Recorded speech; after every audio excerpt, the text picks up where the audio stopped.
new, never-before-seen manga is available now for free on my new website, mangaletter.com. This includes unreleased Ultra Vegito episodes, VE episodes, GR episodes, and an unbelievable amount more. Simply click the link in the description or pinned comment, enter your name and email using an active email, and boom, more manga will be in your inbox. Make sure to check your spam, junk, or other folder if you don't see it, and remember, this will never be released outside of Manga Letter. So sign up now, no excuses, it's free. There's over 132,000 members and counting. Enjoy. So our story continues with Ultra Gogeta having just instantly blasted Vegito with his Kamehameha Kai. All we can see now is the few Saiyan huffing and puffing in fatigue as in front of him, nothing but thick clouds of smoke envelop the area where Ultra Vegeta once was. Exhausted, Ultra Gogeta then lets out,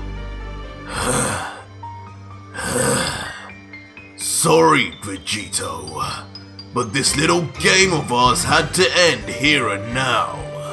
I told you, I wasn't as naive as before. I know all about what you've been doing.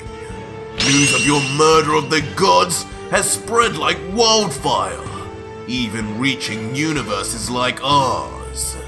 Whis showed me it all, and I guess it was only a matter of time before you returned here. Big mistake. The only big mistake was underestimating me, kid." But suddenly, a sinister but familiar voice calls out from the unknown. "No! You're kidding me! There's no way you survived that, Vegito! Wait, why do I sense 3 others here? What is going on?" As when we peer closer into the dark clouds of dust and debris, 3 unrecognizable sets of red eyes appear to shoot through where only Ultra Vegito was supposed to be, if at all. Until shockingly, in a sight that I don't think any of us could have foresaw, 3 life-size apparitions of Kitela, Topo, and Belmod appear with their arms crossed, seemingly having taken the brunt of Gogeta's attack instead of Vegito. And coincidentally, not only 3 warriors who were defeated by Vegito, but also 3 that had their destroyer energy robbed from them also. Of course, the sight of these 3 otherwise strangers to the GT Saiyan leaves him understandably confused, and for a number of reasons, as he lets out, Who the hell are these guys? Where on earth is Vegito?" But looking on from afar, Beerus at first can't recognize what's happening, but notices that somehow 3 figures have appeared to protect Vegito, as he first comments, "Now what is this, Whis? Some kind of new technique from the God Killer? You Saiyans never do fail to surprise me." "What? Belmod? Kitela?" But just as suddenly as Vegito's bodyguards turned up, Beerus' face too transforms in a flash to one of pure puzzlement and disbelief, as 2 of his fellow gods of destruction appear before him in his own universe, and to protect the God Killer no less, as he continues, "What in the name of Zeno is going on here? Do my eyes deceive me? That big fellow, isn't that Belmod's destroyer candidate? Whis, what is the meaning of this?" To which Whis, who though appearing calm and collected on the outside, grows increasingly concerned internally, as he responds, "At this point, I can't tell you, Lord Beerus. The appearance of 2 destroyers is far beyond the realm of what I could have ever expected, but I have a feeling this Saiyan will give us the answers we seek soon. As almost on perfect timing, as soon as Whis finished saying this, in a shock turn of events, all three life-size versions of Vegito's victims then begin to disappear into nothing, as if being erased all over again. But of course, behind them, a new figure begins to be revealed. As in a sight never before seen, Ultra Vegito is seen, but now looking markedly different than usual. Slobbered and even more ferocious black lightning than usual, as his hair appears noticeably longer, with one bang in particular now far longer than the other, and with him inexplicably covering one half of his face. He lets out, "Never in a million years did I think I would need to bring out this form, but I guess if you're going to try and beat me so deceitfully, then I have no choice but to not hold back. I planned on unleashing this only on Zeno and the Grand Priest, but today, the universe will see a glimpse of power it will not soon forget. Gogeta, you lying coward. And here I was planning on enjoying our little key bean clash, but you just had to play dirty, didn't you? Guess I couldn't expect any better from a destroyer, could I?" And as we see Ultra Vegeta from behind, his hand begins to finally move away from his face, continuing, "You will regret this day. The day you joined the ranks of Beerus and betrayed my trust. Remember this face, for it will be your last. Remember it, Gogeta!" As shockingly, Vegeta reveals his final look.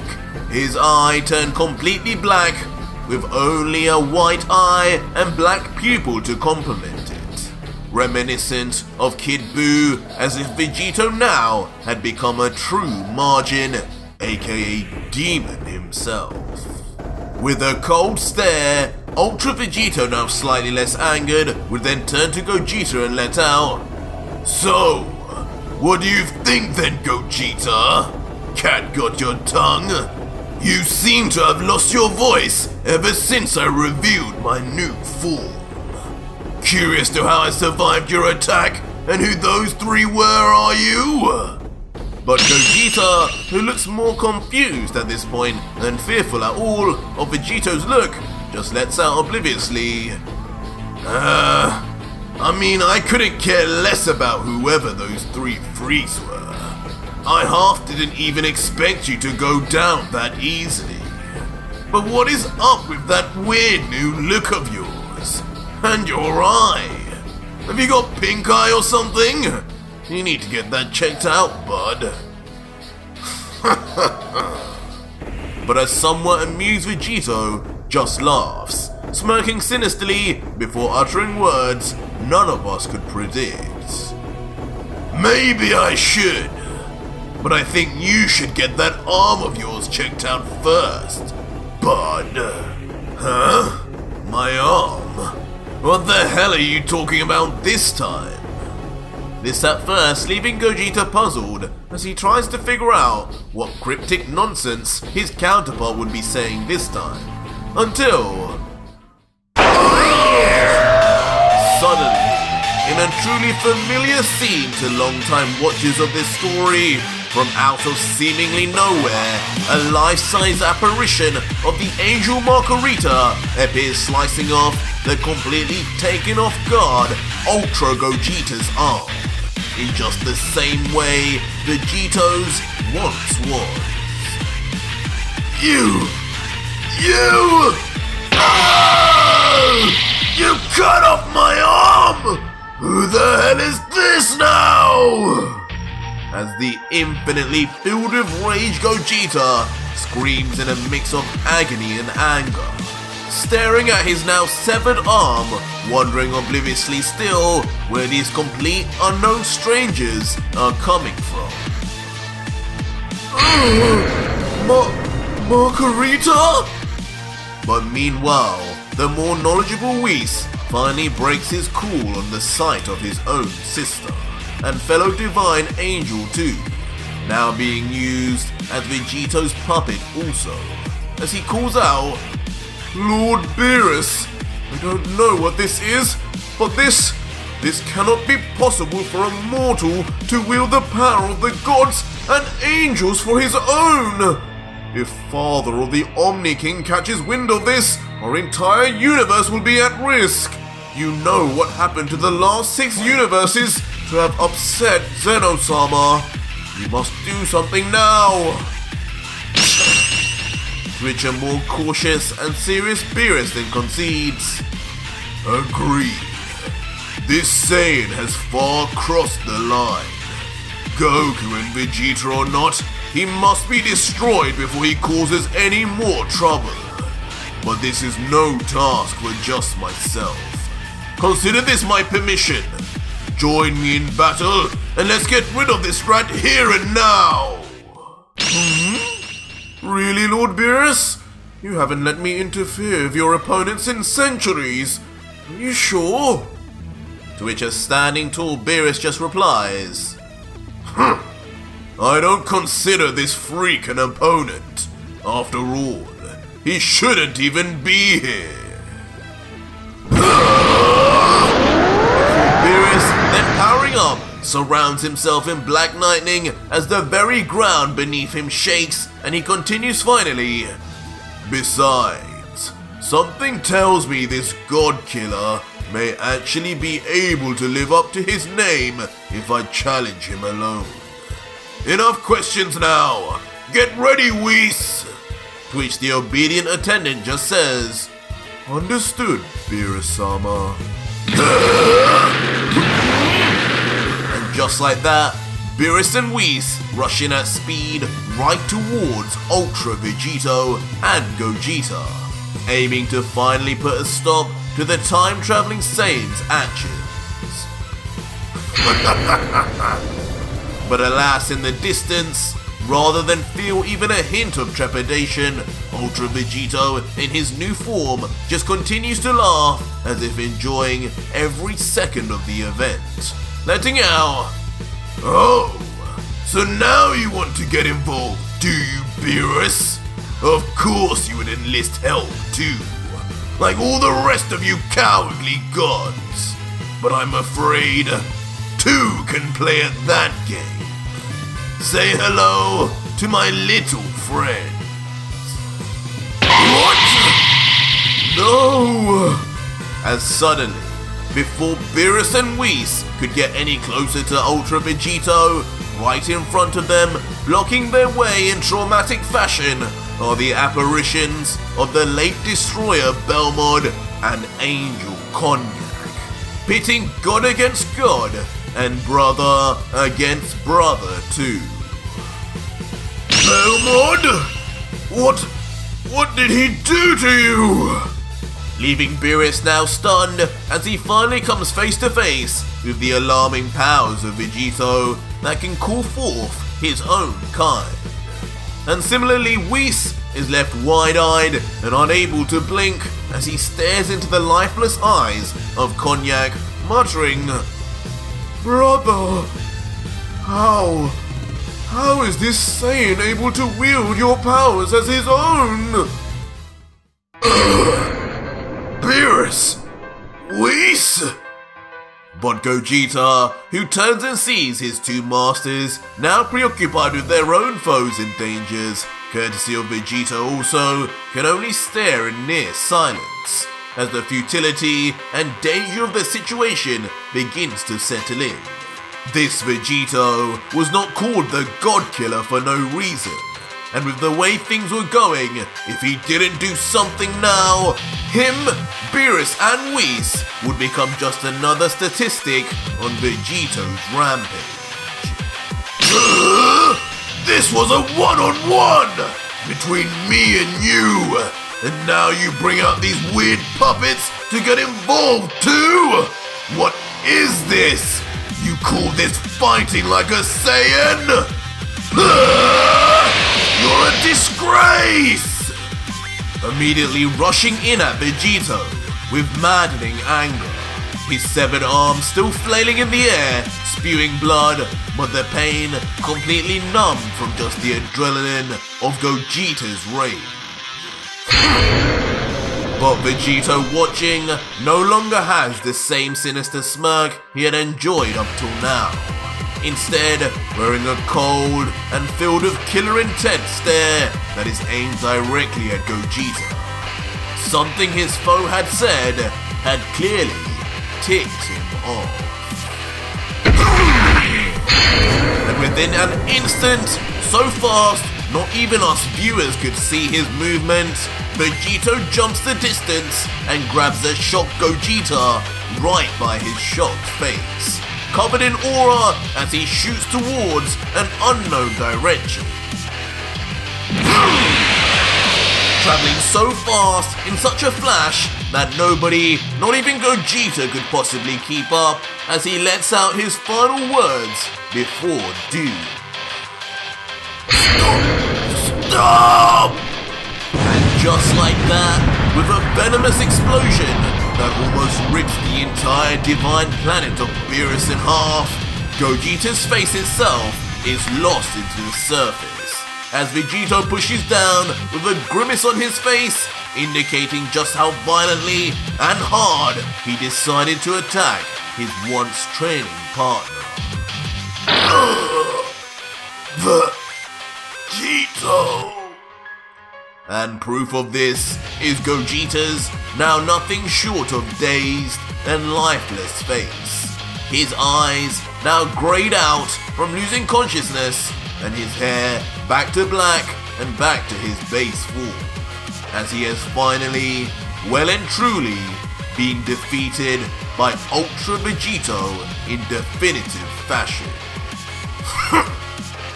Meanwhile, the emotionless Vegito, who doesn't seem to have broken a single sweat, let alone caring at all for what he has done to Gogeta, then lets out indiscriminately, "You asked what this was. Well, this was true power, Gogeta. Something you will never gain being a slave to the gods. And don't you dare talk to me about fighting like a Saiyan after that cheap move you pulled off. What happened to wanting an old-fashioned key beam struggle, huh? Pathetic." But as Ultra Vegito lets out his grievances to a Gogeta who can barely respond back, the body of Gogeta suddenly begins to flash bright. Could this be one final trump card from the GT Warriors? Perhaps a self-destruction. But no, in the end, all that happens was the fusion dance timer finally running out, leading to Goku and Vegeta both separating and both unconscious, but curiously, both now in the God of Destruction garbs, and more importantly, both back with their left arms despite what had happened to Gogeta. Vegito is quick to notice this as well, and thinks to himself, "Well, would you look at that? Both arms intact. I guess I didn't need to worry about what happened to me after all. But then again, I don't know when I'll finally be ready to defuse." But meanwhile in the distance, the sounds of fists and kicks clashing can be seen in the area where Whis and Beerus once were, before they were confronted by the summonings of Vegito. Huh? Even if this is a fake, this Belmod knockoff isn't too bad at all, Whis. I believe this is his real energy. Yes, my lord. Whatever these things are, this is definitely how my brother fights. He's even using Ultra Instinct. This definitely is no illusion. We should get past these two now. I do not believe Gogeta-san's fusion will last any longer. But on mention of Gogeta, his student, Beerus turns his head to check in, only to see the alarming image of them defeated on the ground, now beaten and unconscious in front of the famed God-Killer, who in his mind is likely now about to kill them just as he had with the other gods. What? Brat? What the hell are you doing? Don't tell me you were actually defeated by that chump! What did he do to you? Goku! Vegeta! I will not stand for this anymore! As suddenly, in a roar that trembles the very fabric of the universe, Beerus, in a rage never before seen from him, yells to the heavens, powering up to his max level. As a stunned Belmont in front of him, even if just an apparition, can't help but stay still in awe. Meanwhile, of course, Whis, who is not too far at all, is forced to stop fighting as well, as even he is surprised by Beerus' sudden increase in power, as he lets out, Lord Beerus, this energy, are you really going to unleash that power here and now? As the scene moves back to Beerus' face, who now sports a completely indifferent look, ready to put it all on the line as he says, I'm done with all of this. He came here for me, so I'll make sure he gets what's coming to him. As without warning, Beerus stops with the formalities and immediately, brutally kicks the Belmont apparition in half as if it were made of paper now. And one more of you counterfeits is left, right? I've always wanted to know how it felt to defeat an angel. Maybe you'll give me that luxury, cognac. Instantly vanishing from the view of both Whis and the apparition version of Cognac until reappearing, this time to decapitate the angel's head from its body with just a single strike. Lord Beerus! This sight and display of ridiculous power, of course, surprising Whis yet again, as he can only mutter, I've never seen you like this. Be careful. Whoa! So this timeline's Beerus is a lot stronger than the one from mine. What a surprise! You're even stronger than Gogeta, aren't you? Now I'm intrigued. Maybe you'll be able to make me break at least a sweat in this form. You. These goading words, of course, reaching Beerus, who turns his sight and attention back to Vegito and responds, Oh, you have no idea, Saiyan. Me and you are going to have that chat you so desperately wanted. And I can guarantee there will be more than just sweats broken. To which a smiling Ultra Vegito just quips back, Oh really? I don't remember the Beerus of my timeline ever being so eager for anything. Usually he'd be sleeping. Slowly raising his arm up until, with his knuckles and fingers towards Beerus, he lifts one finger and gestures to the destroyer, saying, But if you're so eager to die, then come back up your words, kitty cat. My pleasure. Leaving Beerus furious, but with nothing more to say. As Beerus, now set in his conviction to end the God-Killer, flies towards him with his arm cocked back already, but noticeably, as he flies forward, his entire arm is now coated in the signature purple destroyer energy of her kind. Raise your fist! And with perfect speed and execution, Beerus actually lands on Vegito, straight onto his cheek, sending his face flying back. And at this point, it's not even clear whether Vegito had let him hit him in an anime cliche, or if Beerus had actually gotten the one-up on our hero.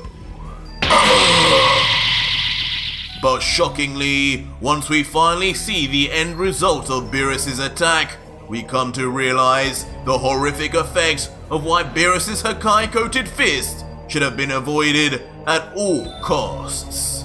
With now an entire block of Vegito's face completely erased and missing. Unable to even say a word, as now most of his brain has disappeared also. And in the end, the victor Beerus, knowing that there's no coming back from that, just stares with a strange smugness with a hint of caution, as even he almost can't believe he pulled it off, saying, "Oh, what a shame, Saiyan. I don't think you're in any position anymore to have that chat with me. But kudos to you for only having half your head blown off. I was expecting there to be nothing left of you after that, but I guess seeing that cocky smile on your face blasted off is even better." "Oh, you mean like this, Beerus?" As unbelievably, despite seemingly only having half a brain left, Vegito lets out a sarcastic comment back and resumes his smile, as slowly but surely the rest of his head begins to reappear, as if literally reversing the Hakai that Beerus had just performed. Good as new! Until finally, Ultra Vegito's face is back whole, looking more sinister than ever, staring right into the soul of Beerus, not uttering a word more of explanation to the gods, who can only remain completely perplexed. What is he? This can't be! I hit him! I erased him, I'm sure of it! Nothing but the Super Dragon Balls themselves should be able to do that! As Ultra Vegito, still remaining quiet, then subtly attempts a semblance of an explanation, as he lifts his right hand up until suddenly, one of the 5 remaining time rings he possesses then inexplicably begins to erase from his finger, as if having just been sacrificed in exchange for Vegito. And now it's my turn! Which one of you wants to give me their energy first? Leaving the God Killer now free to finally let out everything and scream to the heavens intimidatingly as the very gravity and atmosphere of the planet takes a dark change.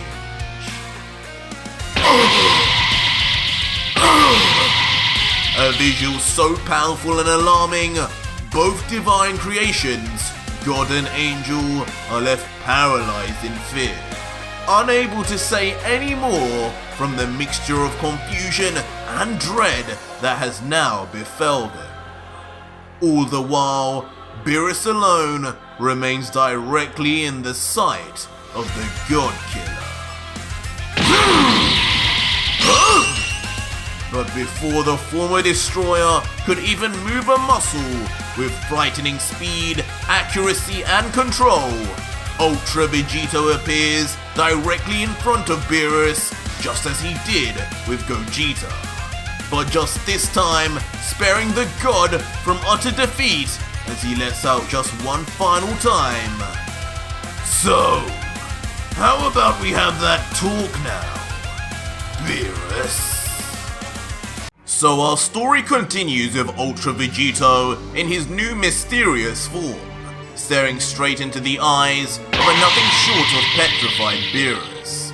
But unyieldingly, with a maniacal smile, Vegito lets out, "What's wrong, Beerus? I thought you said you were going to make me break more than just a sweat. Where's all that bravado now, Destroyer? Silent in the face of the man who just defeated your beloved students. Pathetic." While Beerus, who is still just reeling from Vegito somehow surviving half his face being erased, just mutters, There's no way! You cannot be mortal! Before eventually, from the sheer fear running through his body, Beerus falls on his backside, his eyes not leaving Vegito's as he continues, "Just tell me, what are you? You are no Saiyan, that's for certain. How could anyone, let alone a mortal, reverse their own erasure? Never in all my years have I witnessed anything like that. At least, not since Lucif." Strangely mentioning a character we'd never heard before up until this point in the Dragon Ball universe, as within the mind of Beerus, a memory of a truly demonic figure begins to arise. Now sweating from just a simple comparison and thought about this Lucif character, Beerus adds, No, I should never mention that name again. Whatever you did, it has to be something completely different.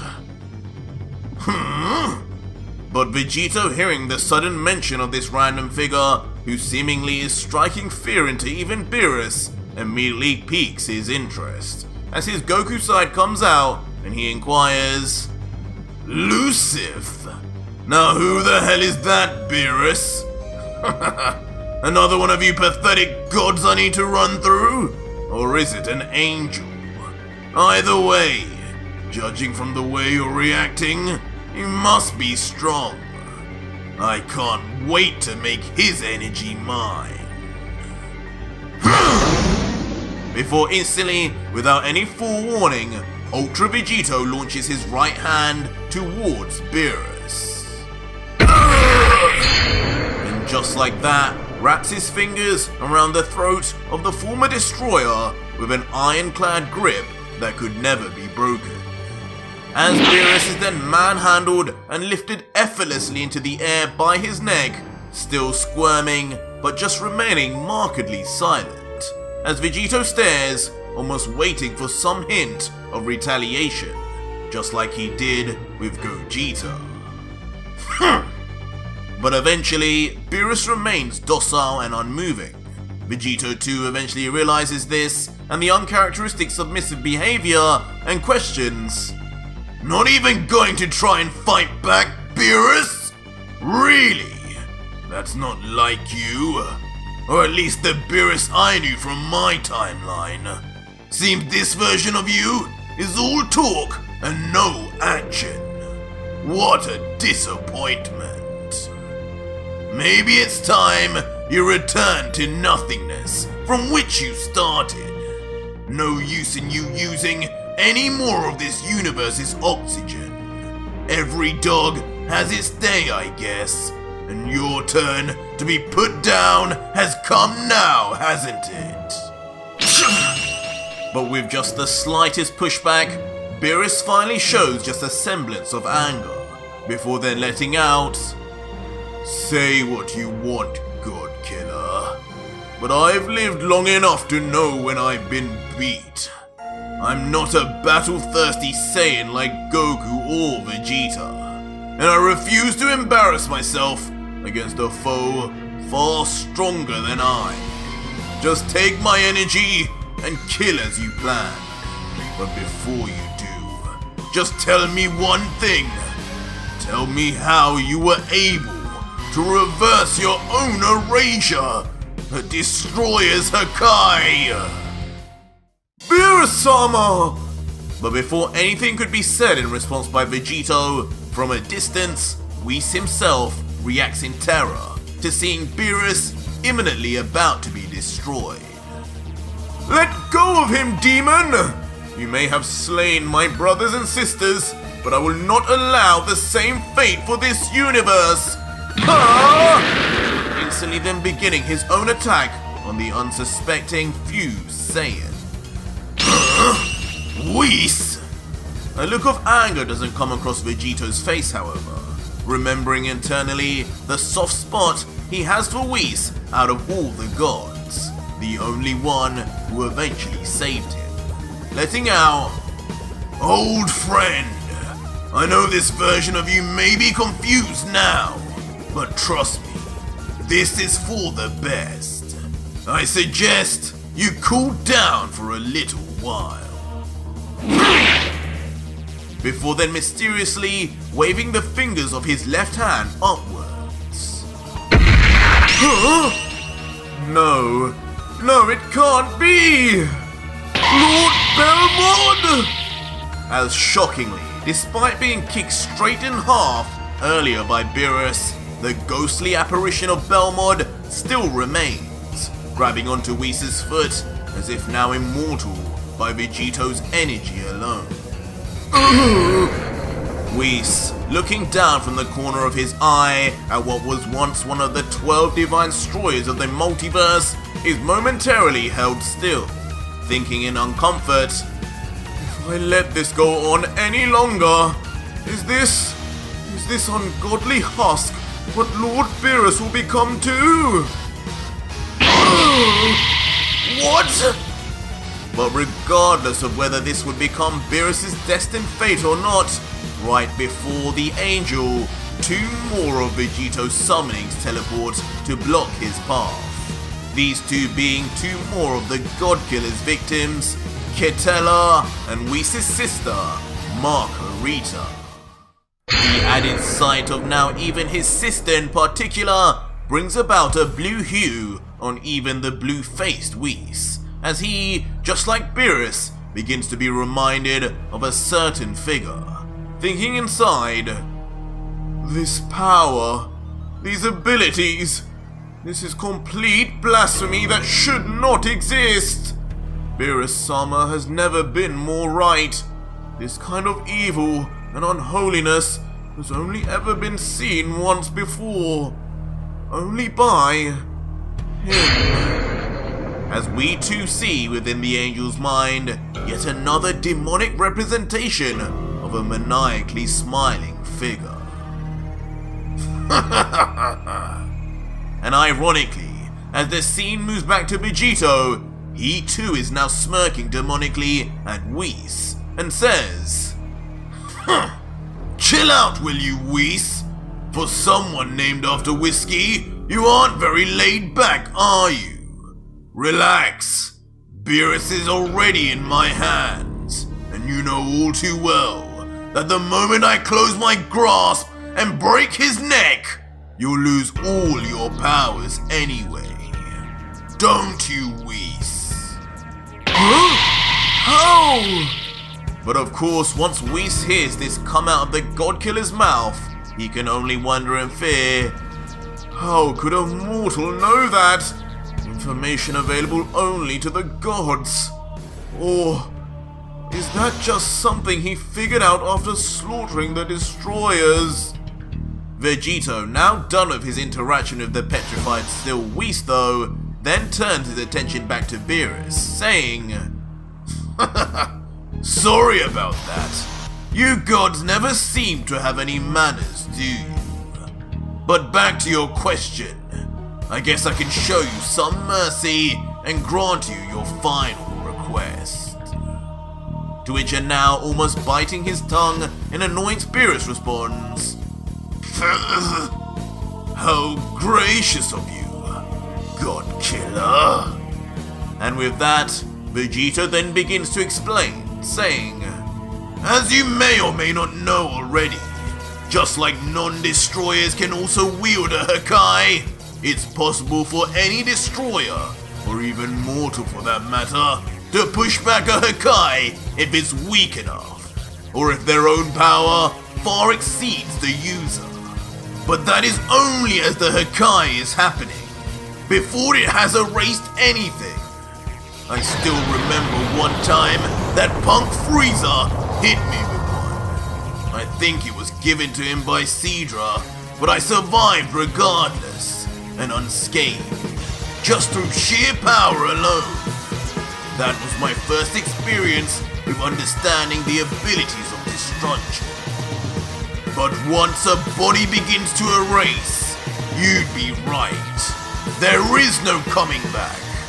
Not unless a time ring is used. When Rumchi erased me not too long ago, I let him destroy almost my entire body, just so I could test the abilities of the time rings. And it worked like a charm, but not without a little sacrifice. I figured out that every time I did this, the time ring I would use would become far weaker, more brittle on my finger. And so when I used it against you, it eventually erased in return for saving me. Seems each time ring only allows me 2 uses when it comes to escaping death, whatever it may be. And now, I only have 4 rings and 8 lives left.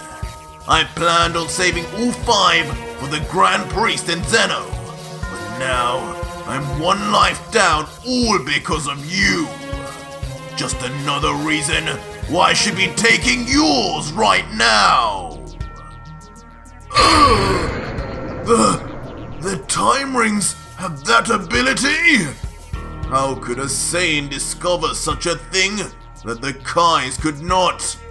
Lucifer, could he too have? Oi! Stop daydreaming, Scooby.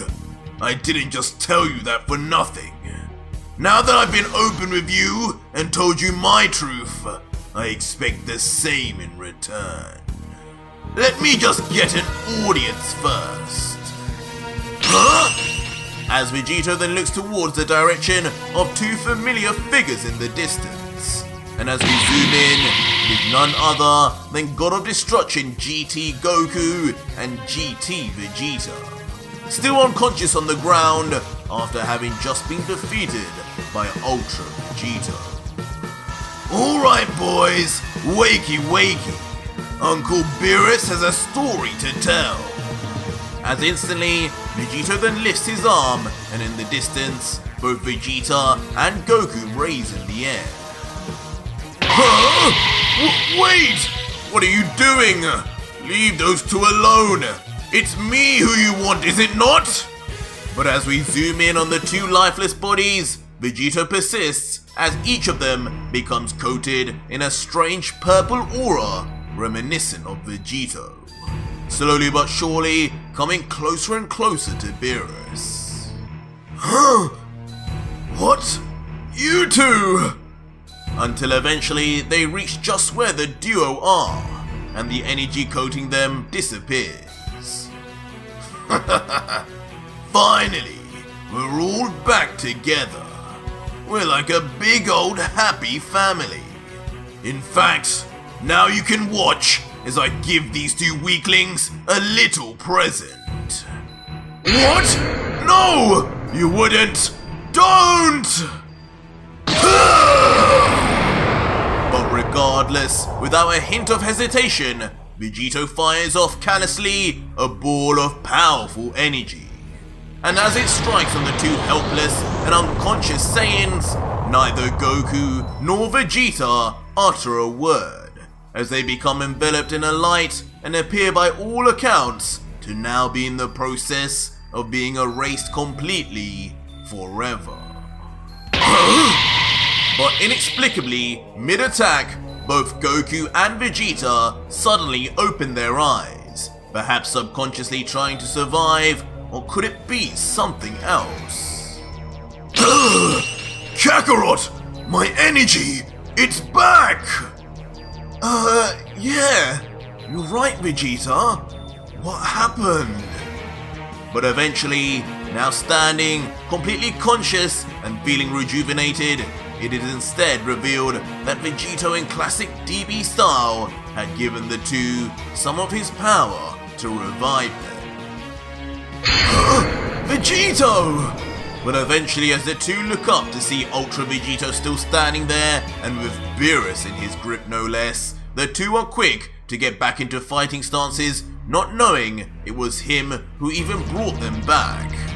Vegeta! He's still here! And look, he's got Beerus already! We need to do something! To which Vegito quips back, "Don't have to tell me something that obvious, Kakarot! I'm ready!" I gave you guys just enough energy to barely talk, and you really think you're going to stop me? Get real! Before suddenly, Vegito closes his fist unceremoniously, leading to Goku and Vegeta instantly then slamming their arms down to their side, fixed in place like statues as if under the complete control of Vegito. As Goku mutters out, "What is this? I can't move my body!" That guy! I think his energy is causing this. Damn it! Only bright side is, at least, I'm not fused with you again. Ultra Vegeta, meanwhile, though, watches on at how helpless the two are, smirking, before saying, Now, boys, no need to fidget. You won't have to be here too long. Beerus will be short and sweet with his story. The story of Planet Vegeta's destruction. Planet Vegeta? What are you talking about? Leaving Vegeta, of course, now more intrigued than ever. As Beerus, who now seemingly accepts the dire situation, and relieved at least that Goku and Vegeta were not erased, then lets out, "Fine. I'm done with all of this. I will tell you the truth." And just like that, with no other choice, Beerus then began explaining the true story of his involvement with Vegeta and the Saiyans from the beginning. Yes, it is true. It was I who ordered Frieza to destroy Planet Vegeta. It was I who ordered the death of all 5 million men, women and children who occupied it. And I did it for my own gain. A destroyer's final goal is to seek out and create the next god that will rule. And you, Vegeta, were that candidate. You were always meant to be this universe's next god. And if destroying your entire species was the way to do it, then that is what I would do. And I would do it again. And yes, that means that you too, Goku, were never even supposed to exist. Almost immediately, the two Saiyans are then left shell-shocked by this information, with these two versions of Goku and Vegeta having never heard anything remotely close to this yet in their timeline. But Beerus, no way. Maybe Vegeta was right about you. You are a demon.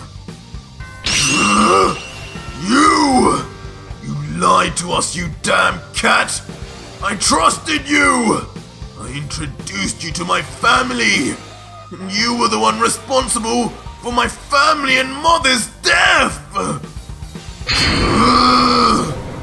And simultaneously, in the heat of the moment, both Goku and Vegeta begin to feel rage build within them, as they realize that maybe it wasn't Vegito who was their enemy after all, and that this god Vegito had come to warn them about was just as dangerous as he had said. With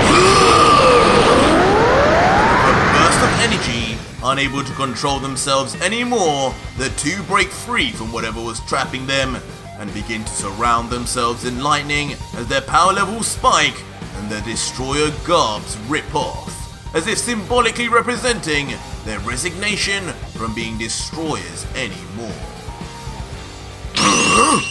What's this? But Vegeta, noticing this, can't help but think, they should barely be able to move, yet they broke through my energy. I guess you can really never underestimate a Saiyan's rage, can you?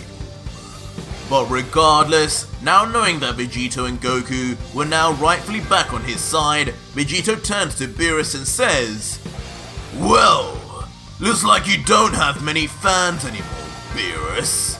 Welcome to the club." But if no one has any more complaints, I guess it's time I added a new god to my victim list. For your crimes, for being complicit in erasing my home planet like it meant nothing, you will pay, Beerus.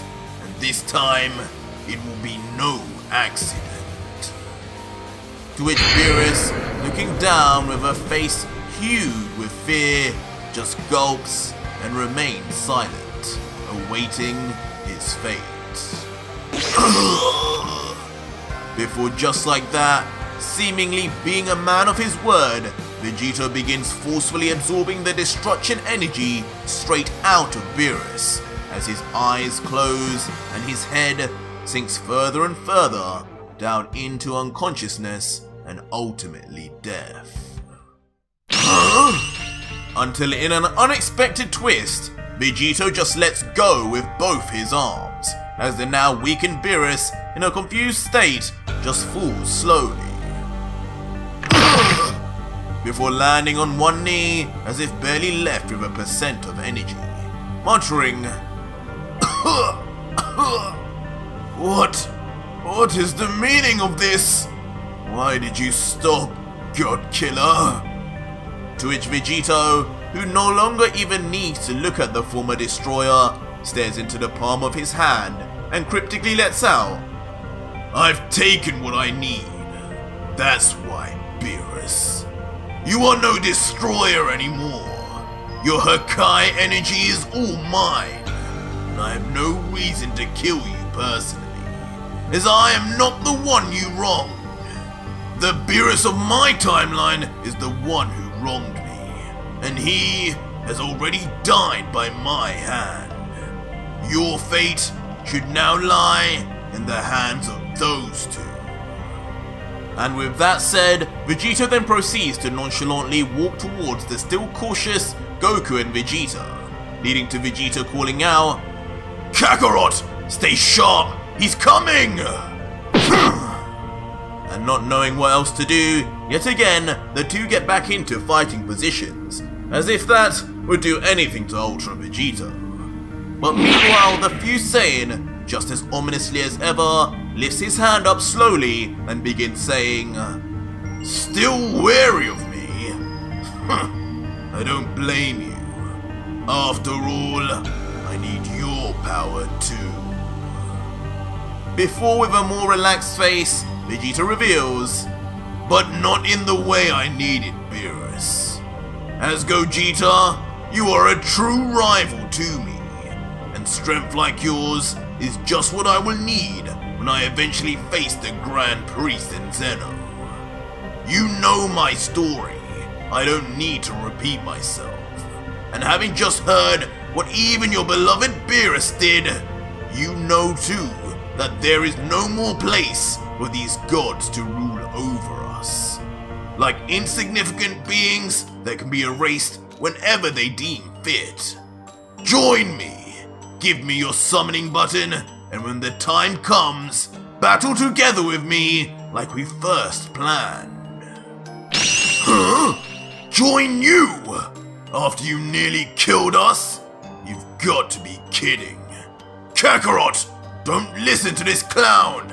It could easily be another lie.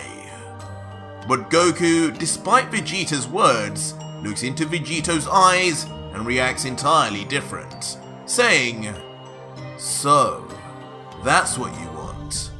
So you're going to one day fight this Grand Priest guy, and you want our help? He must be pretty strong then. And if he's strong, and you can count me in. What? As Goku then reaches into his sash and takes out the summoning button that Vegito requested, the same one all destroyers are given. And so with the button in hand, GT Goku then stands with his arm outraised towards Vegito. Until finally, the two Saiyans shake hands, with Goku looking and saying, "The next time you see us, you can bet we'll be a whole lot stronger. So after we're done with that priest guy, get ready for a rematch." Which a smiling Vegito responds, "You got it, Kakarot."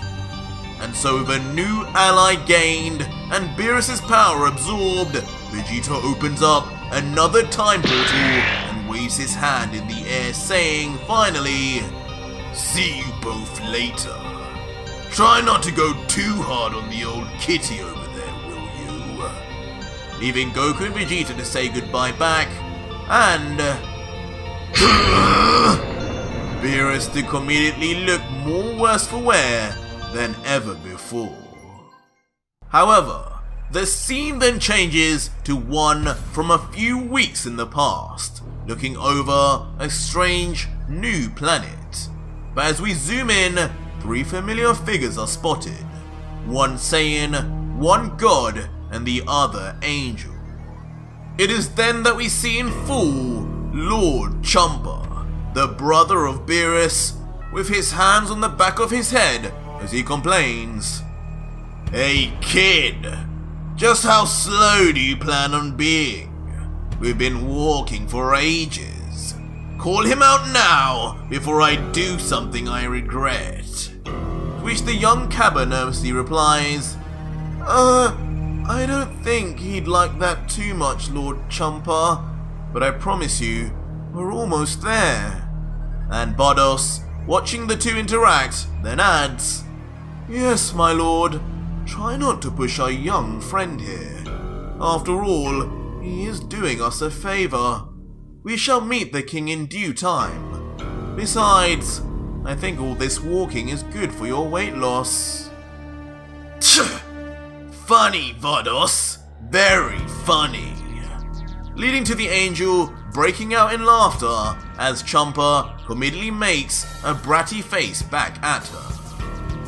It's not long after though that eventually the trio reach the doors of a large castle and open its huge and regal doors.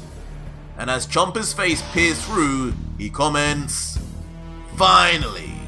Now where is my trump card?" And inside, looking remarkably unimpressed, is the King of Sadala, sitting with his head resting on his fist and on top of a throne encrusted with what seems like skulls, perhaps from his own victims.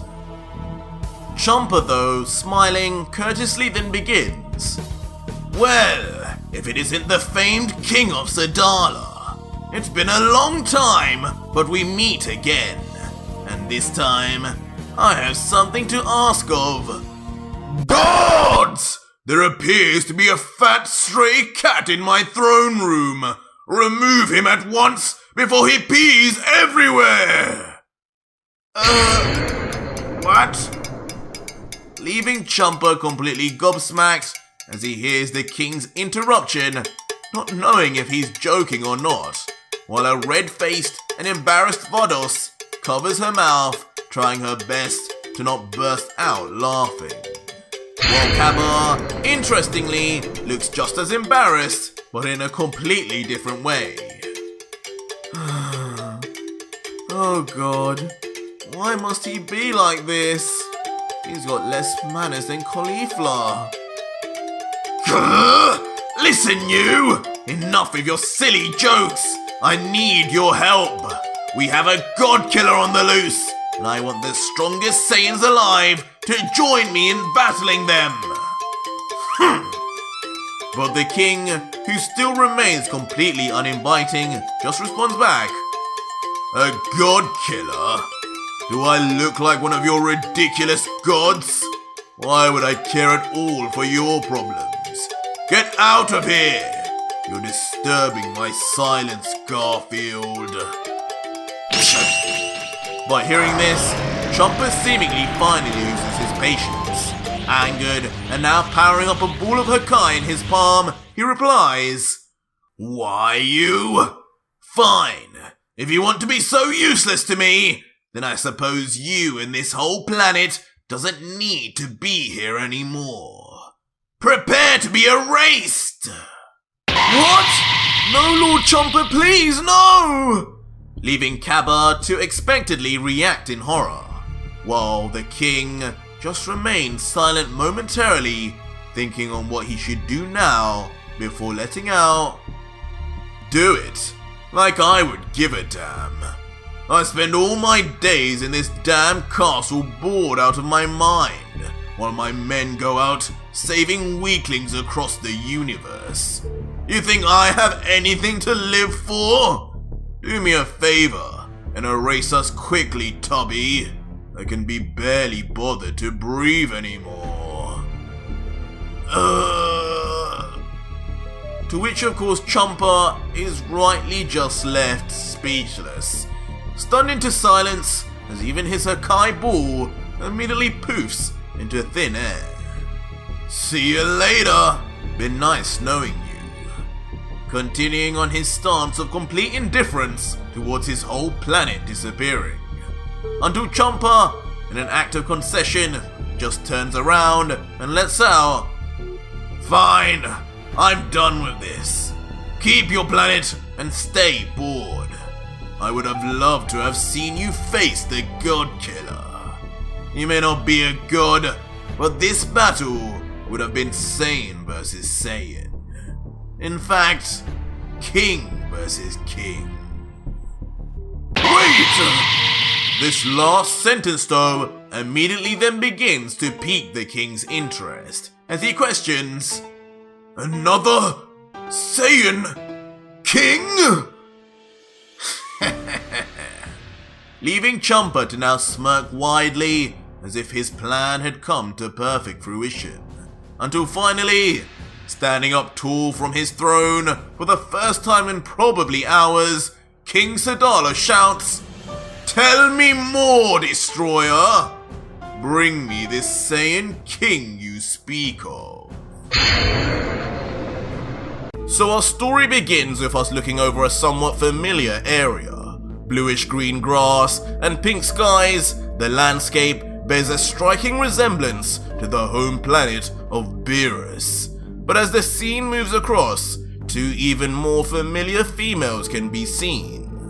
And they are of course revealed to be the Universe 6 Saiyans, Cauliflower and Kale, with Cauliflower looking her angry usual self complaining,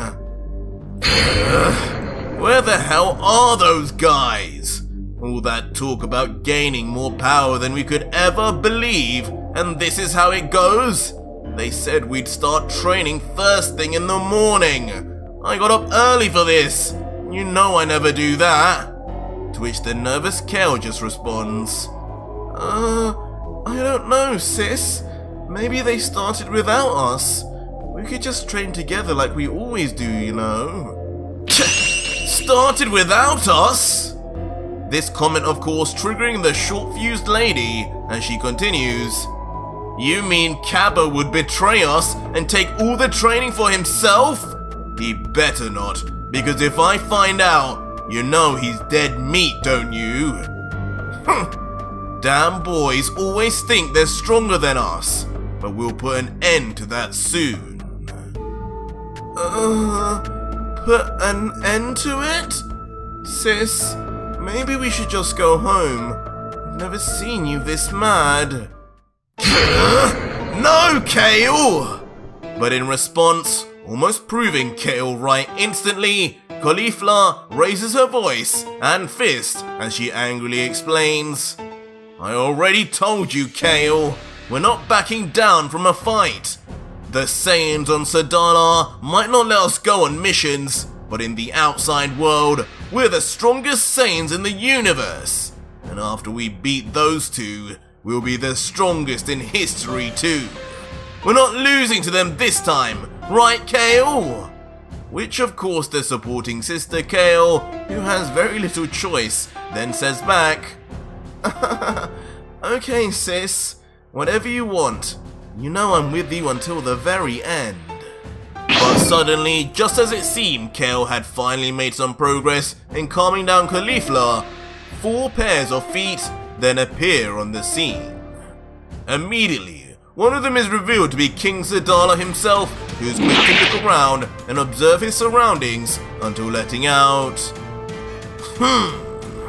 "So this is where you live, feline? What a disappointment. I've seen war-torn planets on the brink of explosion more interesting than this. What kind of god lives somewhere so bland and boring? I want to head back to Sadala already." To which the almost done with the situation Champa, who has now come to expect the sharp tongue of the king, just face palms and responds, "Well, king, not all of us are royalty here. But besides that, you're not exactly here for sightseeing, are you, Saiyan? You're here for training, if you didn't forget." But interestingly, as Kafla notices the foursome, she slowly walks over to figure out who the strange taller man is, until... Wait a second, is that... Dad? Is that you? What the hell are you doing here, old man? To which the king, seemingly looking puzzled as he squints his eyes and mutters, "Dad? Who is this unsightly wench claiming familial ties with me? What is she even wear? Huh? Kafla!" But of course, it's not long before a big smile emerges on the royal Saiyan's face as he finally recognizes her and continues, "My daughter! You're one of the fighters this cat picked? You must be kidding me. What kind of training is this? You can't fight to save your life if I remember correctly." But Kafla, embarrassed, just then reveals, "Dad, the last time you saw me, or Mom, was when I was a baby. So yeah, I might have got a little stronger in the meantime, you old bag of bones." To which the king nonchalantly just says, "Oh yeah, well I guess you do have my blood running through your veins, so you can't be that weak." While Caba is just awkwardly remaining quiet in the background. But an anger seems to resurface on Kafla's face when she thinks, "There's no question about how strong I am. But you, what do you bring to the table, father? You weren't even picked for the tournament of power." Before then practically running over to Champa and getting in his face yelling, "Gah! What are you playing at, Champa? You said it would just be me, Sis and Caba. We're the strongest Saiyans in all of Sadala. Why bring my dad when he can't even turn Super Saiyan? We'll never beat Vegito like this." But Champa, slightly annoyed at the disbelief in his own plans, then turns his back to her and responds, "Super Saiyan? Like I even care about that useless form. You can keep your blonde hair and never bother with it again. You're going to be training to go far, far beyond that if you want to be catching up to the Saiyans in Universe 7. And with the king here and his foretold potential, I bet he'll get there even before you 3 brats." Huh? Leaving Kafla puzzled even more as she points to her father and queries, "Potential? Him? Mother used to say he was the laziest man she'd ever met, in more ways than one. What the hell are you talking about?" She said that? Leaving the king to comedically whisper in the background as his own daughter thrashes him. But despite this, Champa with a smile just confidently places his hands on his hips, looking to the sky and thinking internally, I can't reveal anything about the ritual to these fools. But little does this Saiyan know, the Oracle fish already told me long ago that King Sadala's true power, once unlocked, would be the one that shocked the multiverse. He is the true next god of destruction to precede me. But it was just too hard to ever get this lazy bum to do anything. Even destroying his home planet wouldn't faze him in the slightest. But maybe, just maybe, this battle with the God Killer will be just what will ignite his fires. Before then, with a sinister look on his face, Champa says out loud finally, "Listen, I'm the god here, not you, brat. You listen to me. And the king is in whether you like it or not. Now if you want to miss out on becoming more powerful than your wildest dreams, and miss out on beating that Son Goku you're so obsessed with, then go home, where the rest of us are going to begin training." Fine. Leaving Caulifla with a bratty look as she folds her arms and looks to the side, noticeably disappointed. But as Caulifla sulks, King Sadala, like her doting father, comes over to grab her shoulder and says, "Cheer up, kid. You'll enjoy this more than you know. I know I will. Think of it as making up for all the time I missed out on you growing up." Which is still angered, but biting her tongue, Caulifla remains silent, staring back at her so-called father. As the king finally then says, "Well, silent treatment it is then. But looks like you don't have much choice here regardless, young daughter." He's touching sis. Who is he? As a confused Kale watching on begins to get increasingly angry, as the legendary Super Saiyan transformation within her begins to awaken, rumbling the very planet beneath her. But trying to calm the situation and cut through the tension with a big but awkward smile, Caba then interjects, "Okay, now that's all out of the way, how about we get started now? All this drama can't be good for our teamwork, can it?" To which Champa then smirks and says welcomingly, looking to Vados, "Excellent idea, Saiyan. Let us begin. Vados, summon the Pyramid of Power." To which his angel attendant, of course, obliges. "As you wish, my lord." Before then summoning her angel staff within her hand, and then tapping the ground itself as if waking it up. And just like that, on the surface of Champa's planet, the Pyramid of Power we have all come to know by now is summoned right before the Universe 6 warriors. Huh? As the king, who has never before seen anything like this, questions, "You expect all of us to train in this small hut? Huh. My bedroom is larger than this, Garfield." But without even a further response from Champa, the doors to the pyramid finally close, as the warriors begin their training to defeat Vegito.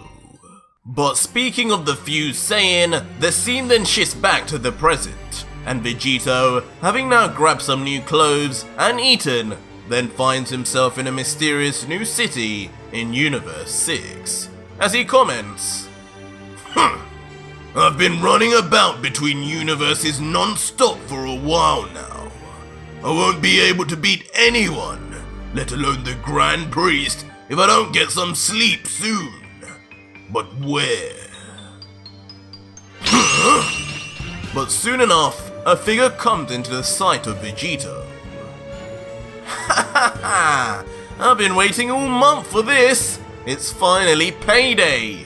I can't wait to buy my wife that ring she's always wanted. She's going to be over the moon."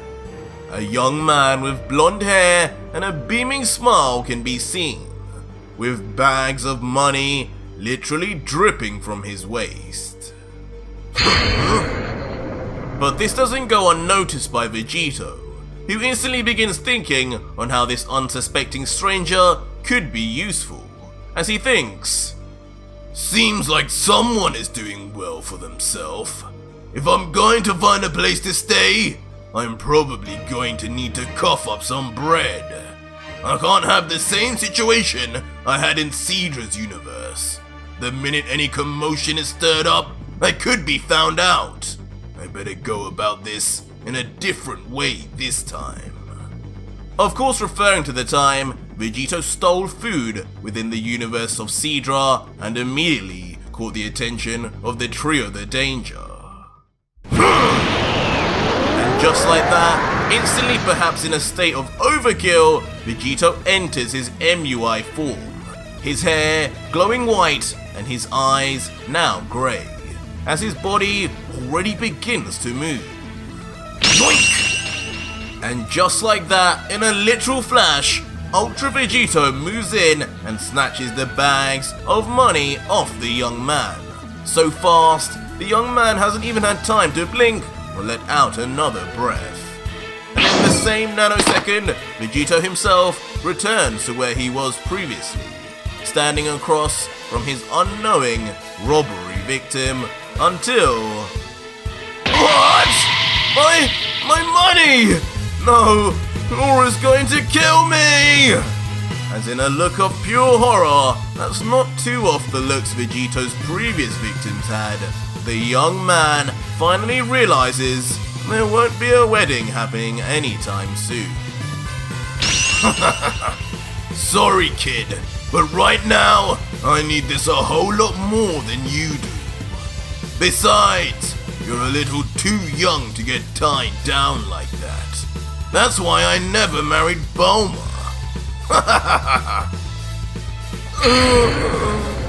Why does this always happen to me?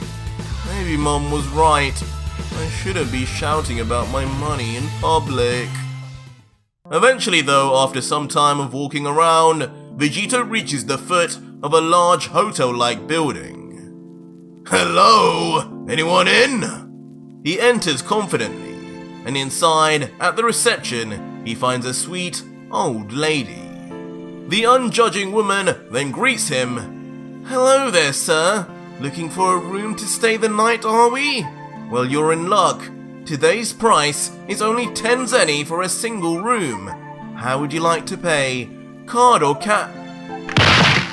But instantly, before the aged woman can even finish her sentence, Vegito nonchalantly slams the bags of money he just stole right on the table, easily totaling thousands of zenny, as he says with his eyes closed, I'm not good at counting, lady.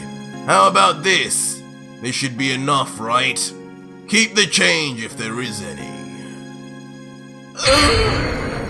Walking off to his room, leaving the old lady nothing short of gobsmacked, and she just mutters silently, Yes, I think that will just about cover it, sir. And as the day moves on to the night, Vegito eventually finds himself in bed tucked in, his hand behind his head as he looks to the ceiling in deep thought. Introspectively, he thinks on his journey so far and what's left. It's taken a while, but there only remain 6 gods left. I have all the answers I need, and it's a straight shot through all of them from here on out. The only problem is, of the 6 gods I've killed, I've only absorbed the energy of 3 of them, and only 2 of their angels. In the end, to complete my form, and to truly be able to beat those 2, I'll need to go back in time and get the energies of every god I missed. An easy enough task I'll leave to the very end. But I don't know if I will ever be able to take your energy, Whis. My heart just won't let me after what you did for me. I hope that doesn't come back to bite me in the end. But as his thoughts get deeper and deeper, Vegito just naturally finds himself zoning out as his eyes begin to close. Slowly, but surely, until eventually, the legendary God Killer is put to deep sleep.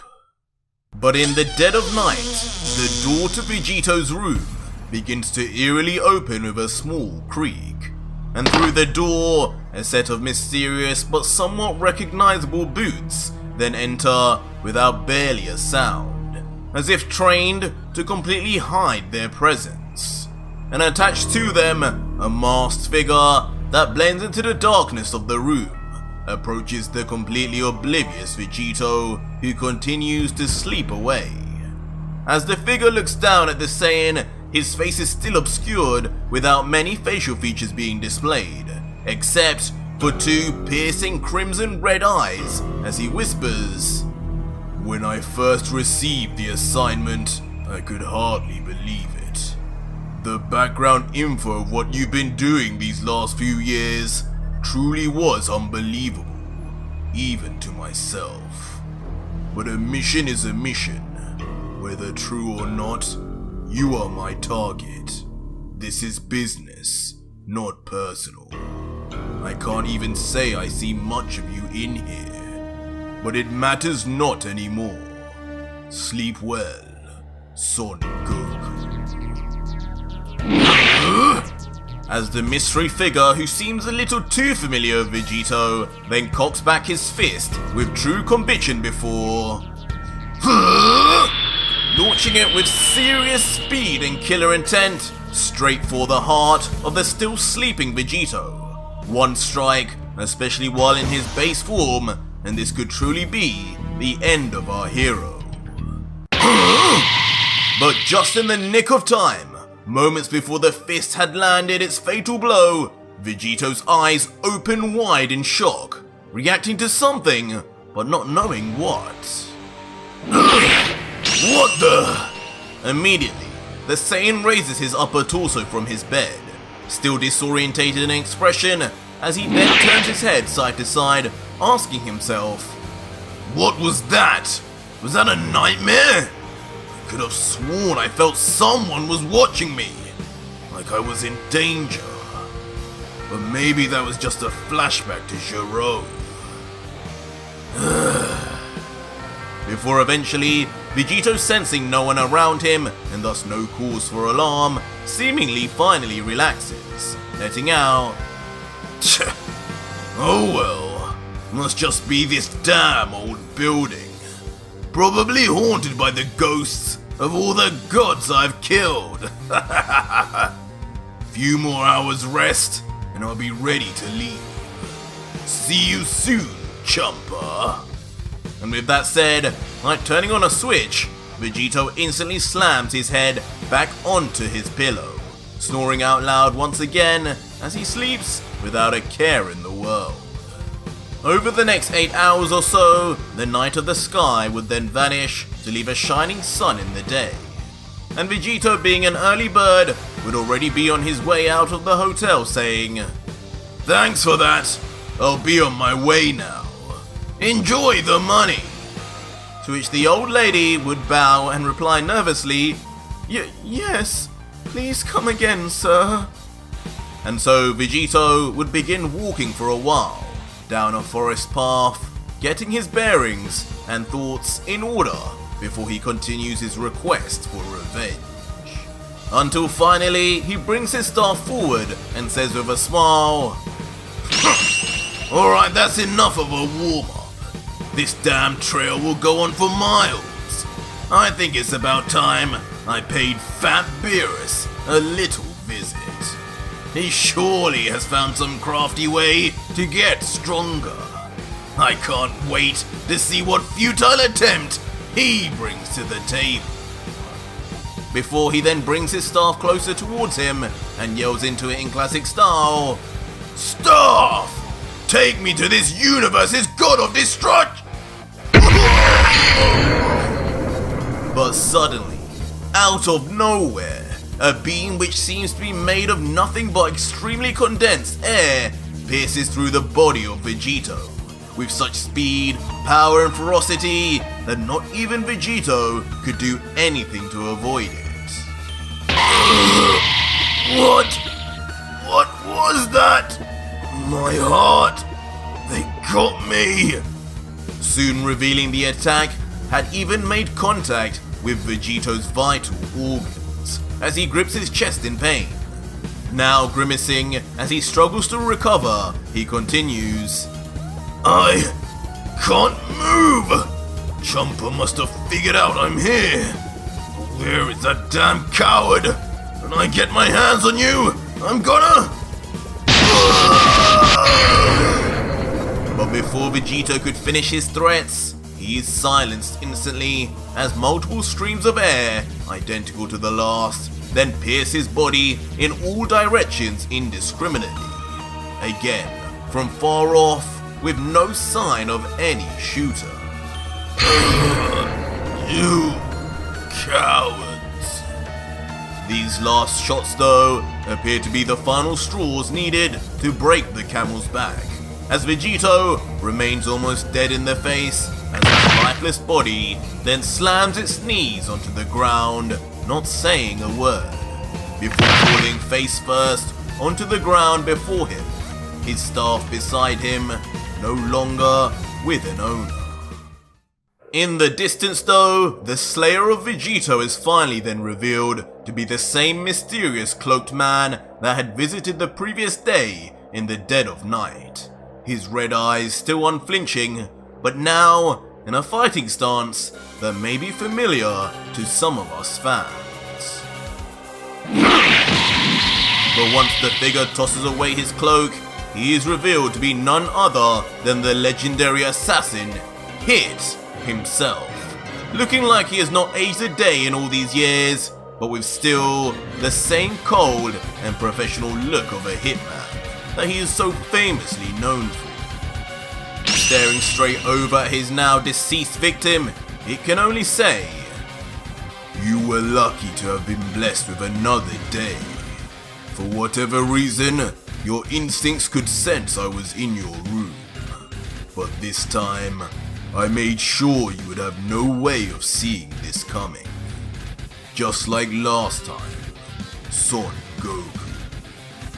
With that said, Hit would then begin walking solemnly towards the body of Vegito, eventually reaching the foot of his head before stopping and looking down now like a god of himself.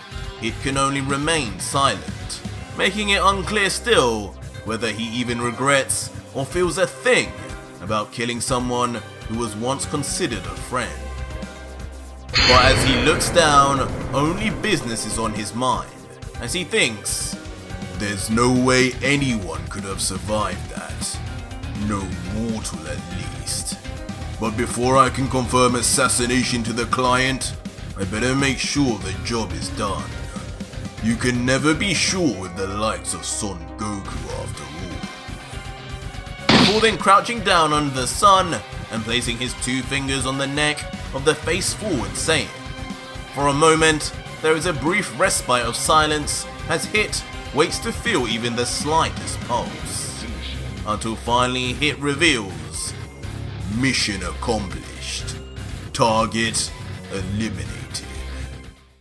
And without a word more to be said, or even a sign of care, the strictly professional Hit stands, places his hands in his pockets, and then begins walking away, already thinking of just his next assignment as he says, "Now where is target number 2? Another time ring abuser no less. These Saiyans just can't behave themselves." But as Hit walks away, mysteriously on the right hand of Vegito, one of the 4 remaining time rings begins to let off particulate matter, as if weakening by the minute. Suddenly though, as we observe that, something more shocking appears to alarm Hit as his eyes burst open, and for one of the very first times, he loses his cool completely until... "Another time ring user, you say? Tell me more, Hit." As shockingly, Ultra Vegito is revealed to have just been revived once again through sacrifice of his time rings, leaving the stunned Hit to just mutter in disbelief, "Son Goku." So our story continues with Ultra Vegito still with his hand on Hit's shoulder, having self-revived himself using the time rings. How is this possible? I sensed with my own hands. Your pulse was gone. There was no sign of life. Has Son Goku learned to mask his life force now?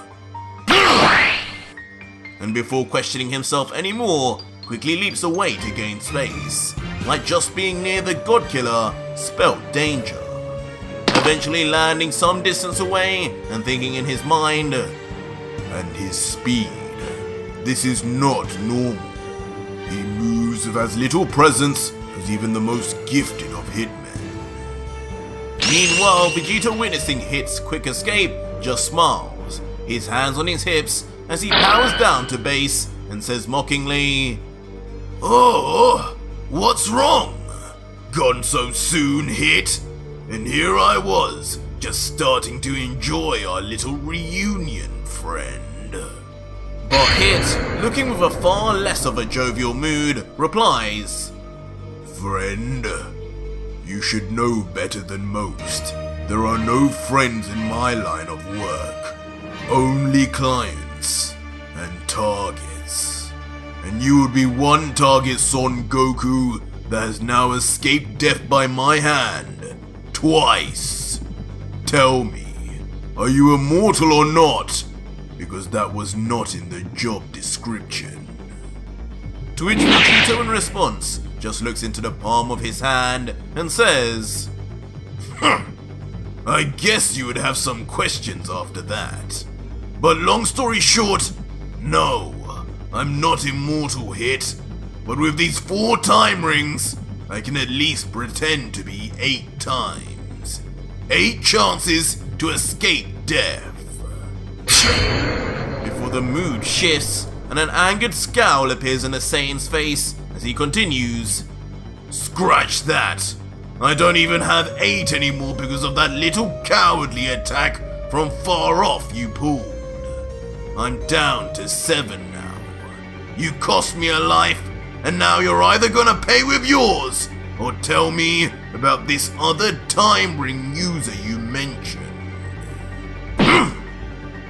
But seemingly not bothered in the slightest by the God Killer's threats, Hit just immediately extends his fist and readies his fighting stance, as he replies, "Well, it looks like I've chosen death then, Son Goku. Since I'm afraid that isn't information I can share. But then again, I'm not entirely sure it's knowledge you'll even need to know once we're done with our reunion." Vegito, of course disappointed, then folds his arms and snidely says back, "So I guess that also means you won't be revealing who put you up to this, will you? Because you know, if you tell me, I might end up killing them instead of you. Call it a secret among assassins." To which Hit scoffs and replies, "Honestly, I don't think the answer to that question even needs to be said. It should be obvious, God Killer." Enough talk! I prefer to strike from the shadows, but you know all too well I can work in plain sight too. And there's nothing you can do to stop me. Before instantly, Hit launches towards Vegito, the floor and background behind him turning shades of blue and shattering as if manipulating the dimension itself, as Hit uses what seems like his famous time skip. But as still just amused Vegito can only smile back and say, "Time skip? Really, Hit? Do you really think that ancient technique I've seen a million times, is really gonna be what beats me? I could have swore I already showed you. Just with Kaioken, I completely outspeed and outclass your dumb time loops. Well, first of all, this is not time skip, Son Goku. As suddenly, after hearing this mysteriously close by voice, Hit is suddenly revealed to be standing right behind Vegito, undetected by even the Ultra Saiyan, as the shocked God Killer yells out, "What in the world? When did you?" Turning his head quickly as he continues, "If this isn't time skip, then what is?" But of course, the Hitman, not being one to waste time, instantly then lands a kick right on the backside of Vegito, just before his full body turns. But the attacks don't stop there, as using the same time skip-like technique, Hit then finds himself straight in front of the mid-flight Vegito, striking him right across the face with intensity. The aftermath being, of course, Vegito's body flying straight onto the ground below for a loud explosion, as Vegito is brutally skidded across the ground face first until coming to a stop, only muttering in pain, "This isn't time skip? Then how is he moving like that? Is he just that fast now?" But as Vegito wonders what in Universe 6 this could even be, Hit then descends perfectly to the ground with a light thud, before looking at his latest target and saying finally, "This, Son Goku, is what I call Time Leap. And this time, there will be no outspeeding me, Kaioken or not." Painstakingly, Vegito in response would then slowly push himself back up, shaking off the debris and dust that now covered his garments, as with his eyes closed, he grumbles,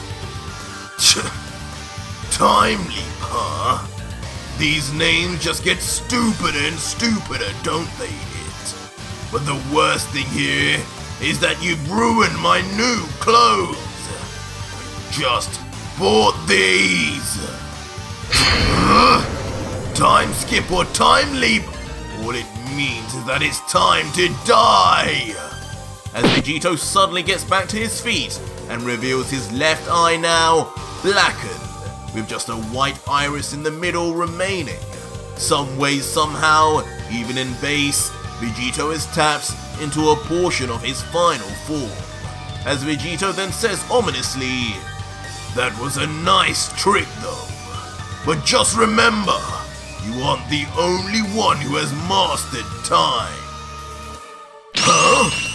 As suddenly, to the left of Hit, a time portal suddenly opens up, much to his surprise. The first time we can assume he's even seen anything like this.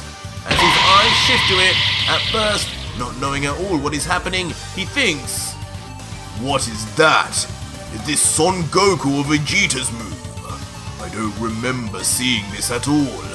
But why? Why do I sense a disturbance in the balance of time?" But before the mystery could have any more thought put into it, Vegito shoots out and from within the portal returns the favor on Hit, banging him straight in the face with a straight right. The punch is hard, but not too hard though, as Hit is quick to regain himself, skidding across the ground by his feet. But Vegito, unbothered, just comments, "Where was your time leap there? Seems you're just as vulnerable as you always were to the unknown. You can't see the future, but I can!"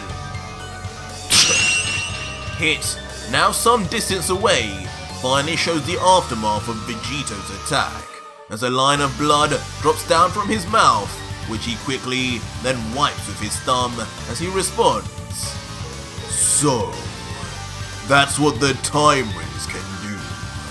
I've heard much about them, but never had the opportunity to see them in action until now. You've done well to make use of them for an amateur Son Goku. Tell me, just how far did you travel forwards in time to catch me off guard like that?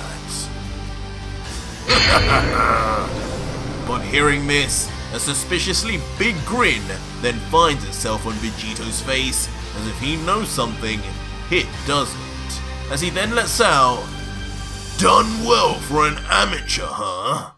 Well, to tell you the truth, I don't know how far exactly, but I do know it was far enough to see the outcome of this battle already, Hit, and trust me, this doesn't end well for you." Huh? He couldn't have. Hit, hearing this, of course, is left momentarily confused by his opponent's words, wondering if he was truly telling the truth, thinking, would the rings really have allowed him to see the future of this fight already? Impossible. Each timeline is separate from the last. If he could do that, it would mean... What? But while Hit remained stuck in his thoughts over just how powerful the time rings could be, right below him on the ground in front of him, yet another time portal appears. And this time, even faster than before, the God Killer explodes out with an uppercut that knocks Hit directly on the chin. Taking advantage of the confusion he knew he would cause Hit, and this time he makes the attack be felt far more than the last, as he yells, "Call yourself an assassin? You can't even keep your eyes on your target, amateur!" Sending the Hitman flying uncontrollably across the field until...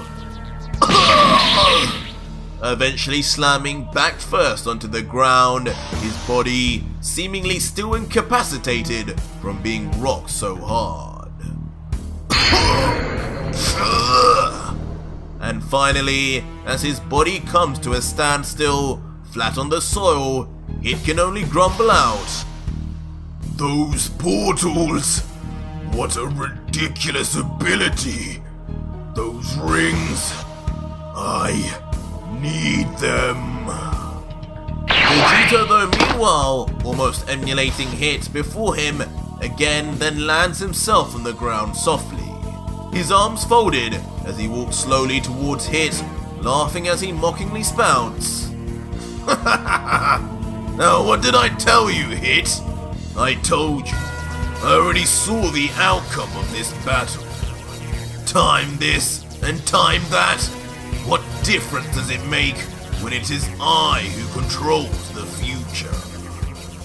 As a massive grin then stretches across the God Killer's face as he continues, "Just give it up, Hit.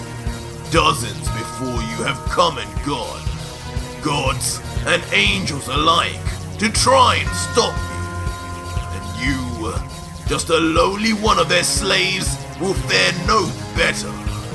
Let's save everyone some time here, and just tell me who put you up to this, and who this other time ring user you mentioned is.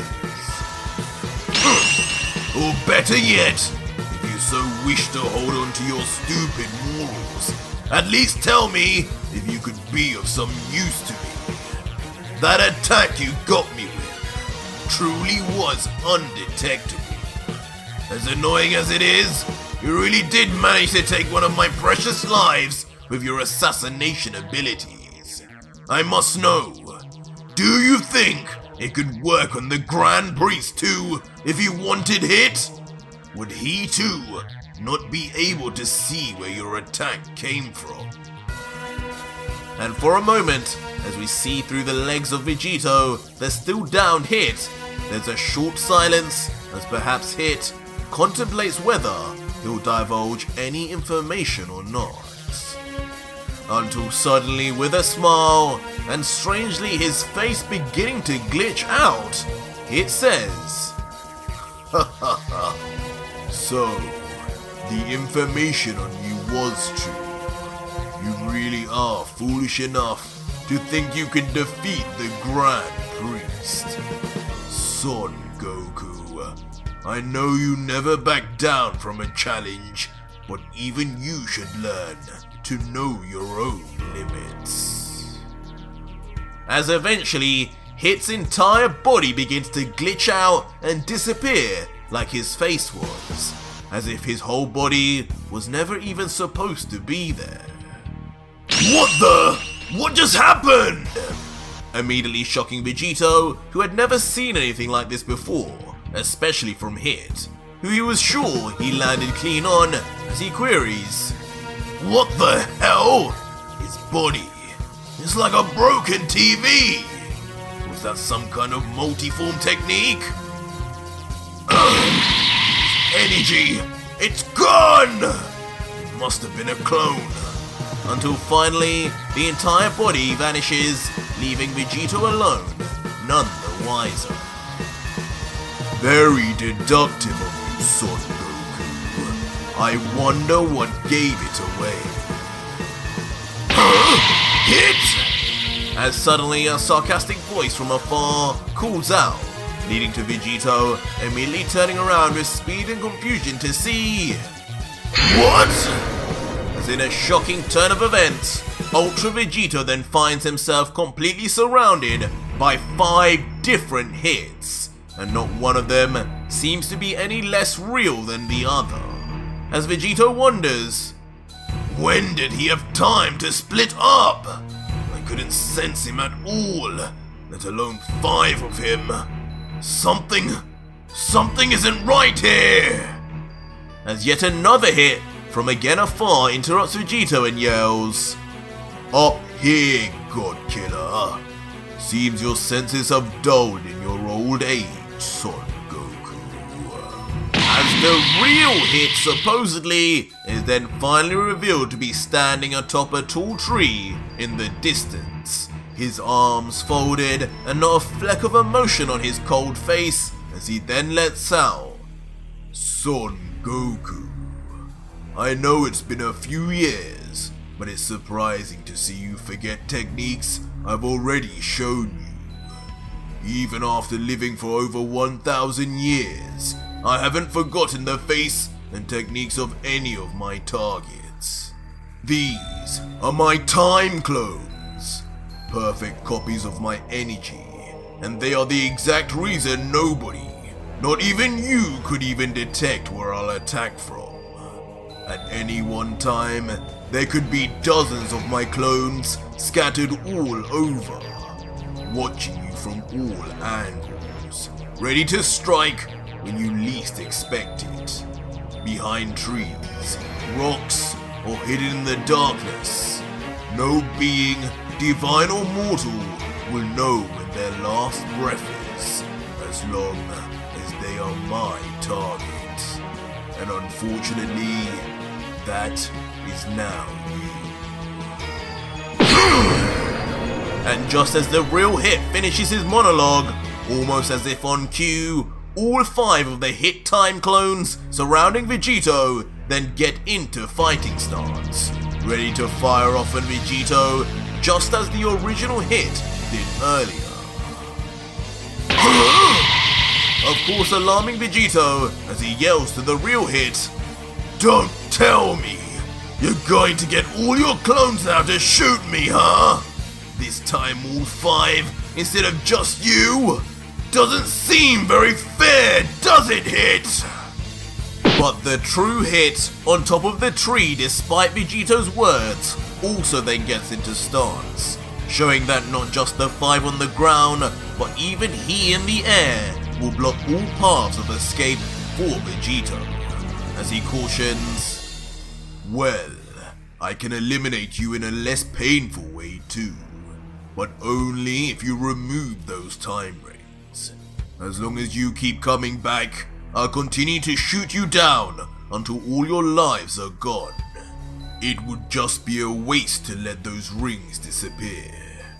Face it, as long as I am alive, you will never be able to escape me or my time clones.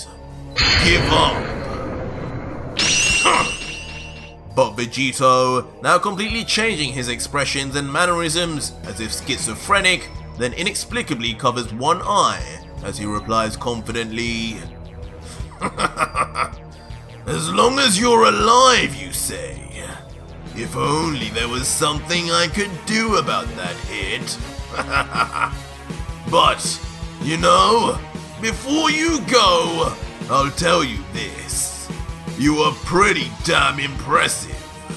You've proved yourself more a struggle to deal with than almost every god I've faced so far.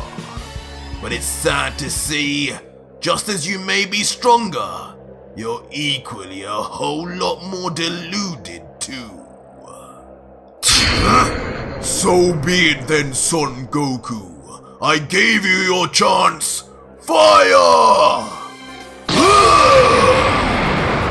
As instantly on Hit's command, he and the other 5 hits then simultaneously fire off from their front fists singular beams of concentrated energy and air that within nanoseconds surround Vegito completely. But Vegito, who quickly darts his eyes around, observing each and every beam's direction and velocity, just remains oddly still until child's play. Ultra Vegito removes his hand, revealing his black eye once again, but now paired with his white-haired Ultra Instinct form, coated in divine aura as he begins to make his move.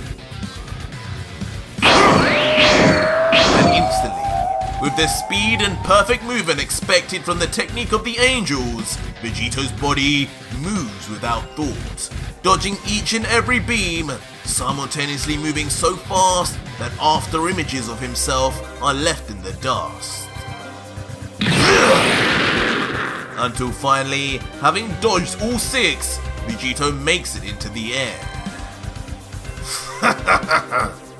But as he reaches the peak, 2 of his fingers mysteriously then rise up to his forehead. Could this be for instant transmission, or could it be for something else? As suddenly, Ultra Vegeta reveals his trump card, suddenly summoning 5 of his divine apparitions, this time including Beerus, Belmont, Kitella, Topo, and Cognac, each appearing respectively behind the 5 hit time clones, and each of course being a victim of Vegito that had their energy absorbed previously.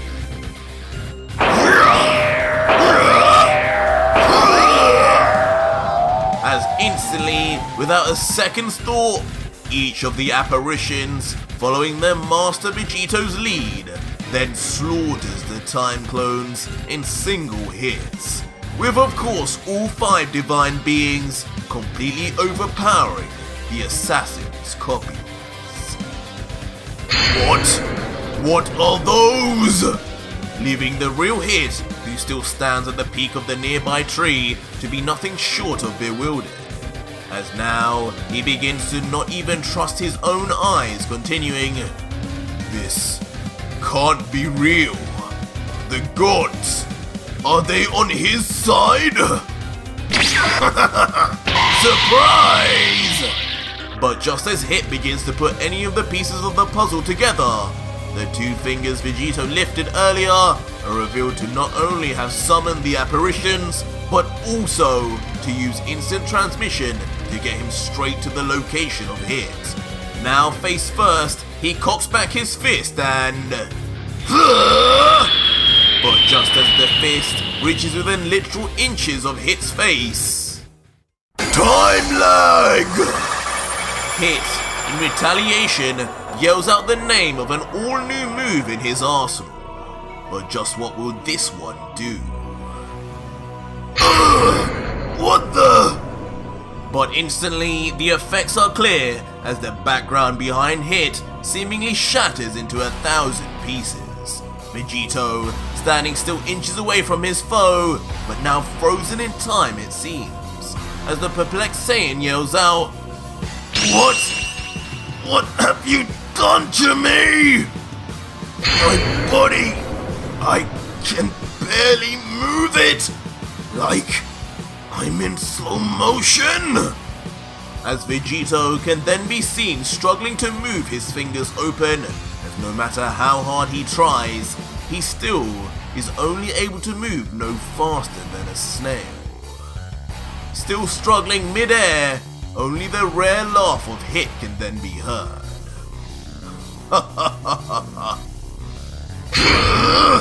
Tell me what this is, Hit!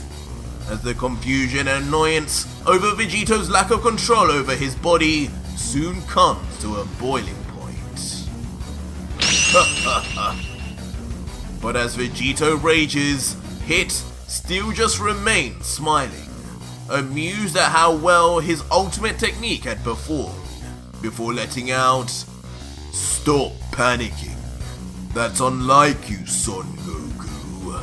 I guess that must be the Vegeta side of you. What this is the end of the battle.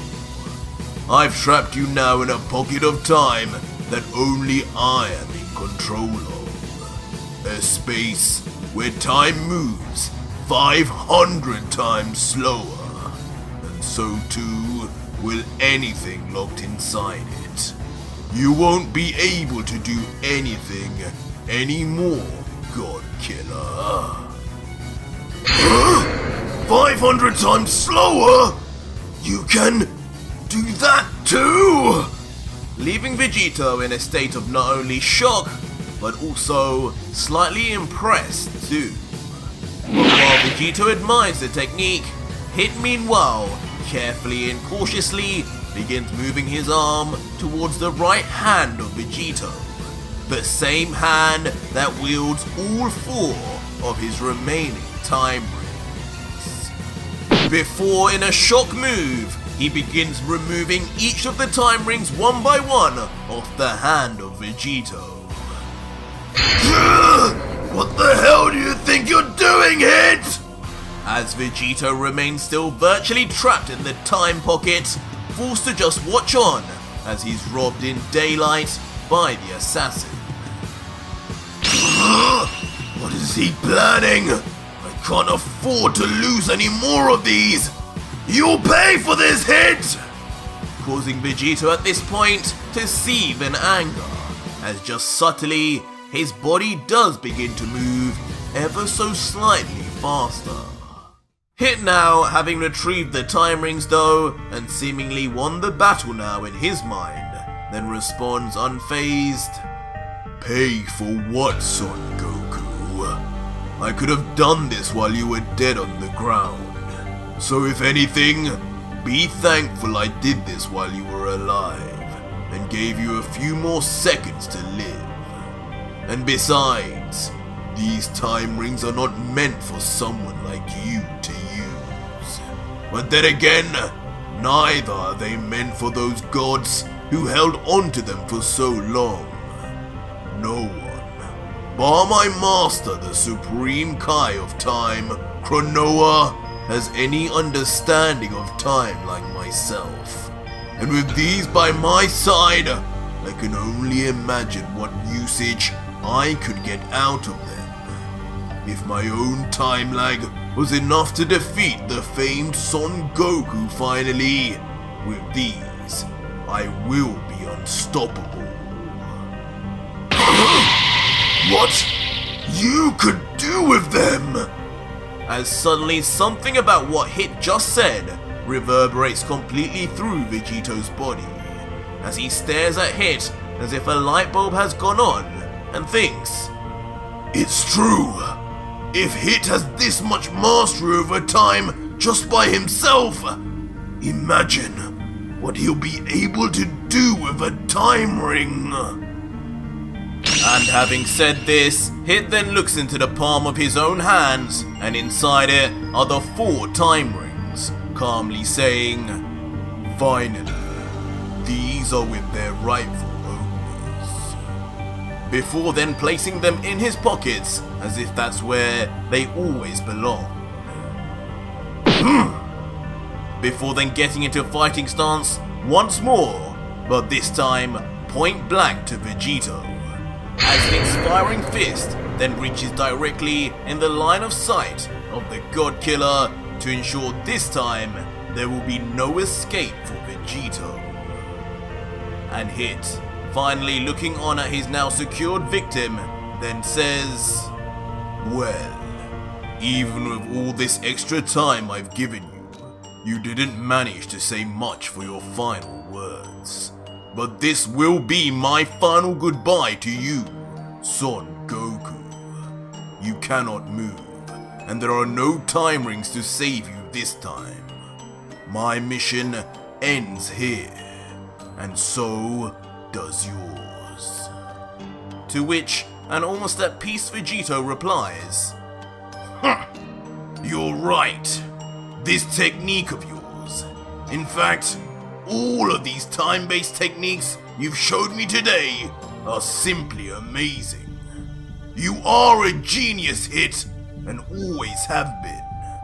This may be goodbye, but if I'm going to lose, it's an honor to have lost to you, old friend."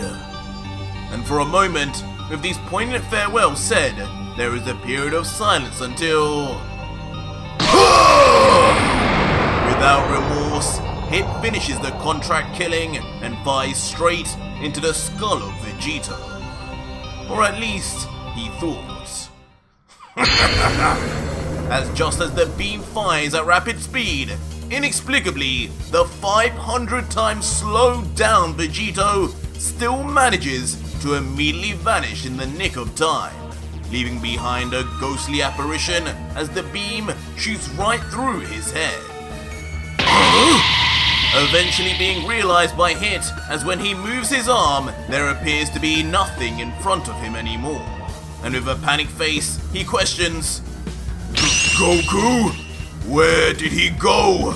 How?" But with that being just one too many questions, abruptly, he is striked on the neck by a flat palm, and instantly knocked almost unconscious in the process, being sent flying rapidly to the ground like a speeding bullet. And standing above as the culprit is of course revealed to be Ultra Vegito, but in his final form this time, surrounded in his iconic black lightning and looking down on the so-called assassin that had been beaten by him so easily, as he lets out mockingly, "Target eliminated." Back on the ground, still smoking from the hard collision of the planet, Hit's near lifeless and immovable body lays flat on the floor. And with what appears to be his final breaths in the conscious world, Hit grunts out, "How? You're still in the time pocket? You should be moving 500 times slower." Even as he says this, Vegito descends as normal to the ground, as if not being restrained by anything. All the while Hit watches on in pure disbelief, barely able to mutter anything more. But Vegito, willing to put Hit's question to rest before he is, then finally says, "Yes, Hit, you made me 500 times slower. And what difference do you think such a thing would make to one who can increase his speed 1,000-fold at will? Maybe if you slowed me down 5,000 times, it might have made a difference."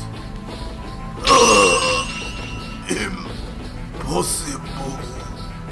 Before finally, Hit closes his eyes and falls unconscious finally, with his last sight being the ultimate power of Ultra Vegito. Vegito, now with the battle over, then walks over slowly to the hitman, and without a second's more thought, reaches through the pockets of his downed foe, whispering, "You should have never taken what was always mine, Hit." Before Vegito would then lift his hand back up from the unconscious body, and in his hands this time would be the 4 time rings that were taken from him. But once back in his possession, a thought begins to cloud Vegito's mind as he looks down at Hit and remains silent for a moment, before then surprisingly flicking one of the time rings, the same ring that only had one life left, onto the chest of the out of commission Hit. That was a good fight, Hit. Like I said earlier, you truly have impressed me with what you have done using time. Opened my eyes even. And you're probably right that with the time rings under your disposal, just who knows what crazy techniques you could come up with. But I do know, I want to find out. Since you took a life off me, you may as well have the last life on this ring. Use it wisely, and maybe one day, show me again just what you can do. And with that mysterious turn of events complete, Vegito then summons his angel staff within his hand, pulling it closer and then yelling in classic Vegito style. Now, as I was saying before I got interrupted, take me to this universe's God of Destruction! And just like that, the God Killer shoots off to meet with Lord Champa. In the aftermath, Hit is left on the ground motionless, but still breathing and alive. It's clear as day he will make a recovery, but little would Hit or Vegito know, just inches away, almost in the exact same spot Vegito left, another time portal would open. But this time, 2 feet who don't look like Vegito's appear, as the figure looks down at the defeated Hit and remarks, My, looks like someone already got to you before I did, assassin. As much as I'm annoyed at them stealing my chance at fun, I guess I owe them one for dealing with such an annoyance. As unbelievably, standing there with his classic evil smile is none other than the once thought erased Goku Black, the original God Killer and the original Time Ring user, now left with one life on his ring after using the other to survive Zeno's erasure. So our story continues with Ultra Vegito finally arriving on the planet of Champa, with the help of Whis' staff. Around him, the area can hardly be told apart from the planet of the late Beerus we had all been used to seeing. Ultra Vegito, still in his final form at this point, readying himself for any eventuality on his arrival, immediately begins looking around for his next victim. Wondering, things can never be as simple as just arriving and meeting these gods anymore, can they? What's the deal? Where is that damn Champa and his angel? As Vegito continues to look around, it's clear not a soul remains here. No energy traces either. He begins walking around, hoping to see someone fruitlessly until... Is that? Right in front of Vegito in the distance is none other than a pyramid of power, a sight that is all too familiar with Vegito with what it means. As Vegito, at first, stares coldly and comments, So that's their game. Training just like the other gods did to defeat me? How unoriginal. That really all these losers can think of. Before reverting back to base, and now having more of a smile on his face, he lets out with a change in tune. Fine. I guess there aren't too many options to get stronger. But just how much stronger does this obese kitten really think he'd get? That last Beerus trained for 40 years and didn't stand a chance. Maybe this time the angel will be training. I can't see her anywhere. Now that could be interesting. But as time ticks by, Vegito folds his arms, and a dark thought begins to come to mind.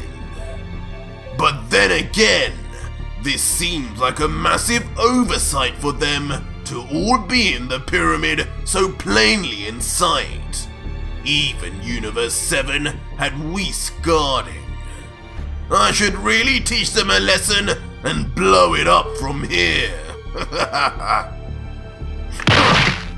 But soon, it seems the thought subsides as calmly Vegito then sits down, crossing his arms and legs as he lets out, no. No matter what, I need Champa and Sadala's energy. After hit, I could use a little break anyway. I'll wait for them to arrive and for my fun to finally begin. And with that said, like a baby, Vegito is out like a light, napping in place like a statue, awaiting the god of destruction and his angel attendant to finally arrive for battle. A few hours would then pass, and eventually, just as Vegito had expected, the heavy doors of the pyramid finally then open up, slowly with a thunderous rumble. And out of it, 3 pairs of feet then finally come out, with a strangely familiar but deep voice saying as they look out, "Hey, I told you, he'd be here just on time." These energies!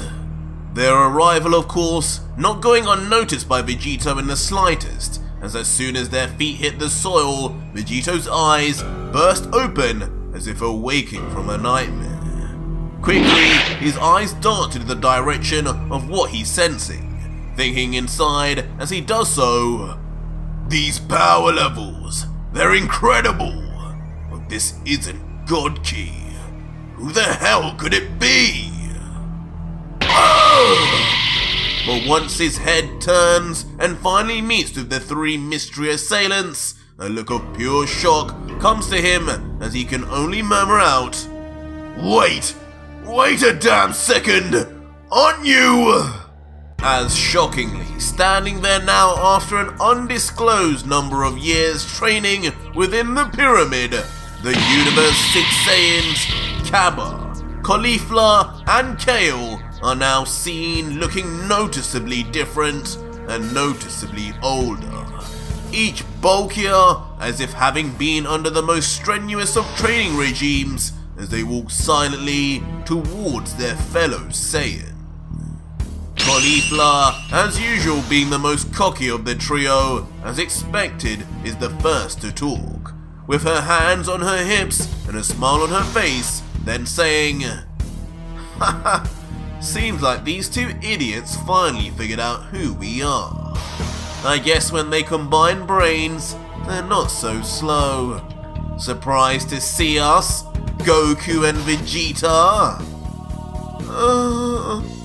While the nervous and reserved Kale can only whisper out, They look strong, sis. Are you sure that's them?" While Caba, with the most serious and steadfast stare of the trio, just remains strangely silent, instead just wondering to himself, "Master, I know the stories can't all be true, or at least there has to be another side. You wouldn't, not unless you had to." But Vegito, who is almost entertained by their appearance and new looks, immediately begins standing up, raising his body as he stares at the Saiyans and lets out with a smile, "Well, I'll be the Saiyans of Universe 6. Now this really is a surprise. I didn't expect Champa to bring all 3 of you brats out here. Maybe just that monstrous girl one. But Caba too, huh? Seems like a bit of a waste to send 3 runts out to their deaths." But a change in look then comes to the God Killer's face once he realizes, oh wait, actually looking at you now, I guess I shouldn't be calling you runts, should I? You three look older than me now. The years inside there have not been good to you, kids. I can't believe you'd waste your youth just to fight me, when you could have just stayed completely out of this. We didn't waste anything! But finally, growing an apparent backbone, Caba reacts angrily to Vegito's words, lifting his fist as he yells out, "We'll give up anything if it means stopping you, Master. We trained day and night for years with you on our minds, just so we could stop this, so we could stop you. I don't know what happened to make you go down this path, Master, and we don't want to kill you. We just want you to see sense. We know this isn't who you are." But Vegito, on hearing this, can't help but close his eyes and smirk, before replying very sarcastically, "You don't want to kill me. I never took you for a comedian, Caba, but I guess I should watch my words around you guys. I wouldn't want to overstep the mark and die now, would I? Under the almighty power of you little Super Saiyans. But as for you knowing that isn't who I am, you never knew me to begin with, kid. Especially not after all these years and things I've gone through. Things I don't care to repeat for the millionth time. Just know you're nothing like me and never will be. You still even have your home Saiyan planet. I lost that long ago and lost my adopted home straight after that. If you three are Saiyans, then you fight me to the death like your namesakes. But don't you dare come into it thinking you'll ever change my mind. What?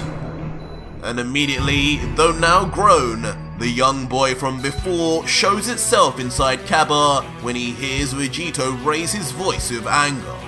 As Caba momentarily steps back and thinks to himself, sweating, he's changed. The anger in his voice. Is Master and Goku really inside that guy? As in the background, he can only think of his former teacher, Vegeta. Boring. Enough with your bromance. Let's get this party started. He doesn't want to talk, Caba. He wants to do this the old-fashioned way. As the impatient Saiyan then rummages through her left pocket until... Here they are. It's go time, sis. As Caulifla then pulls out shockingly a pair of black Potara. The same angel-grade Potara that Vegito possesses, that will never diffuse unless taken off. Huh? Black Potara? How did you get those? Only explanation is Vados must still be in the pyramid. With Champa. Why aren't they coming out as well? Leaving Vegito not only surprised at the position of the divine earrings, but also now puzzled as to why he's even just facing the Saiyans. But meanwhile, both Kale and Caulifla begin putting on their earrings, readying themselves for one thing only. As Caulifla telepathically talks with her adopted sister. Ready, Kale? Just like we practiced. Let's do it! As Kale typically just says back quietly, whatever you want, sis. I'll win this for you. Good. I can't wait to show everyone our new powers. Ha! before eventually the two female Saiyans' bodies rush onto each other without warning and uncontrollably, meeting at the hips until... It's good to be back. As in the aftermath of a huge bright light, the fused warrior Kafla appears finally for the second time in the series, in her mastered legendary Super Saiyan form, courtesy of Kale, and noticeably bulkier and stronger looking than ever seen previously. As she cockily with her arms folded then says, "Nice to meet you again, old man. Just know this rematch won't go anything like the last time." Kafla. Amazing. But Vegito, seeing this rush of power from the Saiyan, immediately gains a beaming smile, as if having been looking for this challenge the whole time anyway. As with an impressed tone, he comments, "I see. I haven't seen that form in a long while. Seems you've completely mastered it now. Got your emotions in check. I can feel it. Your power is far beyond what it used to be. It's unfortunate. If you hadn't challenged me today, I would have introduced you to a friend of mine." With that said, Vegito then turns his attention to Caba and calls out brazenly, "And what about you, kid? What progress have you made, young Caba? You claim to be my student after all, so you better have not let her show you up. What have you got? Super Saiyan Blue? Ultra Instinct? Show me already." But seemingly triggered and annoyed, Caba, who at this point can no longer hear or see the master he once knew, just closes his eyes and focuses deeply as he lets out confidently, "No, that's not what I'll be using, Master. I have something the old Mr. Vegeta would have been proud of." And suddenly, almost as soon as Caba makes this mysterious and ominous claim, suddenly the land of the gods begins to fall apart, as the clouds without warning begin shooting powerful thunder and lightning straight onto the ground below, while the mountains themselves surrounding all begin to shatter like glass and separate. And even from the outside looking in on Champa's home, the planet itself shudders under the quake of Caba's words. What the hell is going on? Vegito, of course, standing around, notices too, becoming nervous as his surroundings slowly turn to destruction all around him, never having even felt such a strange occurrence before, as he comments, "His energy. I don't know what it is. Whatever he's doing, it's spreading through the entire planet.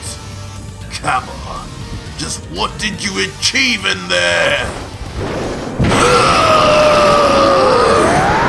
But suddenly, bursting forth even more violently than the surrounding area, is the ferocious roar of Caba himself, now missing his pupils as his hair begins to mysteriously lose its color, while a never-before-seen white aura coated in red lightning begins to surround his body as if one with it. But even as it seems he has lost control, the voice of Caba yells out one final time, "I'll make you proud, Master!" Huh? This kid is still thinking of me? Leaving the God-Killer slightly perplexed by just how strong the convictions of the younger Saiyan are, but more so, of course, by the insane energy coming off of him, as not only him, but Kafla too, watch on, needing to cover themselves from the dust and debris. A slightly annoyed face in the meantime, though, finds its way to Kafla, as she lets out, "Damn you, Caba. What a show-off. Looks like he's not playing around at all. We could have at least had some fun with a warm-up. But this battle is now going to end real damn soon, now that he's gone into that form. What a killjoy. With Vegito listening on nearby, just thinking, that form? She really thinks whatever he's about to show me will defeat me? Interesting. Very interesting. As from the view of Vegito, we then see the raging aura and clouds of smoke that blow past from the transforming Caba, while the other fully transformed few Saiyan he must fight lays in wait on the sideline also. And eventually, the transformation ends. The aura which bursts forth dies down, and instead, a thick seal of smoke now covers Caba, who lays in wait. But as it dissipates, small sections of the Saiyan can be seen. First his clenched fist, then his bulked leg, and then finally his cold lower face. All the while, electricity screams through the fog. And finally, when all is revealed, standing tall is now final Caba, bearing a striking resemblance to a certain teen Gohan, as his hair stands spiked tall in white, like an angel with one extremely long bang out in front, and most remarkable of all, two crimson red eyes, as if filled with rage, that stares right through into the soul of Vegito, as Caba lets out simply, sorry for the wait. I'm not too used to this form yet, but I'm glad I tapped into it just at the right time. So yes, if you were wondering, this isn't Blue or Ultra Instinct, Master. I call this my final form. Final form? Leaving Vegito nothing short of shell-shocked, having never seen anything like this in all his years. The power coming from it, though not divine, being far above any god or angel he'd witnessed up till now, leaving him to just wonder, how did this brat achieve something like this before me? As Caba just looks coldly on and asks, surprised, Master? Maybe once we're done here, I'll teach you. That is, if I don't go too far. This comment, of course, slightly lighting up the mood as Vegito begins to laugh and reply, teach me, huh? You've come a long way from when I first showed you how to become a Super Saiyan, kid. Who knew you even had something like this in you? I've never seen anything like it. But you know, you always were pretty boring in the transformation department. Knowing you, this is the last thing I'd have ever expected from you. But just as Vegito finishes patronizingly saying that, in an instant, in a showcase of unbelievable speed and precision, final Caba appears in front of Vegito and says calmly, well, looks like if I don't know you, then you definitely don't know me either, Vegito. As Caba, then with intense power, slams Vegito across the face so hard that within an instant, Vegito's body is already sent flying far from the young Saiyan, bleeding from the mouth and in complete shock from Caba's strength. And mid-flight, as his body uncontrollably moves towards a nearby rock face, Vegito can only think, this kid, I need to find out whatever this is and make it mine. until eventually crashing hard onto the mountain, instantly being engulfed within it. Meanwhile, from afar, having sent the Godkiller miles away, final Caba remains still covered in aura and red lightning, thinking, looks like Lord Champa was right. This power is too much for even him. Don't get cocky with me, brat! But almost as if hearing Caba's own thoughts, Vegito immediately explodes from the mountain, yelling at the top of his voice as blood from his mouth begins to evaporate off from the heat of his rage, now surrounded in a yellow aura and blue lightning as he enters his Super Saiyan 2 form. But as still confidently smirking Kafla in the meantime just looks on saying, since when did this become about just you two? You know you still have me to get through, don't you? Don't underestimate me. Stay out of this, weakling. You'll get your chance soon. First, I want to see what young Caba can do. Defiantly raising his energy even more as he stands staring at Caba and not even sending as much as a glance over at Kafla until... What? Out of nowhere, the true improvements of Kafla are made clear as in the span of a nanosecond, the fused warrior appears docked below Vegito, with her hands gripped on his chest, saying menacingly, listen, I don't think you realize, it's not you who calls the shots around here, old man. Die! Before blasting off Vegito point blank with a massive column of ki that simply vanishes Vegito as he's sent flying back even further than before, landing for a monstrous explosion in the distance as Caba then quickly teleports and arrives beside his fellow Saiyan, still not saying another word. Kafla, though, proud of what she's just done, places both her hands on her hips and with her chest up high says, I can't let you have all the fun, Caba. This is as much my fight as it is yours. By the way this is going though, doesn't look like there'll be much for us to share. He's way weaker than I thought he'd be. But Caba, who through the years has grown to not be as naive as the two girls, just says in a serious tone, no, don't underestimate him, Kafla. You know what Champa has told us, and you know firsthand what those two can really do. This battle is only just getting started. Be on guard, it's coming.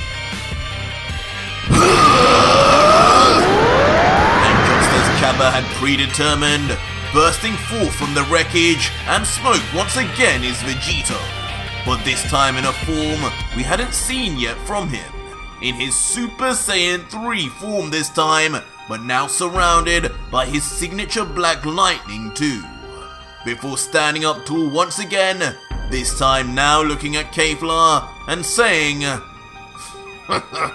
I forgot, you always were a bit of a drama queen, weren't you? I guess leaving you out is an impossibility with your patience. Until a smirk then comes across Vegito's face as he remembers. You know what? Come to think of it, back in the Tournament of Power, weren't you two girls pestering me to show you this form and how to do it? Well, how about we have that lesson here and now? Call it a practical assignment. And on hearing that, both Caba and Kafla then get themselves into fighting stance, as if readying themselves for the inevitable. But while Caba seems cautious, Kafla looks to him with a smile and says, he seems like he's done with the games now, Caba. You think I should spoil the surprise and show him what I can really do? To which an unfazed Caba, who seemingly couldn't care less, just responds, "Do what you want. This isn't a game, Kafla. Whoever this guy is, Goku and Vegeta or not, he means business. I can sense he wants to kill." But these comments only serve to excite the ladies, as Kafla then, with a frankly sinister smirk, looks to Vegito and says, "Funny you would remember that now, old man. I guess the dementia hasn't gotten to you just yet. But a lesson now? For what? I asked you to teach me how to become a Super Saiyan 3 literally decades ago. You don't think I learned it myself by now?" And suddenly, in a shock turn of events, Kafla too transforms into a Super Saiyan 3. But of course, her own legendary variant that seems infinitely stronger than any version of the form we'd seen in the past. Thunder and lightning roaring all over her body as her aura forms a ball of spikes surrounding her.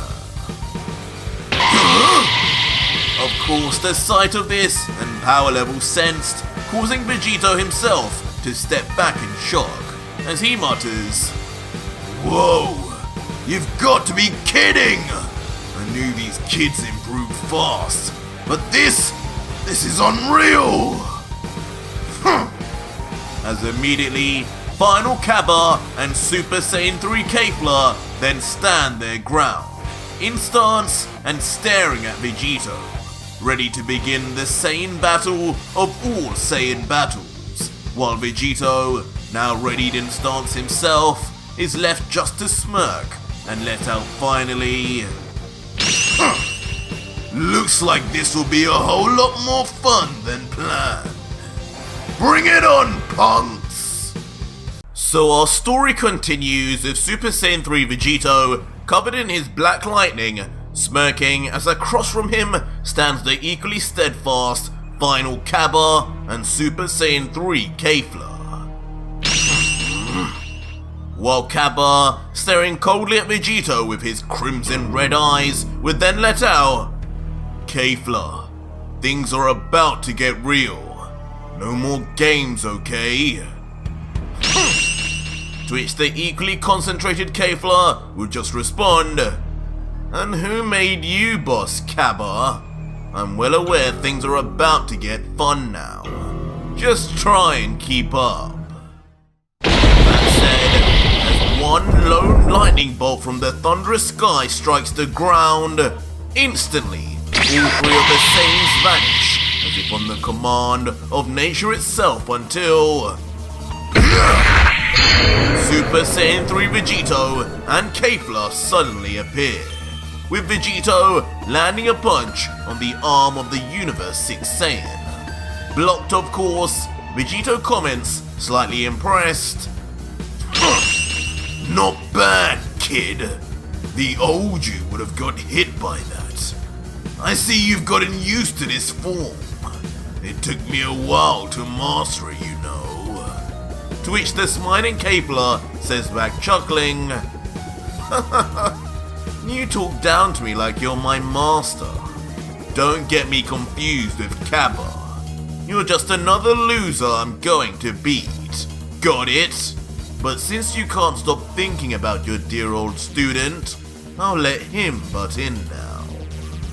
And just as Kafla had said, back down near the ground, a near motionless, cold as ice final Caba grabs onto one arm with two fingers pointed directly towards Vegito, with Caba muttering cautiously, "Hold it steady. Just like that. This ends here, Master." Immediately following up with Caba shooting off two pin-shot beams of energy that are so fast not even the panel of the manga can show their end.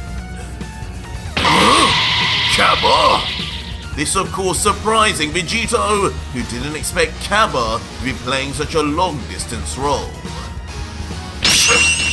As he stands there face on with the now fast approaching balls of energy, Vegito stands firm, unflinching in the eye of what could spell serious damage, commenting instead, "Not going to fight me head on, Caba?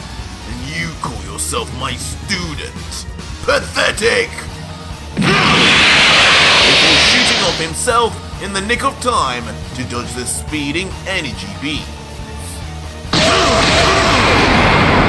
But nonetheless, not giving up or fazed by Vegito's movements, Caba, with perfect precision, fires off 2 more beams, saying as he does so, "Say what you like, Master, but we've prepared for this moment for years. I'm not going back on the game plan now." Game plan? As Vegito, still with the rabid beams of energy on his tail, thinks to himself, "These 2 punks really think some 2-bit strategy is all it will take to bring me down? I'll show you what happens when you try to predict the God Killer." Flying off faster now in a straight line, while the 2 energy beams slowly but surely get closer and closer, following Vegito's every move as if this time he's seeking. But in a strange sight, as the balls of energy now get so close they appear like mini suns behind Vegito, the God Killer just maintains a cocky smirk as he says under his breath, "That's it. Come to Papa. I'm sure this is going to go exactly to plan, young Caba." Before instantly, inexplicably, Vegito changes direction in a flash, turning 180 degrees and heading straight for the 2 beams that might as well be in touching distance now until... Surprise! In a shock move, Vegito then uses his time rings to immediately open a time portal in front of himself, almost acting like a pseudo shield. And the beams, just as Vegito most likely planned, go straight through to another time dimension.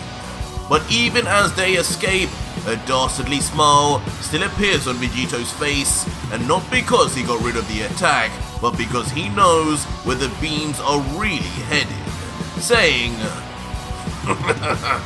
"Tell me, Caba, did your years of planning anticipate this? Maybe you should stop keeping your eyes so stuck on me and check in on your little partner, punk." What? What is that? Leaving Caba so confused, he immediately pauses his attack, not wanting to fire off more beams off into the strange black hole without knowing where they were going. As he stares into Vegito's confident face as the black hole closes in front of him, he begins to think on Vegito's words. Check in on my partner? What did he mean by that? Kafla? Kafla! As meanwhile, while Caba panics over what is to come next, Kafla just continues to confidently stand, watching as Vegito, from her point of view, seemingly struggles to avoid their combination of attacks, commenting, "Is Son Goku really in there? He's struggling way more than I thought he would." While unknowingly, behind the young woman, a small time portal would begin to open, until suddenly, massive behind her, almost dwarfing her existence until... A flurry of high-velocity energy beams, each and every one of the attacks that Caba sent towards Vegito are shot right out onto the defenseless Kafla, striking her back all at once. Huh? Kafla!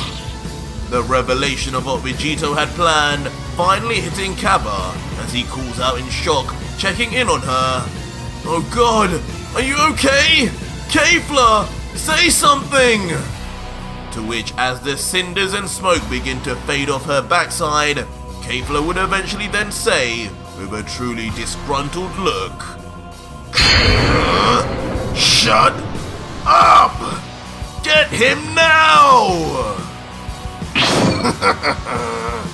But as Caba tries to comfort the pain-stricken Kafla, behind him, the God Killer appears once again, smirking with pride as he mysteriously lets out, "You see, Caba, that's the problem with fighting in pairs instead of one-on-one. It just means you have two people to keep track of now. And unfortunately, you chose the wrong one to take your eyes off, kid." What? As in an instant, Vegito readies his Godslayer blade and moves his arm back, ready to swipe and seemingly end the life of the young warrior in one swoop.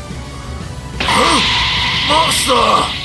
And now panicked, Caba would turn his head rapidly to meet his fate. Too late! But callously, without a care seemingly for his former student, Vegito swipes his blade immediately. But in the nick of time, in his final beast form, Caba ducks, to the surprise of Vegito, who reacts, "Caba, since when did you..."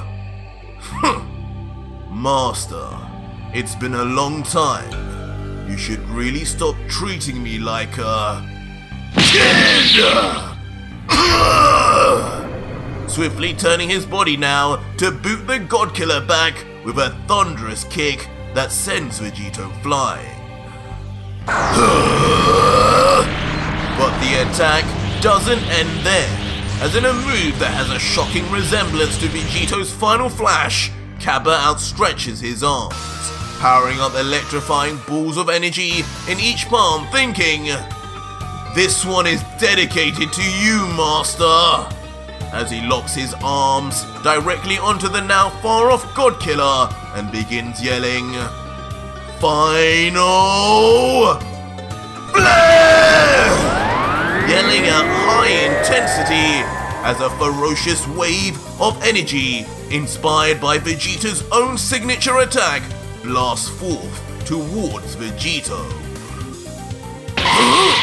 What the?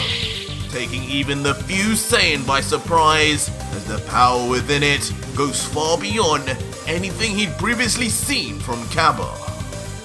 And as the beam gets closer, the true state and size of it becomes apparent, almost rivaling Vegito's size, even from far off, as Vegito thinks, "This isn't going to be good!"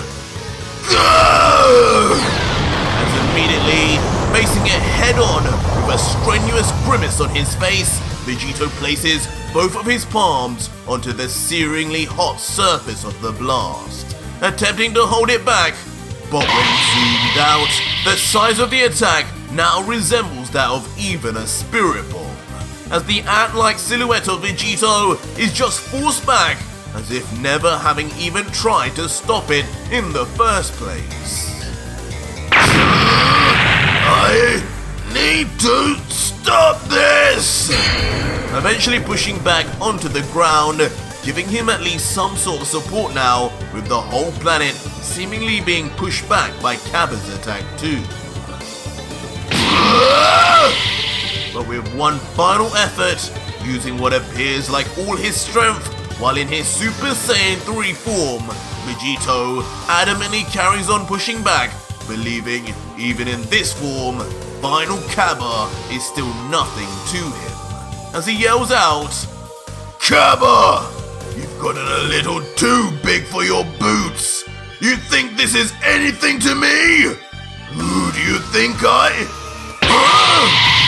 But before Vegito can finish his cocky monologue and apparently push the ball back, it seems final Caba never even intended to have a back and forth struggle.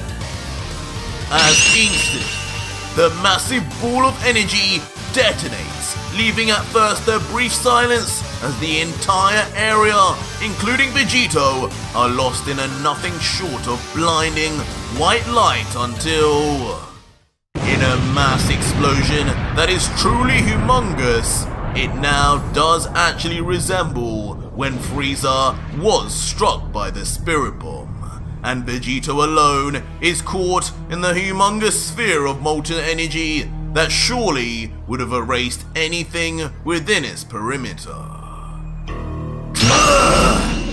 Even far off, the now recovered Kafla would also feel the aftermath of the detonation, bracing herself as rubble and debris reach far off into the distance. But once calmed down... Hey, Caba! What's the deal with that attack earlier? Watch where you point those things, you idiot! You nearly killed me! Comedically then still carrying on her anger from being hit by Caba's earlier beams, as if this was the right time of all times. Leaving Caba awkwardly silent as he whispers, "Sorry," and can only think inside, How is she angry with me over something that wasn't even my fault? But Kafla, not letting things go as you'd expect, continues to berate her fellow Saiyan as she yells, "Sorry? What do you mean, sorry? Are you trying to start a fight? Because oh boy, I've had enough of you in this final form, Caba!" While Caba just submissively remains under the domineering female, wondering, I can never catch a break with this girl. Cute! You guys made up. But where's my apology, kid? Huh? As suddenly, both Caba and Kafla are left stunned into silence as a more than familiar and authoritative voice calls from afar. No. Ready? Master. This guy just doesn't give up, does he? Leaving both Saiyans paralyzed in fear as they await for the seemingly unkillable God Killer to appear once again. Well, hello again. Thanks for that, Caba. I was looking to get a little tan this summer, but that burning sun you just trapped me in did just the trick. What? Vegito! As shockingly to Caba, but perhaps unsurprisingly to us, Vegito appears in one piece, his arms folded, his hair darkened to purple and surrounded in flames, as he now enters his ultra ego form. A form presumably neither Caba nor Kafla had any experience with previously. Caba, in fear and caution, immediately moves himself back to create space. But once he focuses in on Vegito's new appearance, questions begin to arise. That form, what is it? Is he still a Super Saiyan 3? His eyebrows are still gone, but his hair is different. Huh? Are you kidding me?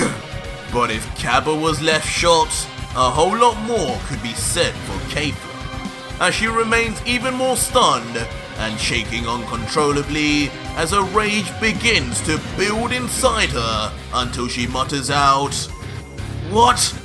What is that, Goku? Just when I finally become a Super Saiyan 3, after you never bothered to teach me, now you bring out something even cooler? What is that? Super Saiyan 4? As behind her, we see the childish but comedic mental image of her now wholly unsatisfied with her current form and wanting exactly what Vegito has, just as she did with Goku back in the Tournament of Power. That's it! I'm not going to be shown up by you boys again! As after an outburst of anger, Kafla quickly ducks her head, grinding her teeth as the planet itself begins to rumble and sparks of electricity spontaneously burst forth in the air surrounding her.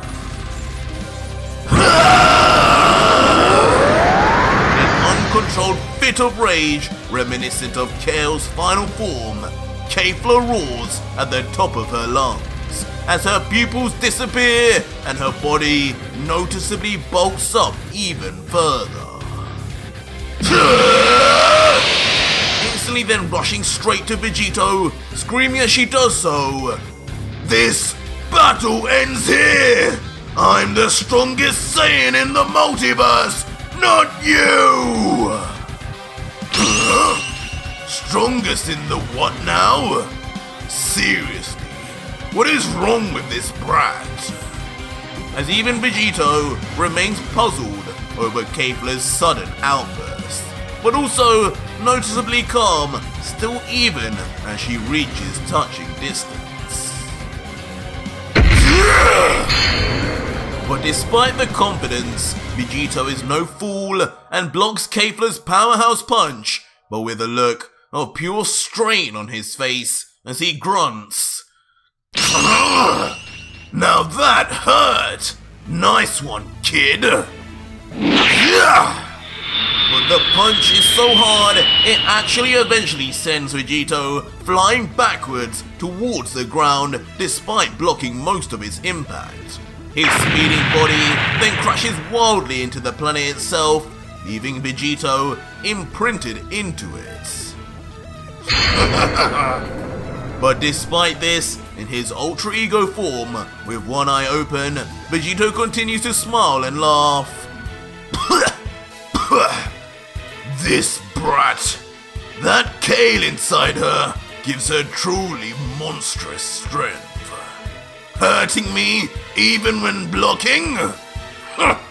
Ridiculous."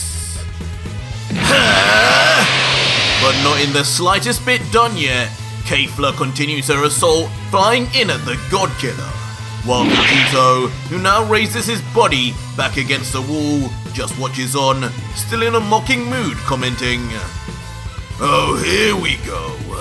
I thought she'd mastered her emotions, but she still loses control if pushed to the edge, huh? How very scary." Kafla, not allowing any more to be said, slams her fist straight into Vegito's face, impacting the wall hard too, with seemingly Vegito's own skull. "Almost. Just a little to your left, and you would have actually hurt me a bit, kid." Revealing eventually that despite how it seemed, Kafla had in fact missed Vegito, shattering the wall behind him instead as if it was made of glass. Meanwhile, with his head still tilted, Vegito would look into the eyes of Kafla and continue, "What's wrong? Are you telling me when you lose your pupils, you actually lose your sight too? I thought it was just to look cool." To which the continued to be enraged Kafla with a grunt yells, "I'll kill you!" But now readying his own body, and with a more serious tone, Vegito yells back, "Enough of this! I'm done babysitting you brats now!" Launching a punch aiming for the ribs of Kafla's body, but the other fused Saiyan is quick to dodge out of the way, flipping back and skidding across the floor from Vegito. Until finally, with still a rage-filled face, Kafla grumbles, "So, you finally want to start fighting back, do you, old man? Well, bring it on!" As Vegito gets into a strange sprinter's stance, looking directly at his target and coldly saying, "My pleasure, woman." "You're underestimating me, Goku!" "Not underestimating you, and I'm not Goku. But sure, whatever floats your boat, lady." As instantly, with the brief trash talk complete, both Vegito and Kafla then rush in at each other, finally ready to clash equally instead of one-sidedly. smashing their fists together, creating a planet-quaking impact in the process, with Vegito looking calm, while Kafla can't help but bare her teeth. Looks like our punches are almost equal in strength now. Not bad for a girl. I'm just getting started, old man! As the two stare into each other's eyes and yell out insults. In the air, multiple clashes of fists and kicks would then be seen, moving from end to end all throughout the sky. But as we look closer, only one of the fighters seem to have the upper hand, and it doesn't seem to be who we expect, as Vegito is pummeled hard and without mercy by the female Saiyan. And as the barrage of beating goes on, watching all the while closely from below is an unsettlingly silent final Caba. But as his own eyes dart around, watching every move and trade, a concerning thought begins to brew in his mind as he thinks, what's going on here? It looks like Kafla's winning up there. But the way Master's fighting, it's different. It's like he's not even trying. Huh? But soon, a look of shock and horror finds Caba's profile as both his eyes and mouth blast wide open, yelling out in realization, wait a second, his power level, it's increasing by the second, but why? As meanwhile, back in the sky with Vegito, a visibly beaten and bruised Vegito smiles as he wipes off the blood leaking from his mouth, looking on at Kafla, still in high spirits, as he says, oh, I haven't taken a beating like this in a while. Bravo. But when are you going to finish the job and knock me out, huh? Don't annoy me! If you want to go to sleep so bad, then I'll make that happen now! But unfortunately, as Kafla follows through with what was supposed to be a final punch, it is quickly and effortlessly stopped right in its tracks by Vegito's palm. As the God Killer himself, now with a sinister smirk, looks right into Kafla's soul and says, on second thought, I think I might stay up for a while. And would you look at that? Just in time, because it's my turn now. Hakai! And shockingly, in a completely unexpected turn of events, Vegito stares right into the arm of Kafla and shouts the one word he had previously reserved for the gods. Huh? Hakai? He wouldn't! As even Kafla stands completely shell-shocked that Vegito would even entertain doing this. Ah! What have you done to me? But in the end, as Vegito pulls his palm away, left horrifically in place of Kafla's once full arm is a dull stump, disintegrating right before the eyes of the paralyzed still Saiyan, only screaming, You're going to pay for... Shut up already! But halfway through her scream of pain and anger, Vegito, not having any more of it, slams his leg right into the now defenseless left side of Kafla, sending the fused Saiyan tragically to the ground with an ungodly smash, as in its final wake, Kafla just remains on the ground, back in base, and now seemingly completely unconscious, not uttering a word, but deep breaths as her body fights to recover.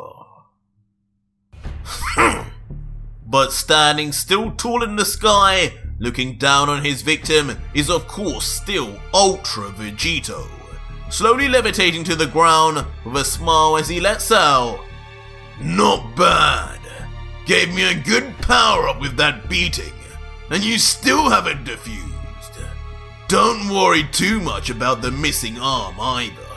I already fought a fused warrior, and know the minute you do separate, you'll be good as new. Referring of course to back when he fought Ultra Gogeta, who also lost his arm, but once defused, both arms were intact with GT Goku and Vegeta. But despite the well-meaning words, down below, the utterly shock-stricken final Caba can only stare into the lifeless body of Kafla on the ground, muttering, Kafla, you did that too?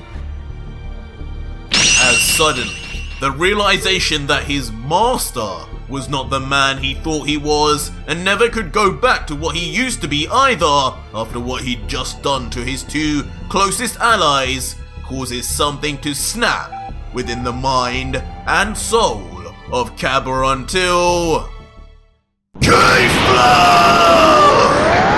In a roar of pure intensity and passion, final Caba screams to the heavens as if his efforts would somehow revive his ally. His entire body now engulfed in a strange white aura, while the red electricity that previously surrounded him now grows infinitely in intensity. His aura so large now, it no longer can even fit into view as the top blasts off into space like a key beam, disintegrating anything in its path. While all the while, Ultra Vegito stands watching, this time rarely without a smirk as he watches on silently, knowing how much of a wild card the young Saiyan could potentially be.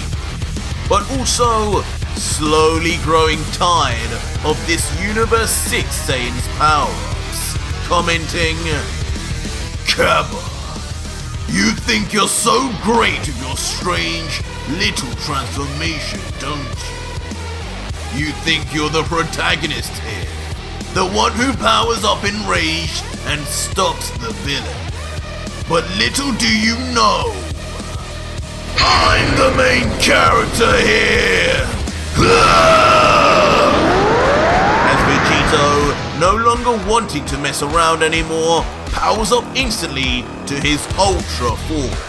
His hair now a mix of white and purple, and covering his body, dark black lightning that puts Caba's to shame. The massive power-up of course though, not going unnoticed by Caba, who immediately stops and looks at Vegito, trying his best to assess Vegito's new level of power, just saying, so, you finally show your true self. This is the God Killer. But with the introductions done, Caba is quick to display his incredible speed and rushes head on, with his left leg swinging back ready to slam into Vegito. All the while, the God Killer remains completely unfazed.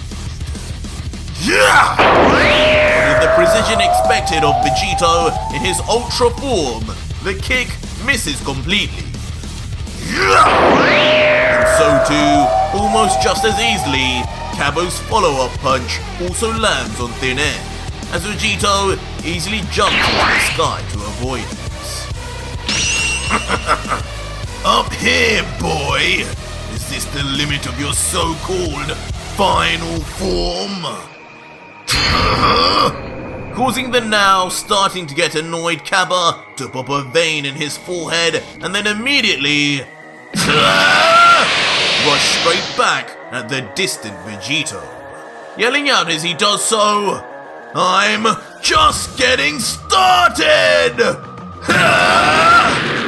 In a flash, catching up to the fused Saiyan, he throws out a flurry of kicks and punches. All the while, Vegito seems to keep his arms folded and simply defends with just his feet alone.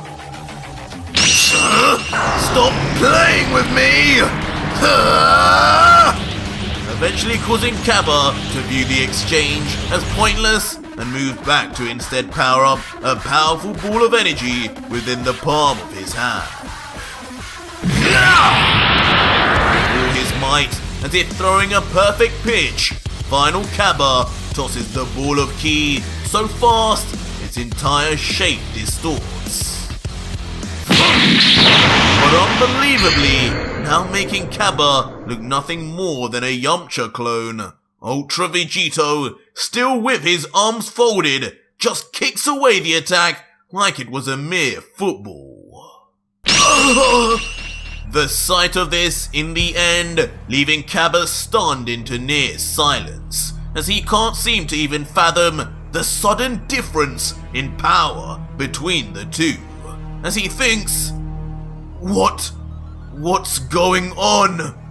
Was he playing with me this whole time? No!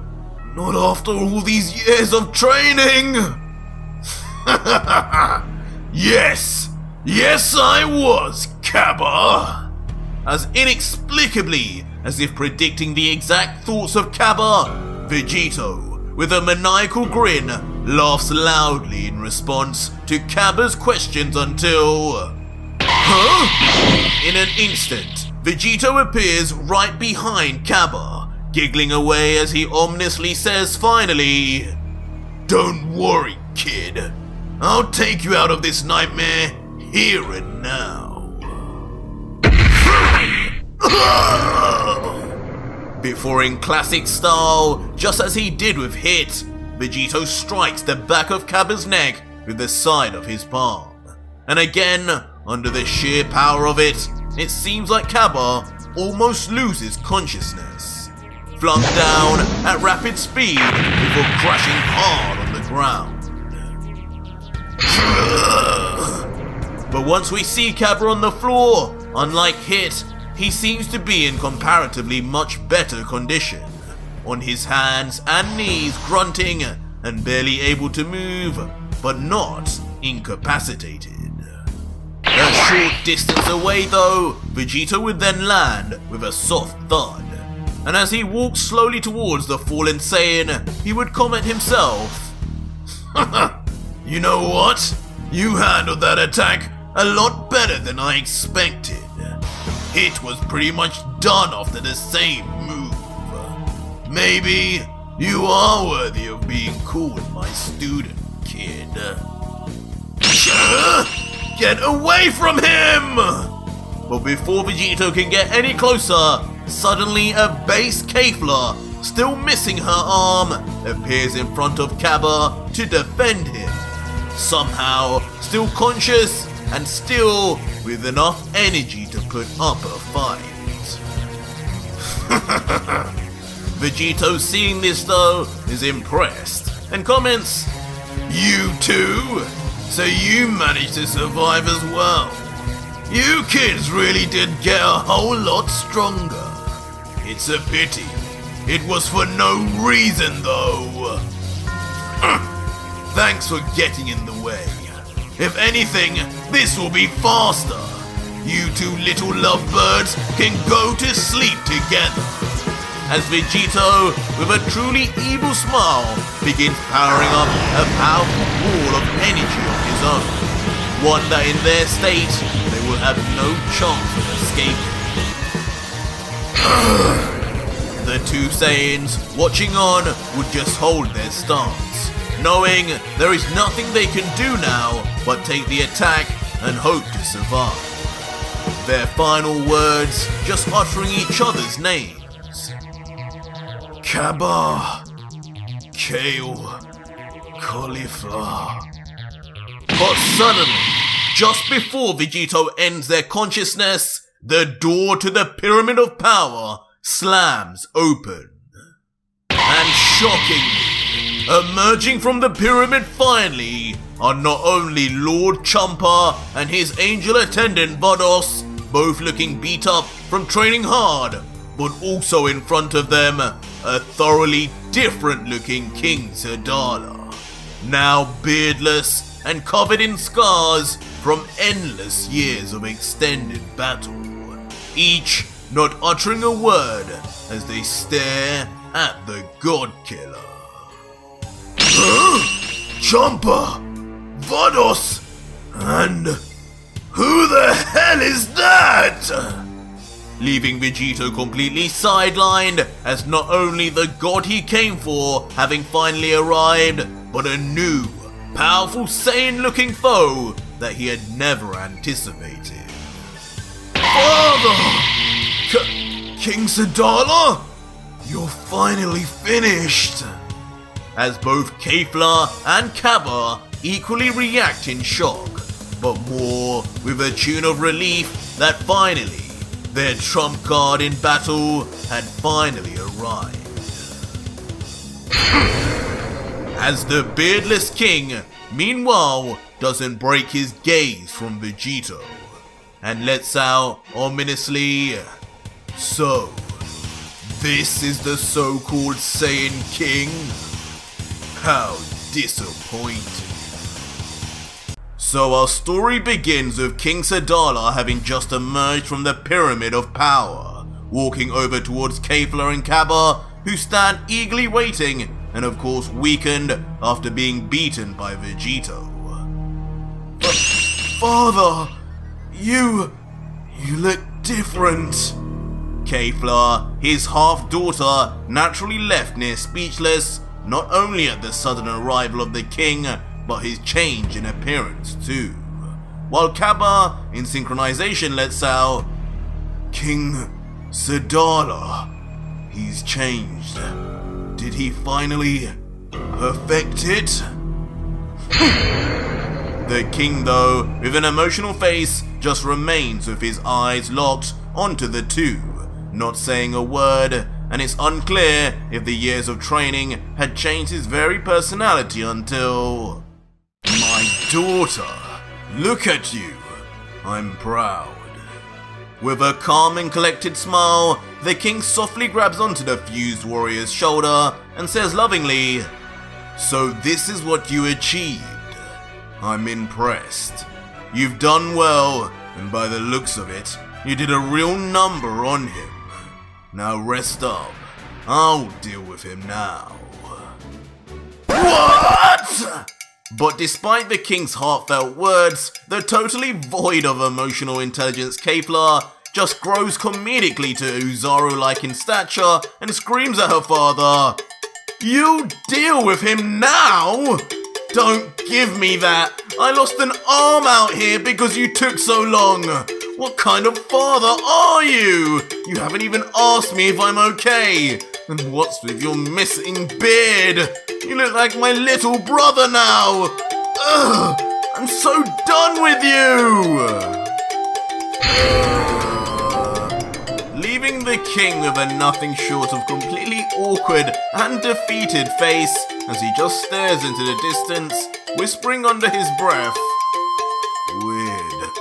I thought she'd think this was cool. I wanted to surprise you." But just as easily, the king's face then returns to normal. Now looking at Caba, he says, "Never mind. Since when do women ever know what really looks good on a man? Right, Caba?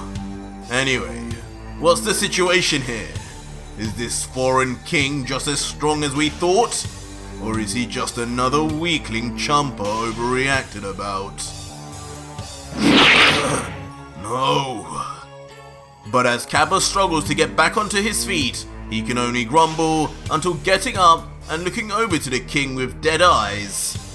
No, he's stronger. Way stronger than we ever thought or prepared for. I don't think this is even his final form. But on hearing this, in probably a surprise to most of us, the king of the Universe 6 Saiyans seems overjoyed as he lets out, "Perfect! Just the way I wanted. After all, we both know this isn't my final form either." Vegito, meanwhile, who still has his arms folded, watching on as the trio converse, just calls out impatiently, Excuse me? Sorry to interrupt the reunion, but who exactly might you be? You seem a little familiar." Oh, is that so? The king, looking out the corner of his eye after being addressed, then responds, "All in good time, my friend," before turning his body to face Kafla and Caba and continuing, "I'll be right back. Just need to have a little chat with the kids, alright?" After which, instantly, the king then turns his back to Kafla and Caba and outstretches his arms to either side. One arm in front of Kafla and the other in front of Caba. But neither seem shocked or surprised, as if they'd prepared for this very moment their entire adult life. As the king says, "Alright, it's time, you two. Begin the ritual." As meanwhile, a thoroughly pleased and calm as anything Champa looks to his angel attendant in the background, saying snidely, "You see, Vados, what did I tell you? The Oracle Fish never lies. The plan is finally starting after all this time. Everything we prepared for is finally coming to fruition. Now do your part and heal them at once, Vados." As Vados, instantly, even while in the middle of responding, "Yes, my lord, as you wish," begins vanishing from the spot. In a flash, reappearing behind Caba, Kafla, and the king, saying in a hushed tone, "Okay, you two, stand still. This will only take a moment." As immediately, both Caba and Kafla become enveloped in a shining, bright white light that takes the two by surprise with what it does to them.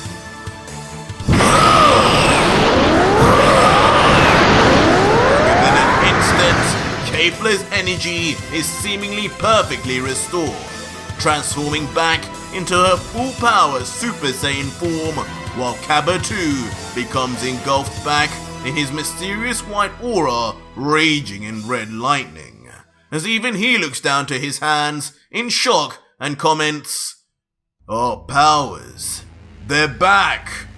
Kafla, we can do it now!" And with that said, the two give each other a nod in silence, as they had already discussed beforehand just what would happen in this situation, before simultaneously each places a hand on the shoulder of the king in front of them, as all three begin to then surround themselves in a calm aura that begins to move in one direction, from the youngsters to the king himself, as the king with a smirk comments, "There you go, give me your energy. Your king will put an end to all of this." They must be joking. Both of them are giving him their energy? That's the big plan? How pointless. There's only so much a body can take. This is no Super Saiyan God ritual. All giving them their share of energy will only serve to marginally increase whatever strength he already has. Amateurs. We Saiyans in Universe 6 learned that a long time ago. Not true, Saiyan! But as Vegito disregards the efforts of the three Saiyans, the God of Destruction of Universe 6 has something to add, saying sharply, "Don't compare what you scummy Saiyans from Universe 7 can do to what our Saiyans can do. The king is no ordinary Saiyan, and definitely no run-of-the-mill everyday piece of trash like you." Before, with a more relaxed tone, as if truly believing the words coming out his mouth, he looks to the sky and begins explaining, "This king is like no other. He is the warrior the Oracle Fish foretold to be the strongest in our universe's history. The true successor to the God of Destruction throne. A Saiyan born with the highest potential of his entire species. not by talent, but by the number of so-called S cells within his body. Huh? S cells? This last line suddenly sending a shiver of shock and confusion through Vegito's entire body as he wonders, Where have I heard that before? Looks like your memory has wavered, Master. As Caba, looking coldly at his former teacher, continues, S cells. S cells are what we Saiyans all have in our bodies in differing amounts, Master. It's what enables us to transform, and they are said to be in greater amounts in those with gentler hearts. Us Saiyans from Universe 6 were always predisposed to have way higher amounts than the evil planet-conquering Saiyans of your universe. It's why Kale, Caulifla, and myself were able to transform just by focusing on the tingles on our backs, while you had to go through far more. But even us three only have 25% of the maximum S cells a Saiyan body can have. The scientists say even that is 10% more than the Saiyans of your universe, though. But the king possesses 99%.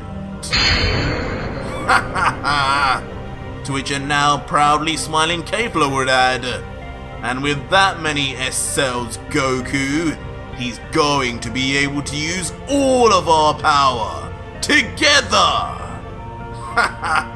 Who knew my old man would finally become useful for something? What? Vegito, hearing this, is initially full of shock, not realizing the warrior before him was anything special, questioning, combine your full powers together? So like a fusion, but between 4 different Saiyans, as he contemplates on the monstrosity that these 4 could produce until... Amazing! As from what first started as a small smirk, soon turns into a full-on crazy laugh, as in a twist, Vegito is completely excited by the idea, saying, I was hoping this universe could give me more of a challenge. This will be perfect! Might make me test out even a quarter of my abilities. Now stop all the talking and... bring it on! Show me your power, fools! As in a sudden fit of rage and impatience, Vegito overflows with a hunger for battle that takes over his mind. The sudden switch in enthusiasm, though, begins to intimidate the gods themselves, who watch on, as with a nervous look on Champa's face, he comments to his angel, Wait, why is he excited, Vados? Why is this Saiyan not scared? Is he an idiot? To which a cautious Vados, with a sweat drop coming down her face, just whispers back in a fake confidence, Don't worry, Lord Champa. This must just be their typical Saiyan bravado. Vegeta-san was exactly the same. He'll think twice once the king unleashes his true power. I can promise you that. But just as Vados says that, suddenly, both Kafla and Caba are reverted back to their base forms, as if now completely out of energy. As Kafla says, Oof, that was quick, while Caba whispers, It's done, King. About time. As the king, now having seemingly taken every drop of energy from the duo, looks to Vegito with veins bulging and pulsating all over his body, and lets out, Sorry for the wait, my fellow king, but I'm done talking with the kids. I'm all yours. And with that, without a word more of a goodbye, King Sadala walks off towards the God Killer, leaving Caba and Kafla behind. And as he gets closer and closer, only a smirk begins to grow on his face, as inside he thinks, I wonder if he has any idea how long I've waited for this moment. God Killer! As towering considerably over Ultra Vegito, King Sadala appears right in front of the folded-armed fused Saiyan, staring right into his eyes domineeringly, unfearful in any way at all, as black lightning roars only inches away from him. Looking up calmly and unfazed, Vegeta would then say, So, are you going to stare at me all day with those big yellow eyes? Or are you going to show me something? Where is this new power? I don't sense anything different about you. Can we get this over with? I have a date with a certain kitty. To which the king, just looking down without even the slightest bit of a smile, replies, Just as I would expect of fellow Saiyan royalty. Just as impatient as my brother once was. But no matter, if you want to cut to the chase and see my true power, then this is one request I can grant you, Vegito. As without a moment to waste, the king then suddenly begins gritting his teeth madly, his nostrils flaring up as veins even appear on his cheeks. His arms first bulking up massively as his fists close so tight, traces of blood begin to seep, and his back now growing in size to insanity levels, as with a thunderous roar, he groans, as aura and wind begin to emanate all around his body, affecting the very planet itself with his transformation. The ground beneath him splitting in all directions, as if the surface itself can't withstand his energy. And from outside, the planet once again begins to visibly shudder and quake. This is even worse than Caba! As Vegito, standing across from the king, can only step back slightly as he struggles to keep his balance on the now falling apart planetary surface. But as we zoom in on Vegito's face, the true level of his surprise is seen as he comments, His power level, it's skyrocketing like nothing else! But how far will he go?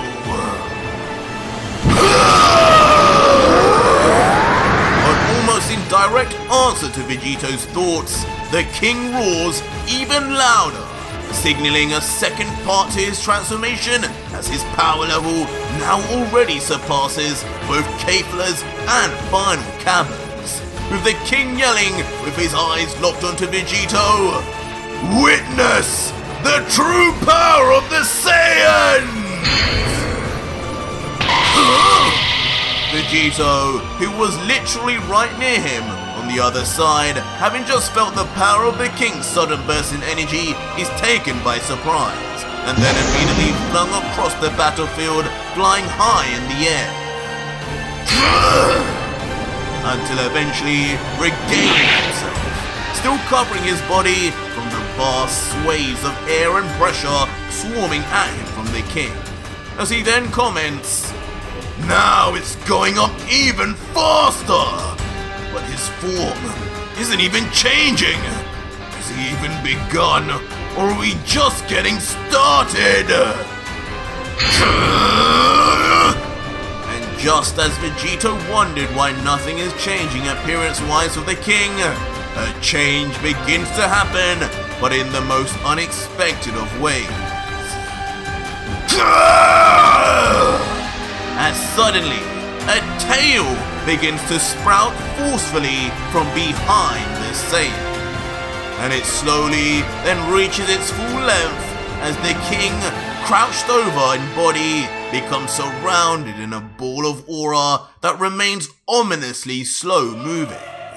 And the king's hair turns from black to white and grows massively in length. His arms and chest now unbelievably becoming surrounded in a white fur too, as if his hair is spreading like a virus through his body, until from behind we see the final full length of his long white strands take shape. And in the end, King Sadala reaches his final form. His hair spiked up uncontrollably in white, his body covered in silver fur, and his tail out in full force. All the while, he bears the same crimson red eyes as Caba, but in this form, he is no final King Sadala or Beast King. More so, he resembles a certain legendary form from decades ago.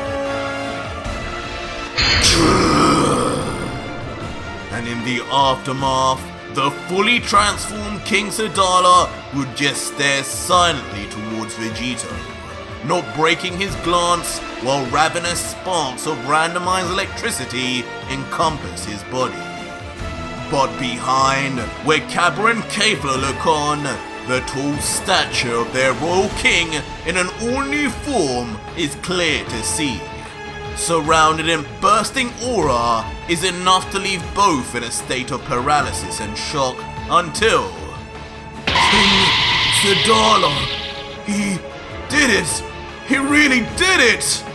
While Kafla in a stark contrast yells out, "Father, you damn old geezer! I knew you were good for something! Get him, Dad!" And similarly, Champa, now completely full of delight, raises his fist in excitement and lets out, "It's done, Vados! We won! I told you it would go down like this. The Oracle Fish never lies. Remind me to get some extra nice fish food once we're done here." While Vados, also with a more calm and quietly confident look, just responds, "Yes, my lord. As usual, your wisdom never fails you. This king has followed through just as you said. Surely, the strongest mortal to ever exist." What is this? But in a complete switch, when we come back to Vegito, the thoughts and feelings are thoroughly different, as a wide-eyed now Vegito begins thinking, "Whoa! He's completely different! He looks like some sort of Super Saiyan! That tail! That fur! No way! He looks just like those two guys from before! Almost like a Super Saiyan 4! As within the confines of Vegito's mind, he begins to think back to GT Goku and Vegeta, who he had met previously, until... Huh? No way! Vegito's face becomes even more shell-shocked as he then puts the pieces of the puzzle together and yells, "Could this be a Super Saiyan 5? This power, it has to be! It's unbelievable! And again accessed with a tail! Just how far could we Saiyans really go without God forms?" But meanwhile, the king finally breaking his silence, looking down at the palm of his hand as he says in self-admiration, "Looks like you finally caught on to what you're going up against. This is another level to you, friend. This is the true ultimate form of the Saiyans. The power that can only be achieved by those with 100% of their Saiyan potential unlocked.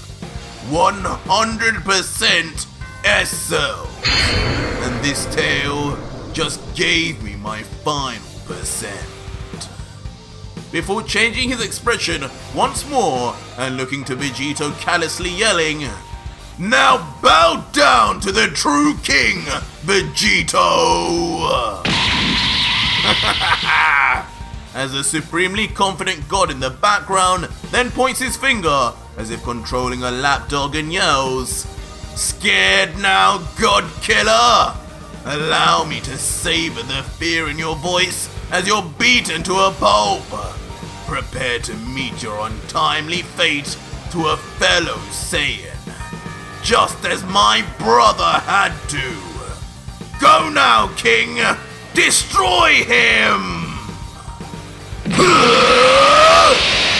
As the king, as if truly bent by the need to Champa, rushes in immediately with a ferocity that would make even Broly proud. As a seemingly alarmed Vegito just stands paralyzed still in the distance.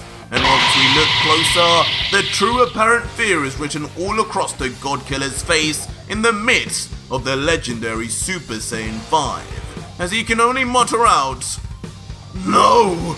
No! The ultimate Saiyan! How can I be that?" Psych! Until out of nowhere, Ultra Vegito's face shifts into one of psychotic demonic nature. His eyes bulged open and vein-stricken, as a grin like no other then emerges on his face despite the monster that approaches him. And in an odd scene, as the Super Saiyan 5 King reaches right before the God Killer, Vegeta remains standing motionless, not even attempting to shy away in any capacity. And eventually, the incredibly powerful punch then makes its move, landing flush hard with a thunderous impact on Vegito's face. Ha ha ha! How's that, Vegito? Now I know that had to hurt.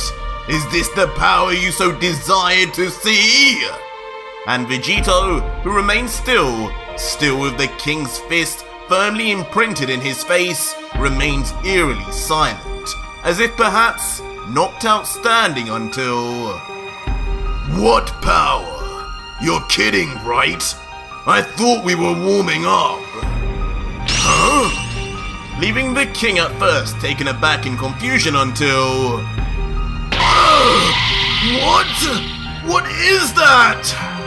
As the king pulls his arm back in fear and disbelief, having realized not only that his attack did nothing, but also after seeing a certain scene on Vegito's face in the aftermath of his attack. As ironically, left behind is in fact the God Killer's signature black eye with white iris, now signaling his activation of the stolen god and angel powers within his body. With his arm fully pulled back, the domineering king of the Saiyans then trembles in the presence of Vegito, muttering, "How? Why didn't you move? Why aren't you damaged? I am the ultimate Saiyan!" To which Vegito, only angling his head, says back, "Ultimate Saiyan? Maybe in your universe, but you don't even hold a candle to the weakest Saiyan back in mine." Before holding his head back upright, and with a slight grin that would scare anyone, he lets out, "But if holding onto that title means so much to you, you can have it. After all, I'm no Saiyan anymore. I am a God Killer." Huh? As suddenly, a look of fear and shock comes across the king's face, but it doesn't seem to be because of Vegito's words, but instead, something much worse. As unbelievably to the king, an apparition of the former God of Destruction candidate, Toppo, instantly appears behind the king, and bear hugs him with the same intensity he had given to Goku in the past. This time, the grip being so tight that the king immediately coughs out blood. Toppo's power, of course, being amplified with Vegito's own strength. But even as the king struggles to breathe under the bone-crushing grip of Toppo, Vegito himself doesn't seem to be done, as he yells, "Sorry, but it's time for that date of mine." As Vegito's whole body becomes surrounded by an eerily mysterious energy before... Huh? No! No! Stop! In a scene that harks back to what Kafla had done to Vegito last chapter, Vegito blasts King Sadala with a tsunami of energy that seemingly instantly vaporizes him.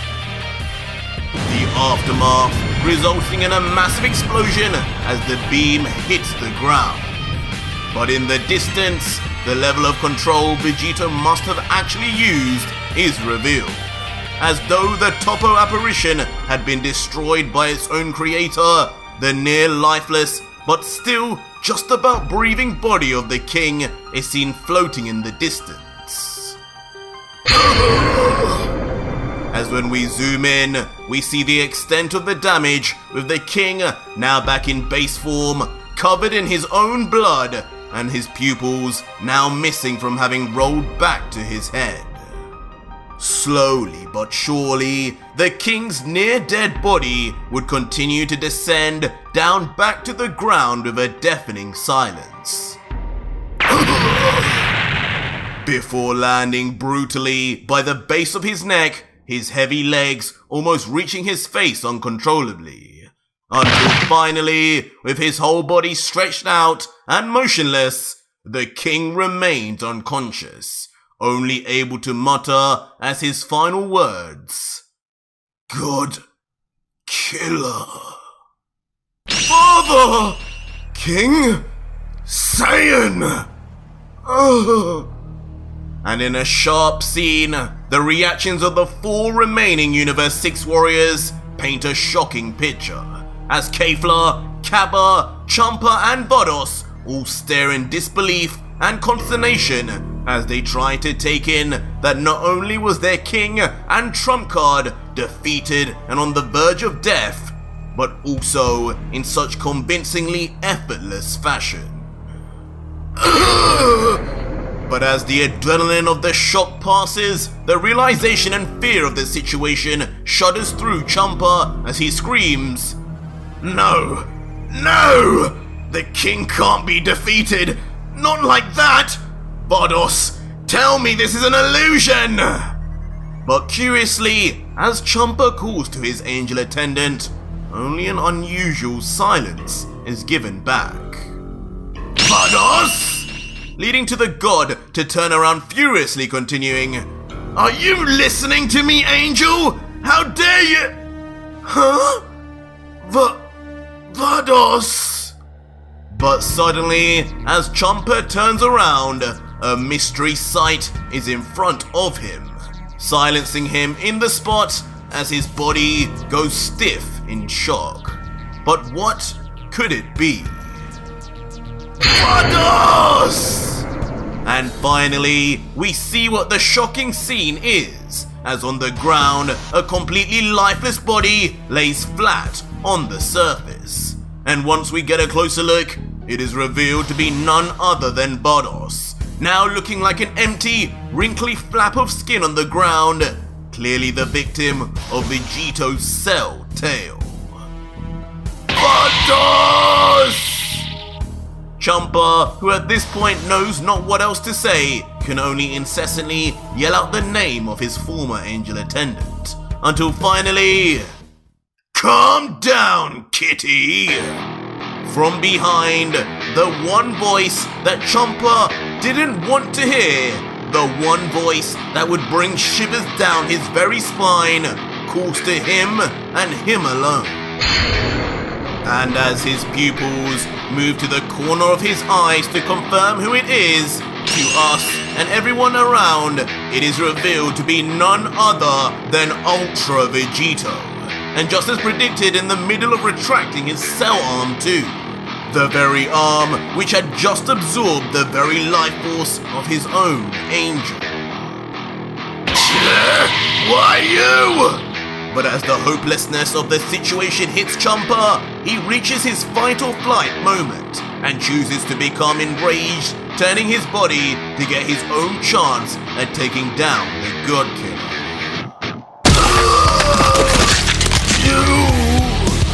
But in the end, he doesn't even get a chance, as brutally, with a powerful thrust, Vegito penetrates the torso of Champa with his entire arm, creating a massive, gaping hole in the process. And shockingly, once we look inside the body of the god, we see Vegito's own hand is grabbing the very heart of Champa, pulsating as the heart beats faster and faster from the god's apparent fear. What are you doing? And with the god being allowed to say a few more words, his last ones only just inquire what sadistic thing Vegeta was now doing to them.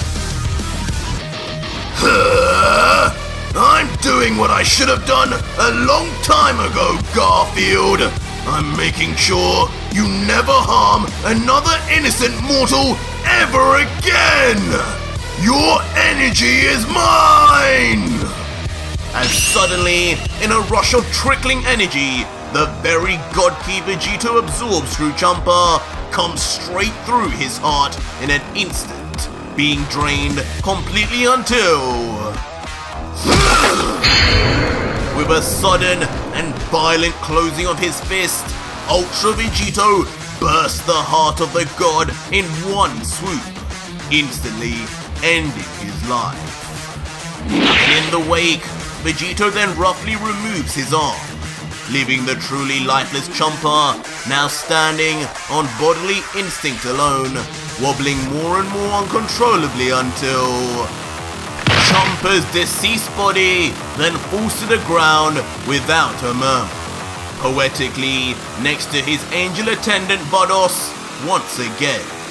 And without a thought more, now done finally with his next godly victim, Vegito raises his arm to do the one thing we all know he must. Hakai! Yelling the chant of the destroyers with passion, with just as much conviction as he did from day one. And as expected, both of the bodies of Vados and Champa then vanish immediately, erasing to nothing, never to be seen or heard from again in the living world.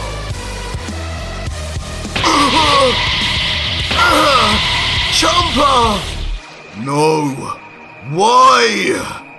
This of course leaving the traumatized Kafla and Caba, who both have lost all their energy, having given it to the king earlier, now just standing powerless, watching as everything around them metaphorically crumbles away. Finally, over halfway through the list. Only 5 gods and angels till the big day. It's time to get a move on. Leaving the smirking Vegito to think on what he's just done and what's next. While little does he know, in the distance, behind him in the sky, a mystery figure appears watching. Godly in nature, but humanoid in appearance. Could it be the Grand Priest? But no, in the sky, finally in the same scene as Vegito, watching him from afar, is in fact Goku Black, looking down with one hand on his hip and a serious look as he thinks, now, do my eyes deceive me, or is that the fusion of Goku and Vegeta down there? The heroes of Universe 7 now slaughtering the gods and angels? Huh, how things can change. Damn fickle mortals. As he begins to think back to a simpler time, when Vegito Blue fought to defeat the original God Killer. So our story continues with Vegito looking down on the ground in silence, the spot where he had just erased not only the angel Vados, but also Lord Champa too. 10 years to the day he first got rid of his brother Beerus. As he looks down though, a clear smirk is visible, clearly happy with himself as he thinks, "Fat Beerus, you died as pathetically as you forced my friends and family to. I'd say burn in hell, but you and your angel won't even exist there." And with that said, Ultra Vegito then quickly turns his head and yells out brazenly, "Hey, you two! What the hell do you think you're doing just standing there?" As both Caba and Kafla watching on then become filled with fear, as Vegito's loud and domineering voice shoots through their very bodies. Kafla, who at this point not only has given her energy along with Caba to the king, has also lost her arm, says nervously, This might be it for us, Caba. I've got nothing left in the tank. I couldn't even store him in this state. Before we go, I just wanted to say, I kinda like you." "No!" But Caba, meanwhile completely interrupting the young woman's unknowing confession, instead, in his own fear, mutters back, "No, this can't be the end. At the end of the day, Master's still in there, and so is Goku. He wouldn't kill us, would he?"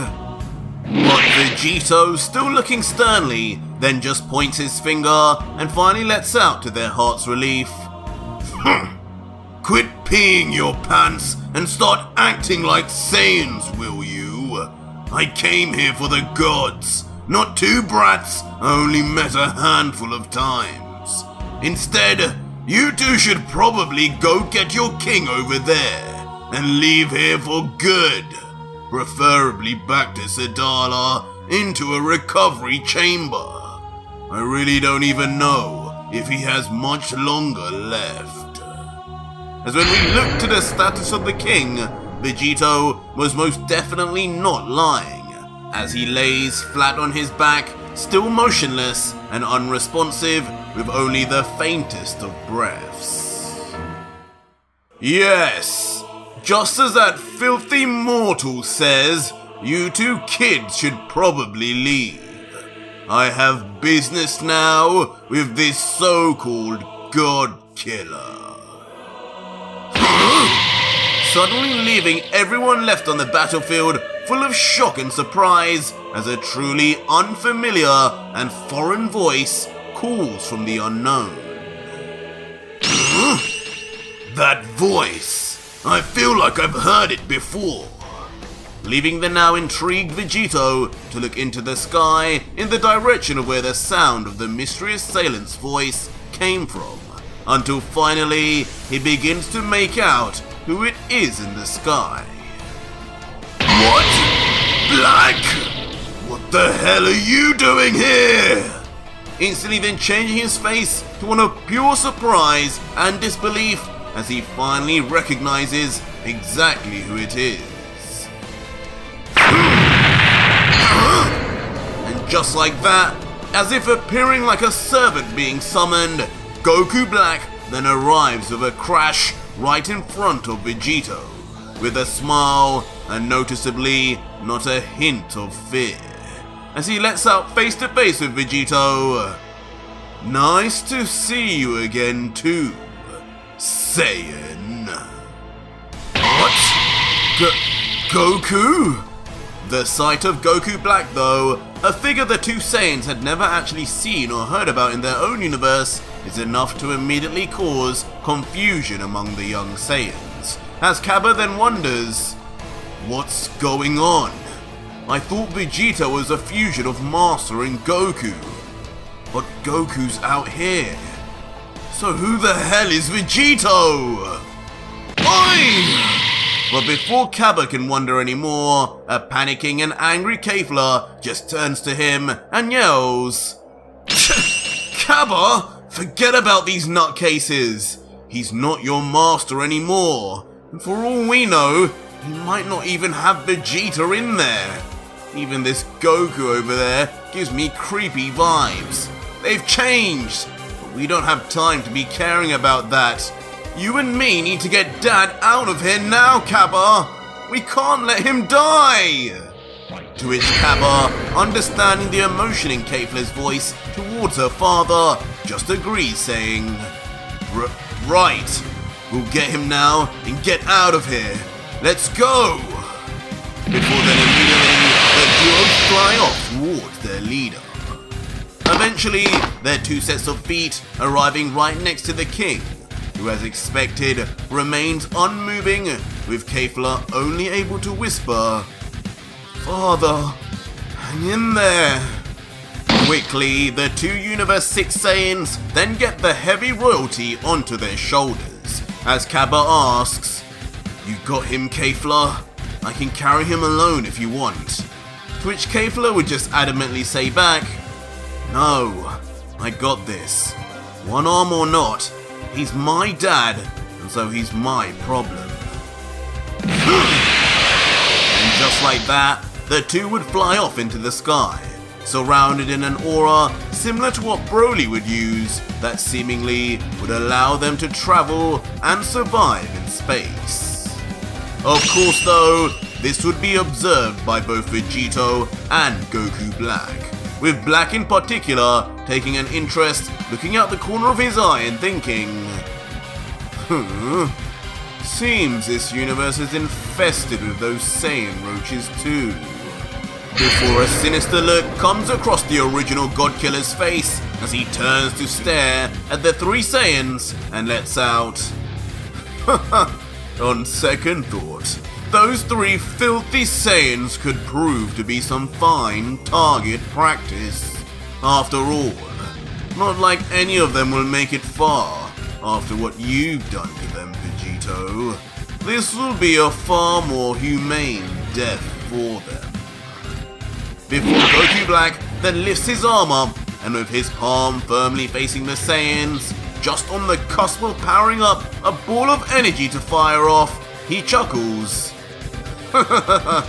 Oh, how I've wished to add a Saiyan to my kill list. What? But suddenly, as expected, Vegito does not stand for it, and instantly appears, grabbing Black's forearm, and looking at him sternly as he says authoritatively, Well, keep wishing, Black, as that won't be happening anytime soon. Start talking. Why the hell are you here? And how did you survive? Last I saw, Zeno completely removed you from existence. At which point, Goku Black then moves his arm away as Vegito loosens his grip, grumbling, Very well, mortal. I suppose I should save my energy for you. Before looking up at Vegito with a dastardly smile, continuing, Seems even if you've opened up your mind to the uselessness of the gods, you still have the simple mortal ideals to protect people you don't need to. Mark my words, that weakness will be your downfall, Vegito. To which an unfazed and emotionless Vegito continues to look and just push. Get on with it. I'm not looking for advice. Tell me what I asked before you die here and now. Hearing this, Goku Black finally then concedes, at first smiling before looking into the palm of his own hand with a distant look, as he begins. To tell you the truth, even I didn't know until recently. On the day that damn Zeno erased Zamasu and myself, I could see the moment we began vanishing. I could see our lives ending. I tried to do what little I could to maybe survive. I absorbed Zamasu's life force and energy straight into my body, giving me the strength of our merged form hoping that would counter Zeno's power, but it did nothing. Before I knew it, I was gone. But also before I knew it, I woke up once again in the middle of nothingness, pure white. I noticed from afar Zeno was still around. He must have erased the entire universe, but for some reason, I remained. And nothing seemed any different with even my newly increased powers still intact. The only small difference was that my time ring was slightly damaged. But still working. So without Zeno knowing, I quickly escaped to an alternate timeline. And since then, for the last decade, I've been seeking answers as to why I was chosen to live. Entering all different timelines, trying to find the truth. Surely, some god out there, even higher than Zeno, must have had purpose for me. But why? Before after explaining all this, Goku Black's mannerisms completely change, and he looks to Vegito with a killer look as he spouts out, "I don't know, but whoever he is, he has led me to you now. Someone who possesses not only one ring to replace my damaged one, but 3 for me to take. And it's just all the more perfect that this someone is you, Vegito. Now, I can get my revenge 10 years later, and the time rings." But Vegito, hearing this, is just left nothing short of confused, as he inquires, "Huh? You need me to get more rings? Do you not remember how you got your ring to begin with? From your dear master Gowasu. All you would have had to do is keep traveling to varying timelines where Gowasu existed and replace the time rings you lost. That was my plan if I ever needed to restock for the final battle." But somehow, despite the surprisingly valid advice from Vegito, a scowl appears across Goku Black's face as he responds instead, "Don't talk to me like a fool, you damn mortal. You think I wouldn't try that? If the rumors had spread so far that I could learn of you on my travels, then best believe they have now reached all the other timelines and universes too. I already tried to go to multiple alternate universes where Gowasu existed, but every single time they had been warned already of your arrival, and moved the box to some unknown location in response. How dumb are you, Saiyan? Surely you must have realized by now how your reputation is preceding you in every universe or timeline you enter." My reputation? Vegito, hearing this, is immediately left in shock, never having realized something like this could have happened, but then soon remembers actually being told something similar before, as he realizes, "The other universes and timelines already know of me? Wait, didn't Gogeta tell me that it was Whis who showed him everything I had been doing even before I got there? So, it must be true! Damn it!" As suddenly the God Killer becomes angered and infuriated at his new situation as he yells while slowly increasing his energy uncontrollably. "My plan, it's ruined already! If I can't get those damn time rings, those extra lies, I don't know if I'll ever be able to beat those two. There's only one way left now." Without warning, Vegito then breaks out into laughter, looking Black straight in the eye and sinisterly yelling, "If I can't travel back to Gowasu for my time rings, then I'll just need to start with taking yours, Black." Instantly then rushing in at the original God Killer, hell-bent on adding his time ring to his collection. What? Leaving Goku Black to just watch on shocked as Vegito races to end his life. Primitive ape, it won't be as easy as you think. As suddenly, Goku Black opens a time portal right under his legs.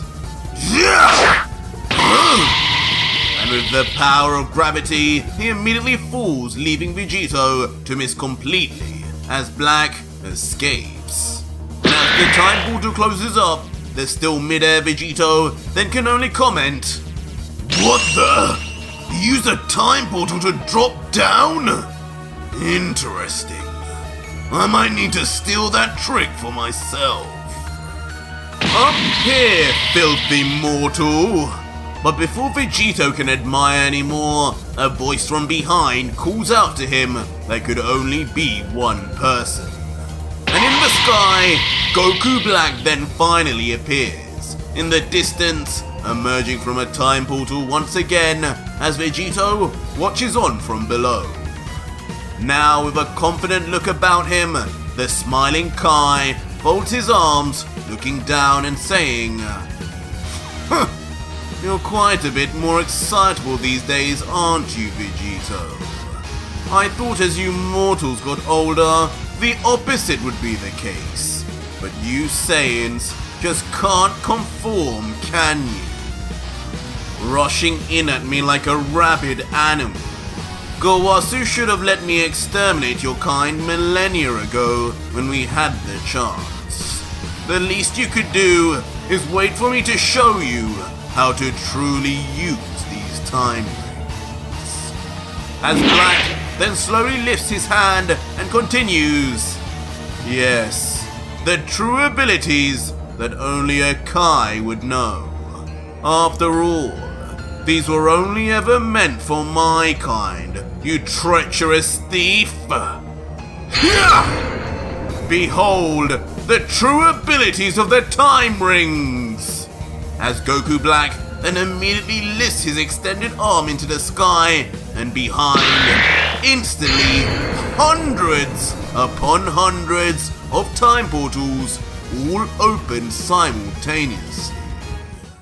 And as the real Goku Black remains in the middle, inexplicably around him, multiple duplicates of Goku Black himself, complete with the same evil sadistic smirk, all come out of their respective portals as Black yells, "Behold, the power of my time clones, each one just as powerful as the last, a fractionally alternate version of myself, each with the same desire to kill you, Vegito."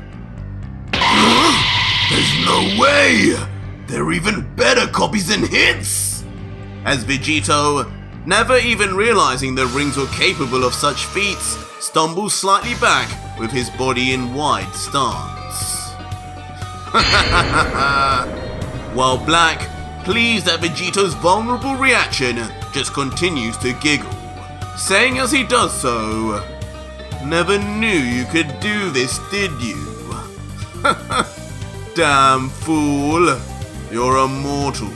You have no right to stain the rings made only for my kind. So it's only natural you will never be able to use them to their true potential. Always remember, these are not meant for filth.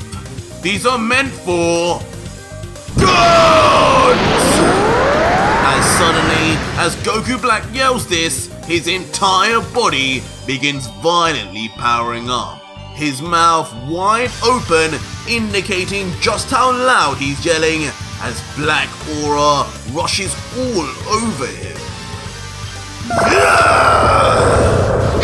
As eventually, as all the aura subsides, Goku Black reveals his new final form, now with jagged white hair and mastered Ultra Instinct aura, but also behind him the famed halo of his previous merged Zamasu form, confirming to us all that just as Black had said, he had taken the entire strength of the other Zamasu into himself successfully. Before looking down supremely confident and saying ominously, "Surprised? Even the techniques of the angels do not fail to be in my grasp. But you know, the surprises don't end here." Leaving Vegito slightly puzzled as he wonders, another surprise? Has he mastered Ultra Ego too? If so, this might be annoying. But in the end, it is not revealed that Black had attained the Ultra form, but instead something far worse, as each of the hundreds of alternate versions of Black also then transform into this new haloed mastered Ultra Instinct appearance, each giggling, "It's time to die, mortal." Vegito, looking up, is slightly impressed, but then comments in a partially sarcastic tone, "Whoa, wasn't expecting this. He looks just like Merge Zamasu did, and he seems to have attained Ultra Instinct too. Now couple that with the endless supplies of copies, and this might just be fun."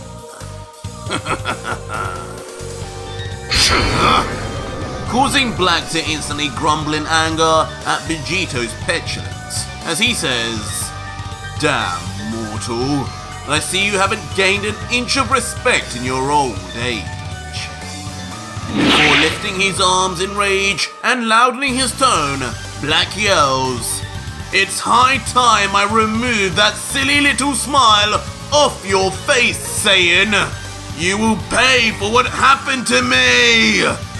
Die, Vegito!" As immediately all of the Goku Black clones rush in like an army on the command of their general, each with blistering speed and the same vicious killer intent to exterminate Goku that Zamasu always had. But as Vegito is seen with his back to us and a rain of Goku Blacks in the air coming towards him, there doesn't seem to even be a hint of hesitation or fear that comes over him. Countless Ultra Instinct users, and yet Ultra Vegito does not budge even an inch.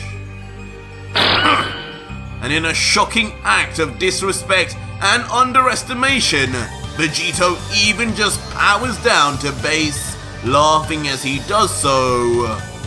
Poor me! How will I ever survive this? What? Black, noticing this, is immediately triggered, his teeth now bared as he thinks, he dares go back to his base form? Who does he think he is? Is he mocking me? As meanwhile, Vegito then remains silent and begins spreading his legs to a certain stance as his arm drops down. Before, in iconic fashion, Base Vegito then begins putting his hands together in a familiar position and begins spouting, Kame!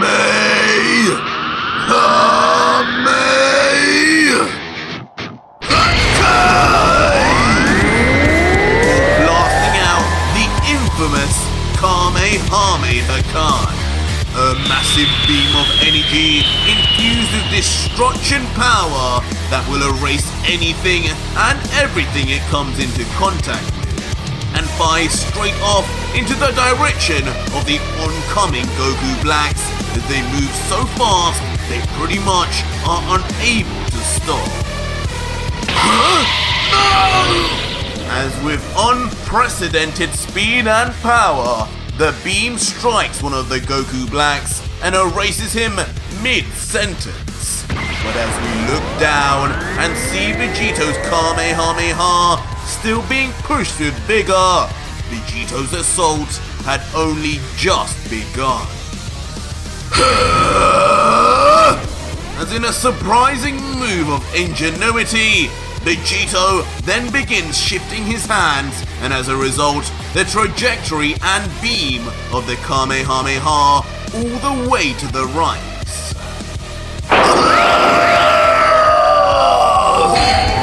And in its wake, as Vegito moves it all across, each of the hundreds upon hundreds of Goku Blacks are erased on the spot. Like merely wiping away dirt off a window, blood-curdling screams can be heard from miles away as the brutal scene takes place.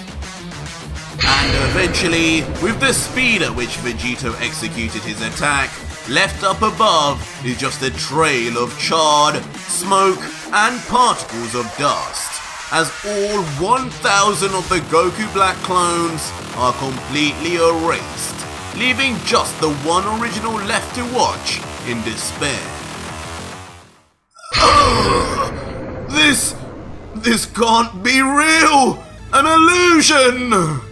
As a shocked Goku Black just remains taken aback in disbelief, trembling, as he looks down at Vegito in a sweat and thinks, Impossible! Each of those clones should have been stronger than when we last fought 10 years ago, when he was a Super Saiyan Blue. How could he be this much stronger when not even transformed? As within Black's mind, the nightmares of that fated night and Vegito Blue still plague his memories. Still thinking back to our last fight, Black? How cute and sentimental of you. As suddenly Vegito's voice emerges much closer than usual. Huh? As a still confused Black remains silent, wondering why this voice seems to be right next to him until... Right behind Black, with his back turned to him, Vegito appears, having instantly transmission to Black's exact location without the god even realizing it himself. As Vegito then continues, You know, if you're that desperate to rewind the clock and relive old times, you could have just used your time rings. But since you're too dumb to do that, I may as well help you relive it in this timeline. As instantly, Vegito transforms into his Super Saiyan Blue form, just as he did in the original battle long ago, and finally reintroduces Vegito Blue, letting out, Better now? Feel free to have all that revenge you were talking about a few minutes ago. Go on, try it. Vegito Blue!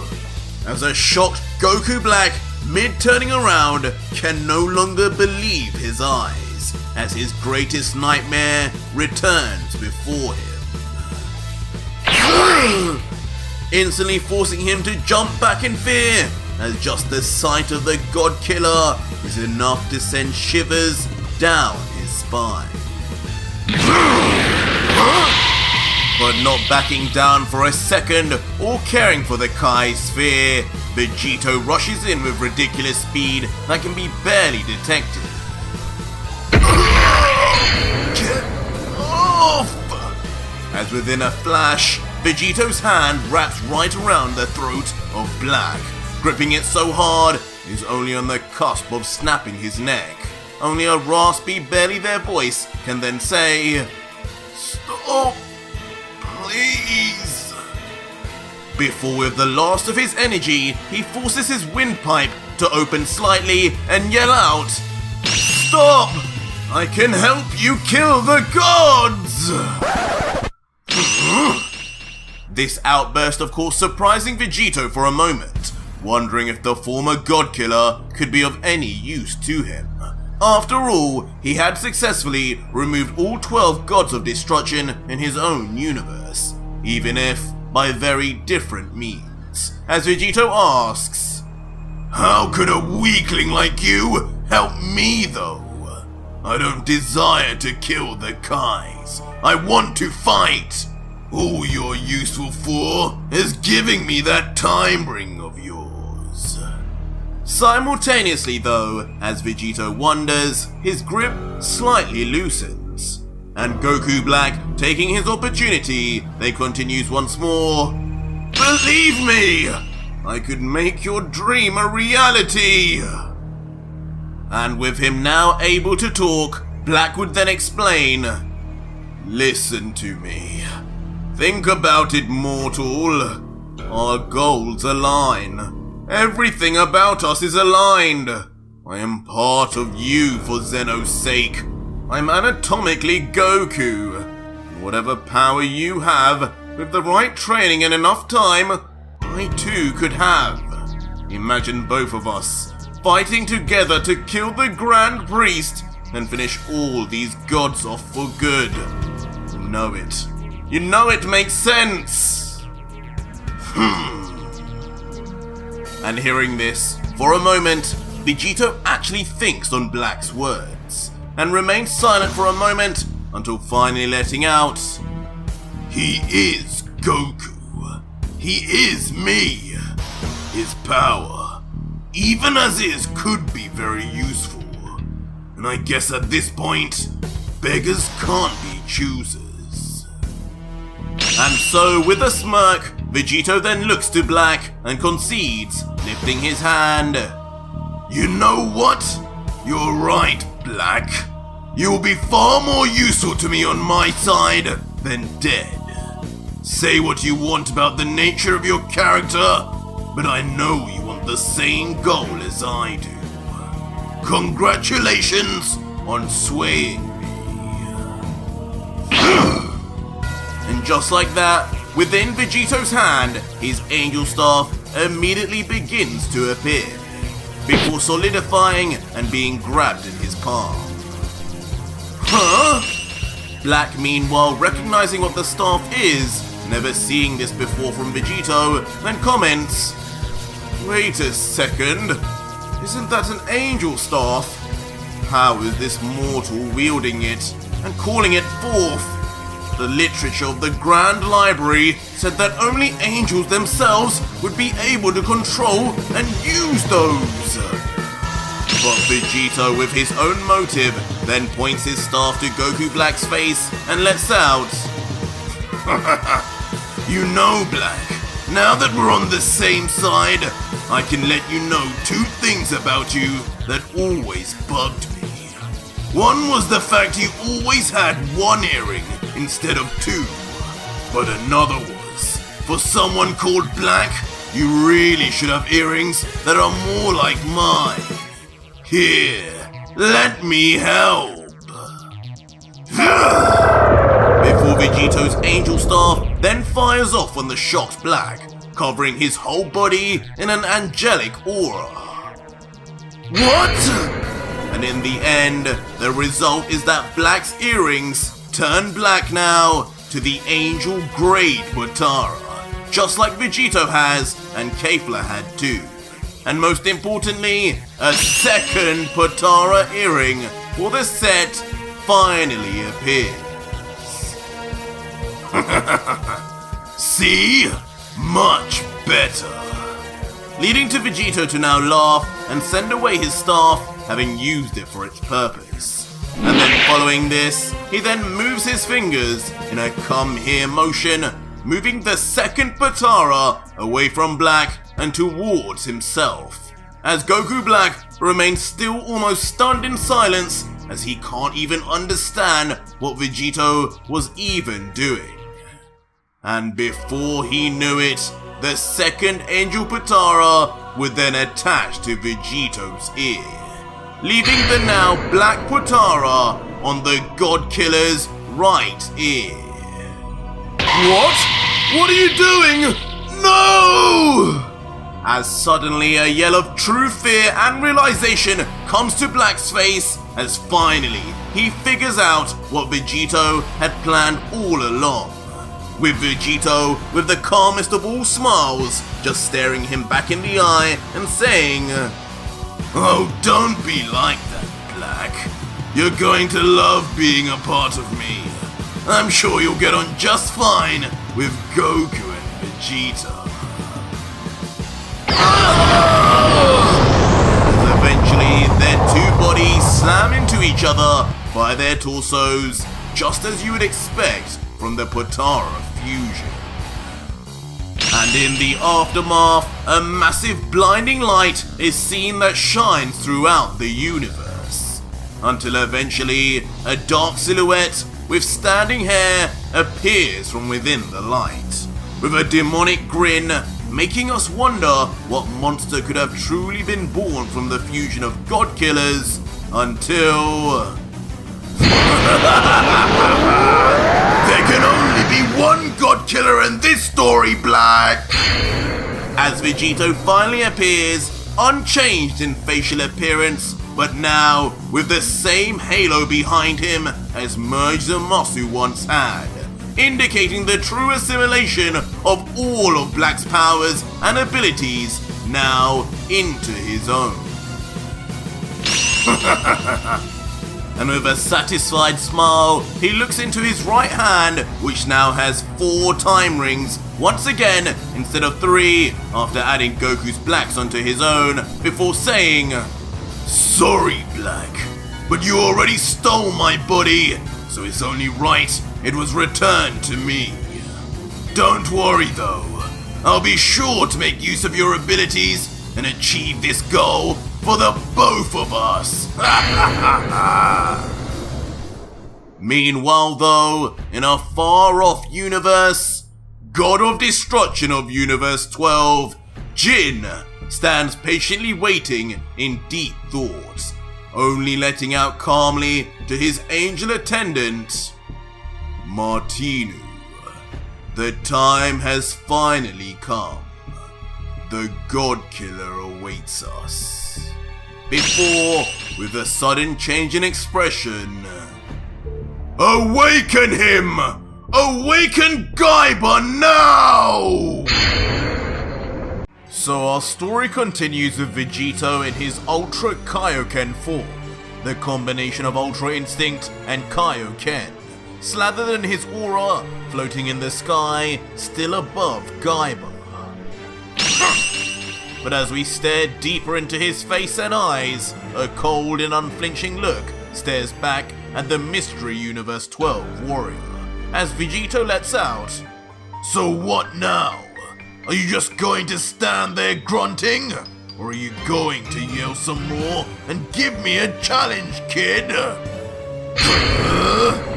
But Kaba, still under the mind control of Ghibli, just continues to angrily grumble, believing still that Vegito was the one who murdered his family, letting out, "You will pay!" But meanwhile, Jin, who has now somewhat calmed himself after seeing Vegito's strange new look, just wonders, This is not how I envisioned things going. Of course this Saiyan would surprise us in some way, but what is this? He looks stronger here than in his Super Saiyan form. Ultra Instinct is one thing, but what in Universe 12 is that red aura around him? Kaioken, did he say? Just what kind of Kai would teach the God Killer such a technique? Treacherous scum. But knowing this battle is still far from over, anger takes over Jin once more as he turns quickly to the wizard and yells, "Ghibli, no more games! As expected, this God Killer had a trump card of his own. So now, we must reveal ours. Amplify the seal's effect on Kaba. Send him into a complete rage." To which, of course, the nervous and fearful for his life, Ghibli would just respond, "Yes, my lord. I'll do everything in my power." Yeah! before instantly yelling once again, waving his hands as yet another wave of mysterious magic surrounds the young man. And of course, as the magic does once again hit Kaba, he is frozen still as slowly but surely his entire mind becomes polluted with rage and hatred. The pain of the army of thoughts swarming his brain instantly caused Kaba to squirm in pain as he grabs his temple with both hands, just hoping to calm things down. But Ghibli, on the other end unfortunately, isn't even close to finishing. Meanwhile though, watching all of this take place with a bemused face, Vegito is slightly confused at what's happening as he comments, "What the hell is that wrinkled bag doing to him? Is he hurting him or helping him? That Bobbity clone just seems to be making that kid go crazy. It's like torture. But why?" But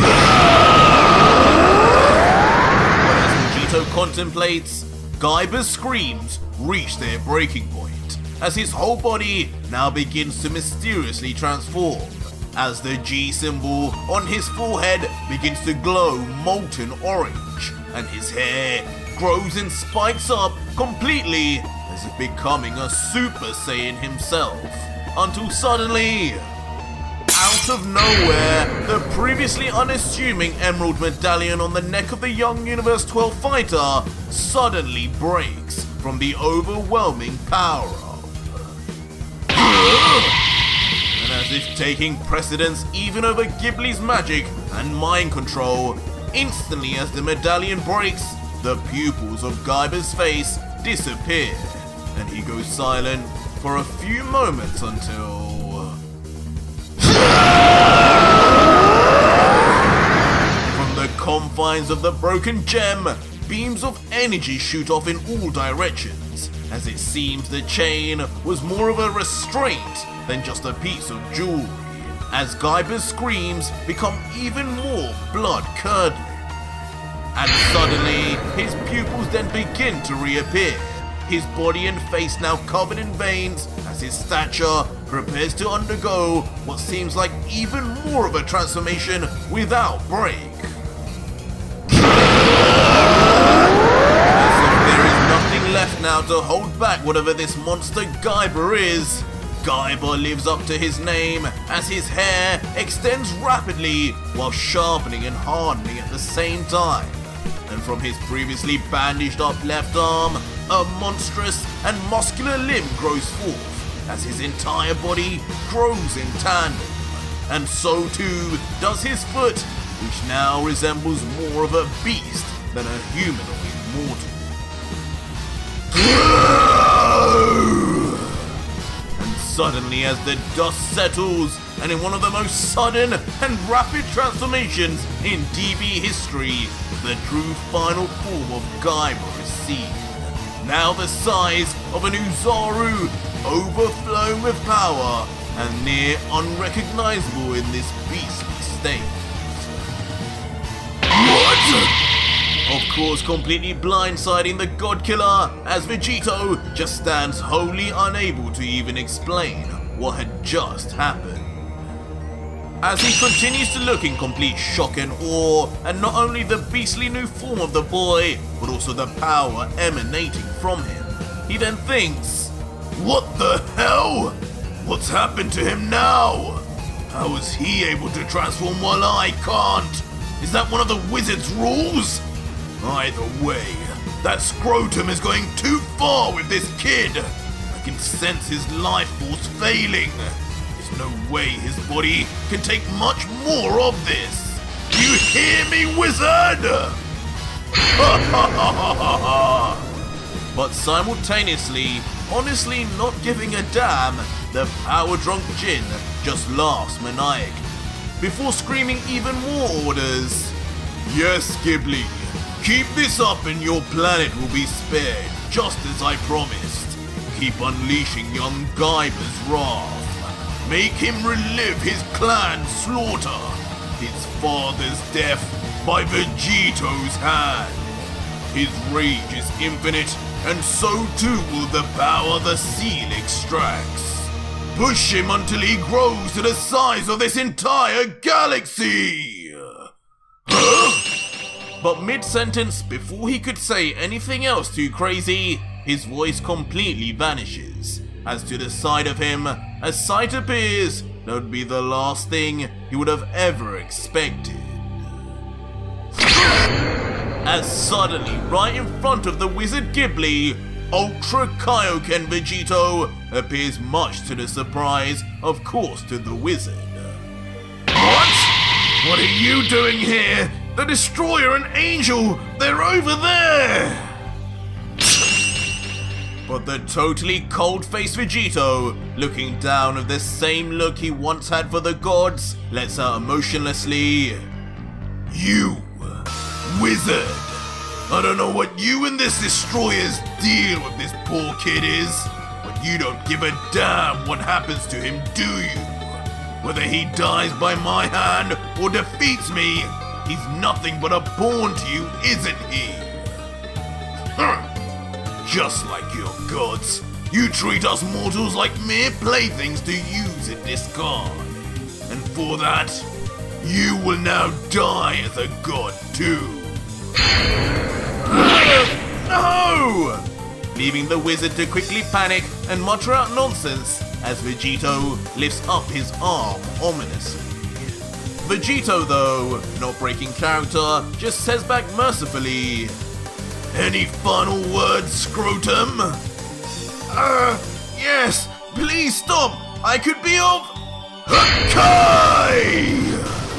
But in a planned scene, dashing the hopes of the wizard before he could even finish his plea, Vegito yells out the call of the Destroyer.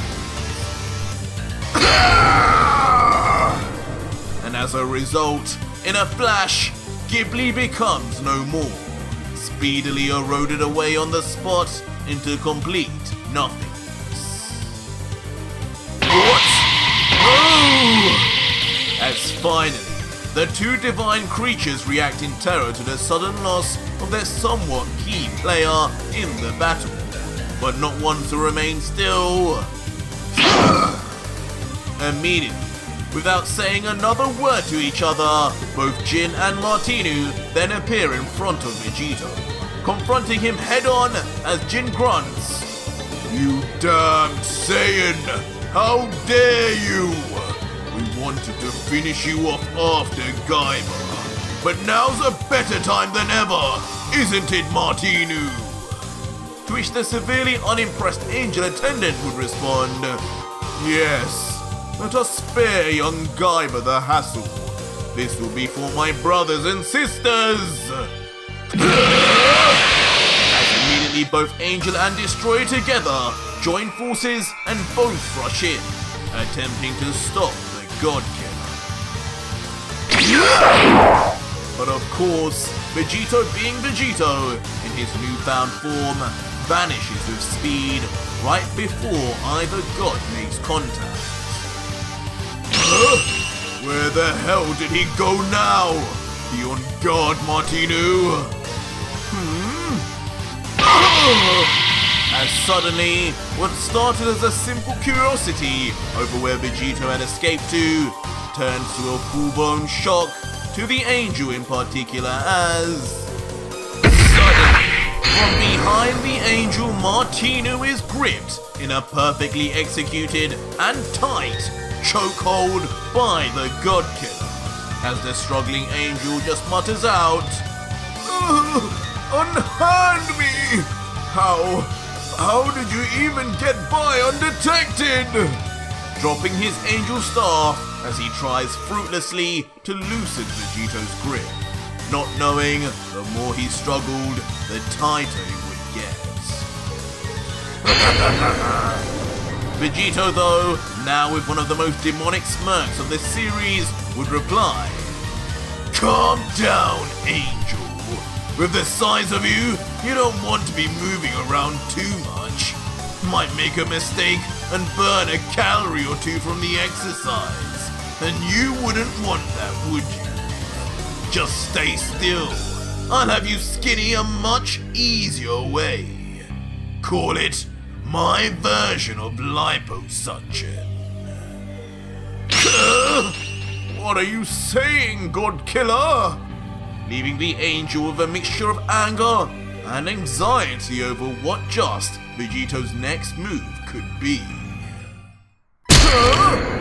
But of course, once he finds out, he soon wishes he never did, as out of Vegito's left arm, his cell tail bursts forth, as Vegito says under his hushed breath, "Now, stay still for me, will you?" And within a nanosecond, the cell tail moves after its latest meal, in a less brutal fashion than we're used to, but this time directly into the belly of the big-boned angel.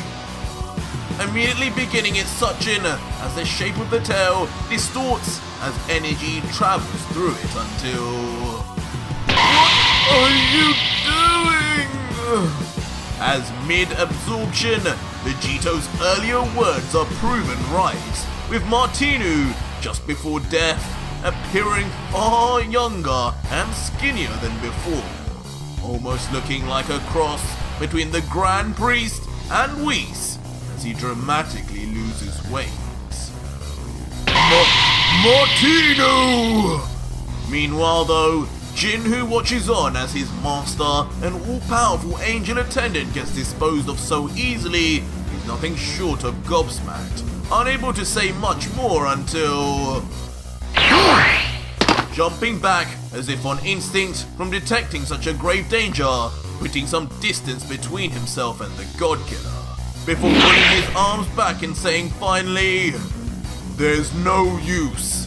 This mortal, this monster, can't be stopped by just normal means. I have to do it, and do it now! Hakai!" As in a complete shock turn, Jin unleashes his own Hakai, in the form of an all-powerful blast of energy that is far-reaching, erasing anything and everything it touches, and of course, most notably, aimed at his own angel. But from behind, we see the blast is far from nothing, with just the base being larger than his own body as black lightning begins to coat the god.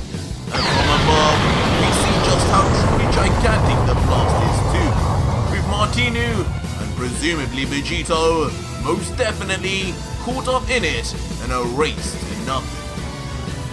In the aftermath, these thoughts are confirmed, as before Jin, in the dissipating smoke, nothing but scorched particles remain. Something was definitely erased, and Jin too knew it.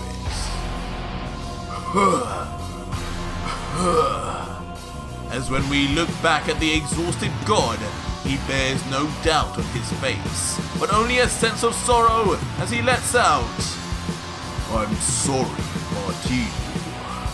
I had no choice. With him wrapped up with you, I had to get rid of both of you while he was still absorbing you. In the end, his lust for power, your sacrifice, is what killed him, my friend. So be proud. You will always be remembered." "Will you remember me too, fish face?" "What?"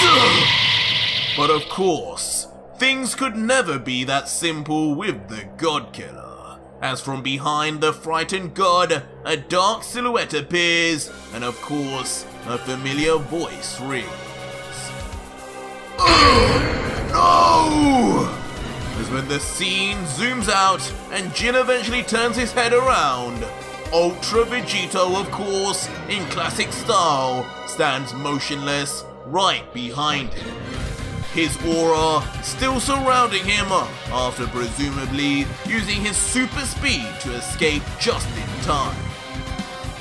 With the two now face to face with one another, God Killer and his so-called victim, Vegeta then lets out cockily, How heartless of you to erase your own angel, Jin. And annoying too. That was supposed to be my pleasure. But oh well. I'll still get the chance of wiping you from existence. And that will be more than satisfying. I'll do you a favor and save that till the end though. After all, I want you to witness firsthand the defeat of your little lapdog. Pumped with steroids and magic or not, he will be disposed of quickly. And then I'll come for you. To which the angrily looking god would just whisper back, and what makes you so confident that plan will go as you say, God Killer? But in response, Vegito just extends his Godslayer blade, and with a sinister smile responds, "You know what? You've actually got a point for once, Jin. So in that case..." As without warning, Vegito aims downward and begins slicing in all directions with near undetectable speed and precision, with Jin and us manga readers only able to see after images in its wake. Eventually revealing to us the shocking result of slicing both of Jin's legs just under his kneecaps, as the completely unsuspecting destroyer can only look on, unable to even react to the pain yet due to the shock and adrenaline. Looking down, he eventually can only yell, You! What have you done? How are you doing this? As finally the pain sets in and Jin's entire body separates from his severed limbs, sending his body flying face first towards the ground, as blood splatters and pours out from his still stood feet. Eventually plummeting to the ground with a thud. As if one eye open, he then grunts, looking at his attacker in jest, grumbling, "This is not over!" As with the strength he retains in his arms, Jin pushes his torso up with his upper body alone, shouting venomously, "You think that's enough to stop me? All I need is one opening, and I'll erase you forever!" But just as Jin's threats build and his confidence grows slightly, instantly his throat is struck by a familiar beam of energy, immediately creating an energy collar right around the god's neck, pinning his head back against the ground, much to the destroyer's alarm. And with his head now trapped and completely immobilized, Jin yells, "Damn you! If you think this will keep me down, then you're sadly mistaken!" But Vegito, not worried in the slightest, would just look back scarily saying, "You can try, Destroyer, but you'd need to cut off your own head to do that. I'd suggest you just stay down and enjoy the show. Your time will come, but for now, I better fix this monster you created." And with that said, Vegito then shifts his face back to serious, as he turns his head to the all-powerful creature before him, thinking in his head, "At least with killing that wizard, this kid's power has stopped rising. But his energy is still ridiculous as it is. His body won't be able to maintain this for much longer. I need to stop him now if he's going to survive." And when we zoom out, as Vegito watches from the strange mountaintop, the giant Caba is seen in the distance, still grabbing his head in pain, but at least not yelling anymore. But soon enough, the beast makes eye contact with Vegito once again, still covering his forehead but groaning. My family, you pay! Surprising Vegito as he looks on obliviously wondering, Pay? Pay for what? I've killed that Ghibli character who was controlling you. You should be free now, right? But as Vegito questions Kaiba, the monster begins slowly removing his hands until... revealing still on his forehead is the G symbol and seal Ghibli had placed earlier, meaning even after death, his magic and brainwashing lives on within Kaiba.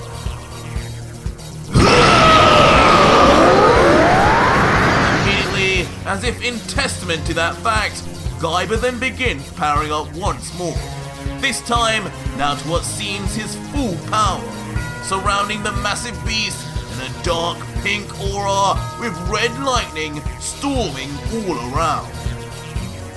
And just as before, he quickly then dulls his screams, closing his mouth shut once again as his cheeks bulge larger and larger until... Instantly, the giant blasts forth an even more giant wave of energy, one with infinitely more power than the last, and immediately the sheer size is apparent to Vegito as it rushes right before his face, with his eyes opening wider and wider as it approaches. Vegito's forced to think fast. No! What? What the hell am I supposed to do with that? That's too big to even risk absorbing! Quickly pulling his body into stance as he says, This is hardly fair, but if you want to play like that, then I guess I'll need to push Kaioken to its limit for you!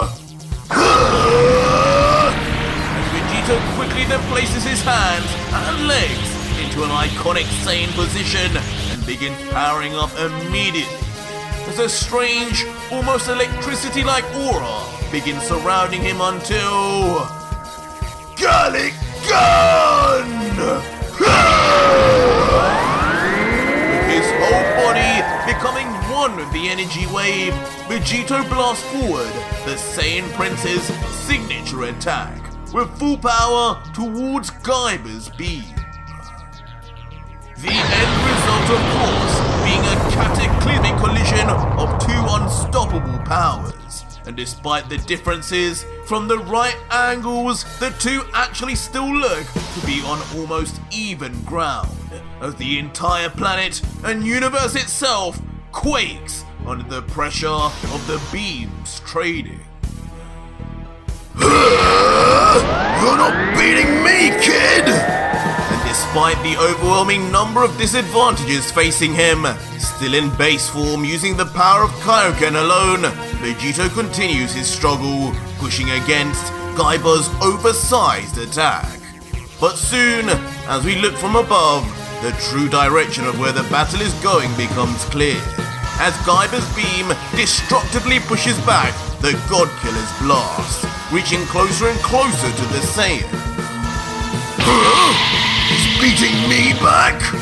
Eventually being realized by Vegito himself as he begins to panic, thinking, so I still don't have enough strength even with Kaioken? Ridiculous! Who is this kid? Guess I'm going to have to push things even further. But this is going to hurt. Kaioken times 20! As Vegito bulks his body up even further than before, his skin now becoming even more tinged with red as his red aura expands monstrously like a lit flame. And with his times 20 increased power, the Godkiller's blast shoots out a bulge more of energy that travels fast to strike against Kaiba's. and almost instantly, the tables are entirely turned as the beam now becomes noticeably closer to Kaba, ready to impact him and end the battle. But as Kaba pointlessly battles back, Vegito, knowing his own strength, just begins to smile knowing the outcome, as he thinks, "Sorry, kid, but no matter how much juice that Bobbity clone gave you, you're no match for me." But as Vegito continues to finish off Kaba with his ever-reaching closer ki beam, suddenly, a shadow begins to cover him from above and the surrounding areas. What? You've got to be kidding me! As promptly, Vegito's eyes meet with what is above him, and it is far from what he or us could have ever expected. Kaba! As eventually, as we look from below Vegito, high up in the air is the silhouette of none other than the giant beast Kaba, who some way somehow transported himself mid-beam all the way up there, rapidly falling down until... with no chance to escape, the giant beast lands with a monstrous crash straight on the head of the defenseless Vegito, causing the very planet to shudder and move through space from the impact as rocks and debris fly everywhere. But all the while, watching from the side of his eye, still pinned down by Vegito's energy collar, Jin begins to smile as he confidently remarks, "Yes, Kaba, that's the way. Don't let Ghibli's efforts of you go to waste. You're the true strongest in the multiverse.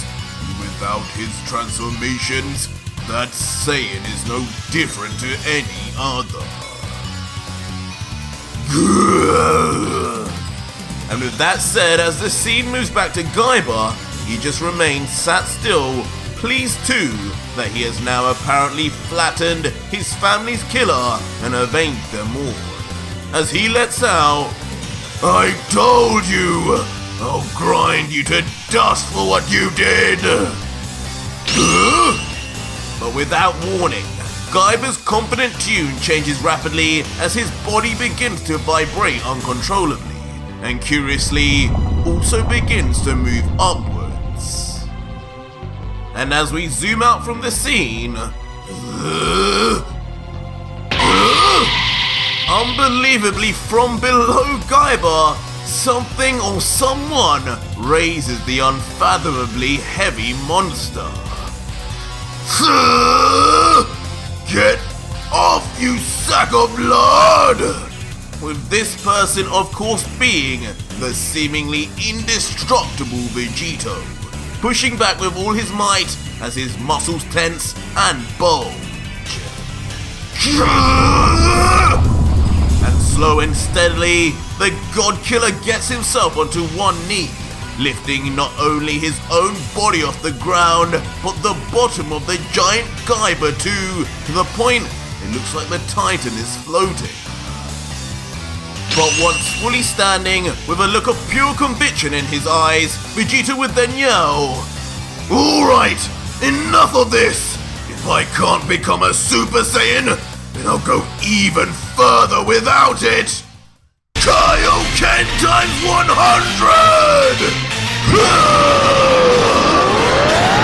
Incredibly, Vegeta pushes the ability of Kaioken to its utmost limits, roaring to the heavens as now topless, his body and physiology increases in mass to unhealthy levels, while his skin, hair and eyes all become near blood red.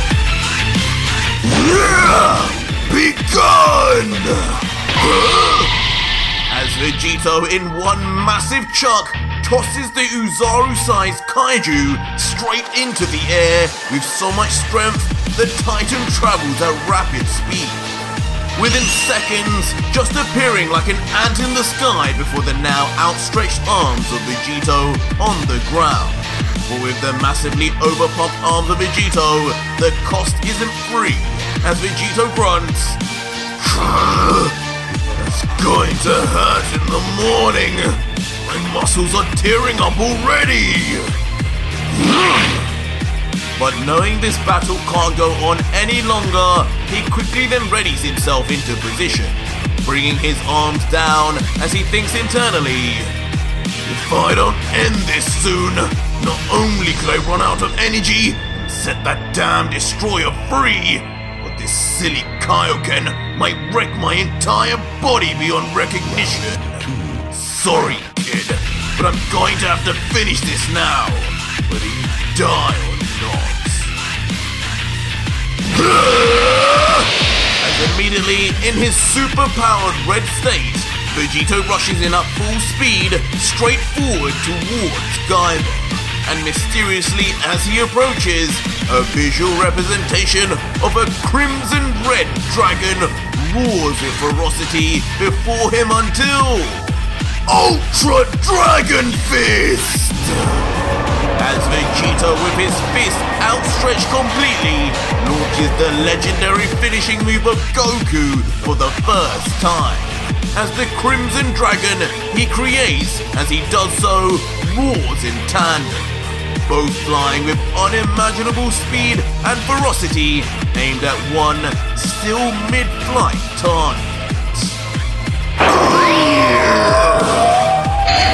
And like a wrecking ball, Vegito with his all-powerful fist shoots through the body of Kaba clean, straight through his torso and out the other end, as the stunned monster just remains completely paralyzed in the middle of the attack. His pupils now missing, having been either knocked unconscious or on the footsteps of death, as his giant body, leaking blood from the gaping hole in his stomach, falls back down to the ground. Slamming down with a thud, still groaning and meaning he's still alive. Almost instinctively though, from the pain, despite so close to losing his consciousness, Kaba grips with both hands the vicious injury on his stomach, hoping to stem the bleeding as he lets out, "No, this can't end like this. Please, Father, give me strength." But as Kaba continues to grimace wildly from the pain, nearby the miniature-looking God Killer lands down below with a small thud, his body still pumped up and overflowing with Kaioken amplification. Damn it, no! As Kaba, turning his head and of course noticing this, is far from pleased, groaning louder and louder as Vegito gets closer, knowing his upcoming fate. "You pig! You took everything from me!" As soon as Vegito raises up his arm to Kaba, the monstrous giant panics, yelling with rage at the man he still believes destroyed his life. Vegito though, now almost done with reasoning with the warrior, just looks on coldly and says, "Looks like the brainwashing these freaks have done to you has traveled deep, my friend. I'd have hoped I would have beat some sense into you by now, but that wizard's magic seems to still be affecting you. I'm sorry, kid, but now you leave me no choice. I'll end your pain here and now." As sharply following this, a moderately sized ball of energy then forms in the hand of Vegito, aimed straight at the forehead of Kaba, ready to blast through his brain and end his life painlessly and quickly. "You demon!" Causing Kaba in his final breath to yell out obscenities, hoping in the fruitless attempt it would do anything. But Vegito, just angered, would then yell back, If only you had figured out I was never the bad guy here! As Vegito seemingly then powers the ball of energy even further to shoot through with vigor. But once we actually see what is going on, though the large ball of energy remains within the palm of Vegito's hand, instead of attacking, what seems like energy straight from the forehead of the kaiju beast travels straight from Caba and into the ball, as if absorbing it for himself. And suddenly, as what seemed like energy absorption stops abruptly, the monstrous Caba is then seen still alive, but notably now with the G symbol on his forehead completely gone. Confused, the beast can only briefly comment, You... Jin? Before just as violently as when his body grew several times in size, so too does Caiba's body change once again, reverting back in size to his normal stature, while his facial features change back too. In the aftermath, leaving Caba now on his back once again, but back to being a young child, with a more mortal-like appearance, still groaning, but feeling more confused than anything at this point. Immediately though, as if a new consciousness had awakened inside of him, a look of trepidation comes across his face instantly, as he looks to his left and yells out, What? Where am I? Where's my father's killer? Where's that monster? Jin! But stopping the young fellow in his tracks, Vegito's voice then answers calmly, Relax, kid! It seems you've come back to your senses, but there's no need to freak out. You were put under a spell to attack me. The spell, magic or not, had to be some sort of energy controlling you. So I used a technique of mine known as spirit fission to remove it and separate it from your own. You don't need to worry anymore. Jin is already nearly dead. He's behind me, trapped on the ground and helpless. Really? Caba instinctively gets up, raising his upper body, totally shocked at the stranger's words, inquiring, You were able to do that to a destroyer? That means you must have gone past his angel too. Who are you? Please, don't kill him yet. Let me avenge them. Let me be the one to avenge my family! But as Caiba's words yell loudly with credence, a sudden sharp pain afflicts him, of course, from his earlier still serious injury. Causing him to unceremoniously then revert back to slamming his backside on the ground with a loud thud.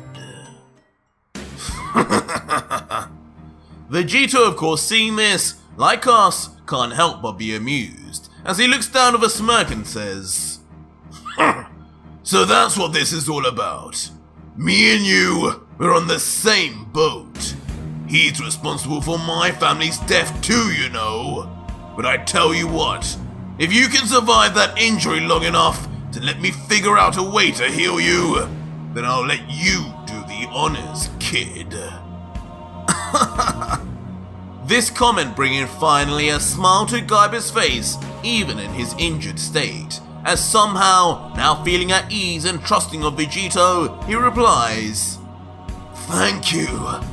You got yourself a deal, mister. And with the agreement made, Vegito extends his hand with a smile to Caba, and unbelievably, maybe sensing the kind-hearted Goku side within the God Killer, Caba also reaches his hand out too, believing that together they could avenge both their families. In a solemn and beautiful scene with a backdrop of a sunset, their two hands reach within touching distance of each other until... Back on the ground, still immobilized, Jin looks on with a look of pure disgust, as he lets out coldly and oddly with a tone of calm, Damn mortal Can't rely on them for anything, can you, Martino? Caba, you were a failure. You could have never been this universe's god of destruction. That damn oracle fish was a fraud, like I had always suspected. And now, because of both of you, all of us will die here and disappear forever. I hope you're happy. And with that inexplicable foreshadowing said, the god just closes his eyes and in his final moments thinks back to his fellow gods. Doesn't look like I'll be bringing you back after all, Martino. I just hope the other three left pay me back one day for solving this problem once and for all. Especially you, Arak. You owe me big time.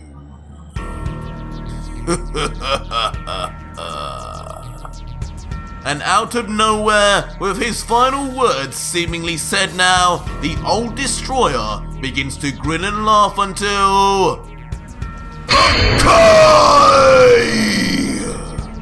With a thunderous yell that must be using everything he has left within him, with his palms facing towards the ground, he lets out the most destructive phrase in the multiverse. And as we zoom all the way out into the depths of space, what was once a peaceful view of the mysterious planet they were on, soon begins to disappear and erase at scale and speed back into particles. And on the very surface of the planet, this becomes even more clear as entire mountains vanish before the eyes of everyone. This of course being noticed by Vegito quickly, as he observes his surroundings change, and for a moment he remains calm, letting out, "What's this now? Are we changing planet again? But I thought I got rid of that wizard." What? But shock and fear soon come to Vegito's face once he turns back around to Caba and their handshake, and suddenly... My hand! Right before the god killer's eyes, the fingers of his hand begin to vanish, along with the hand of Caba too. No, he didn't!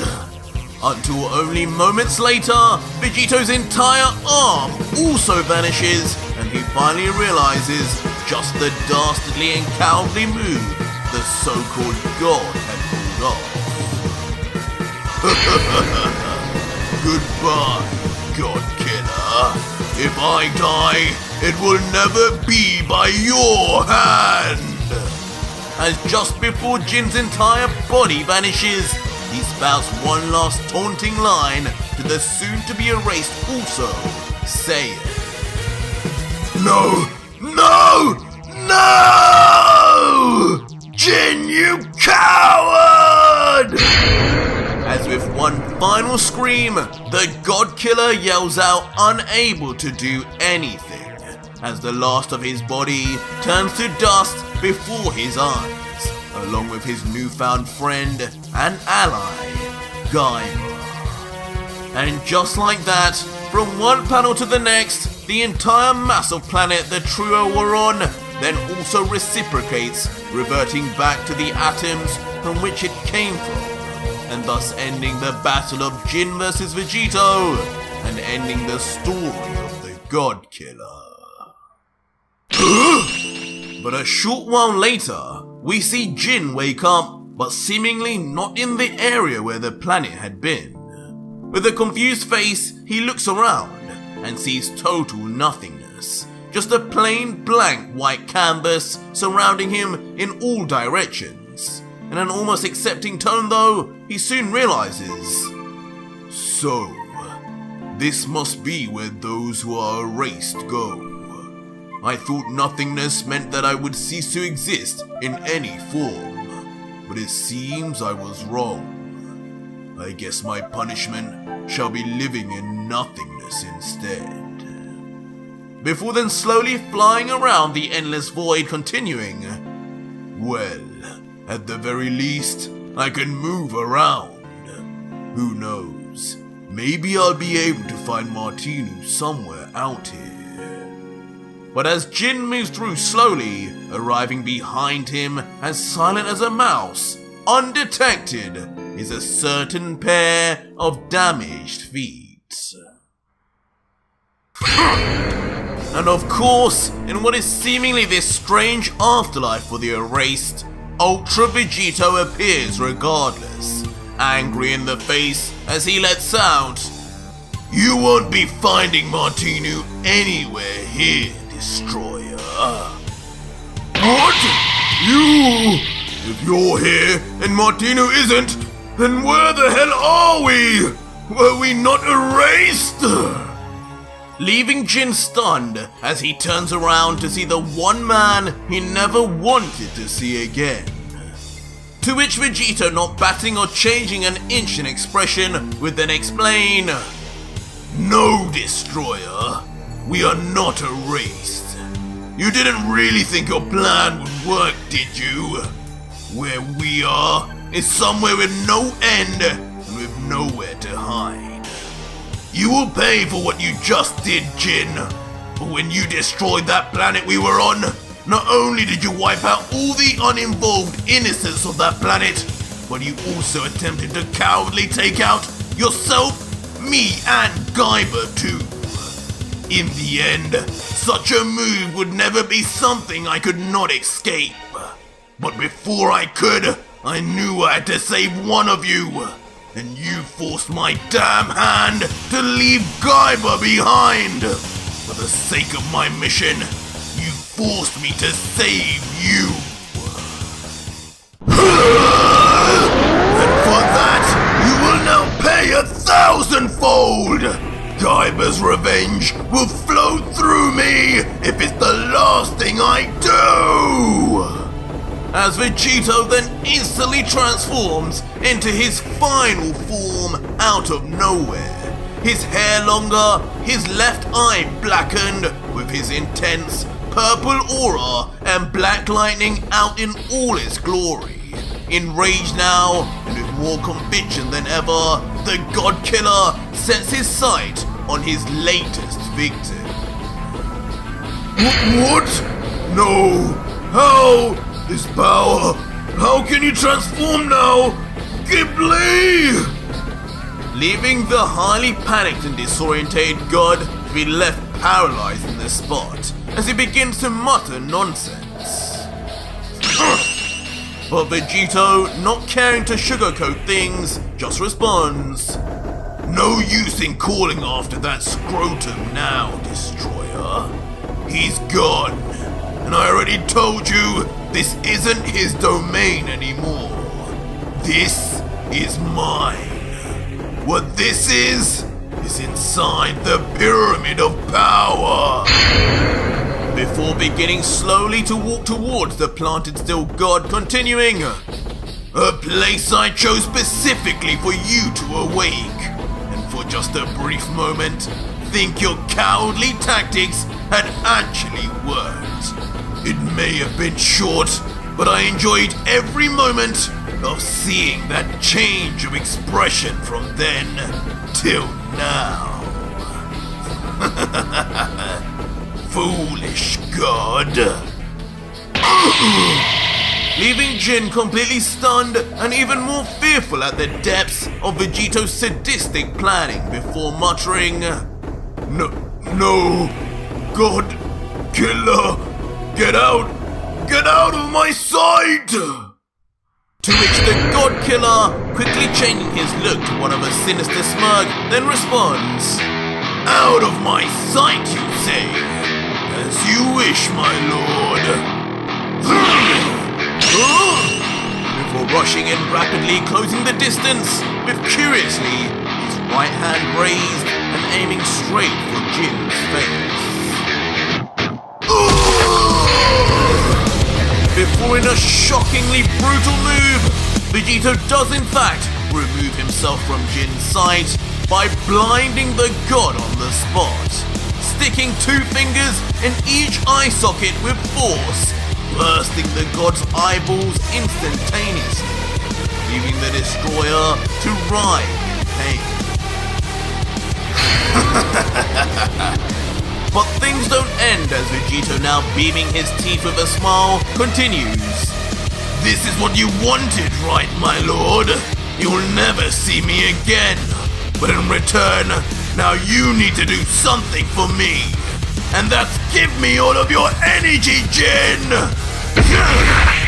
Instantly slamming his left arm onto Jin's shoulder before rapidly absorbing every ounce of Hakaishin energy straight from the god as he continues to bleed from his eyes and moan from the unfathomable amount of pain and discomfort he is in. Give me that!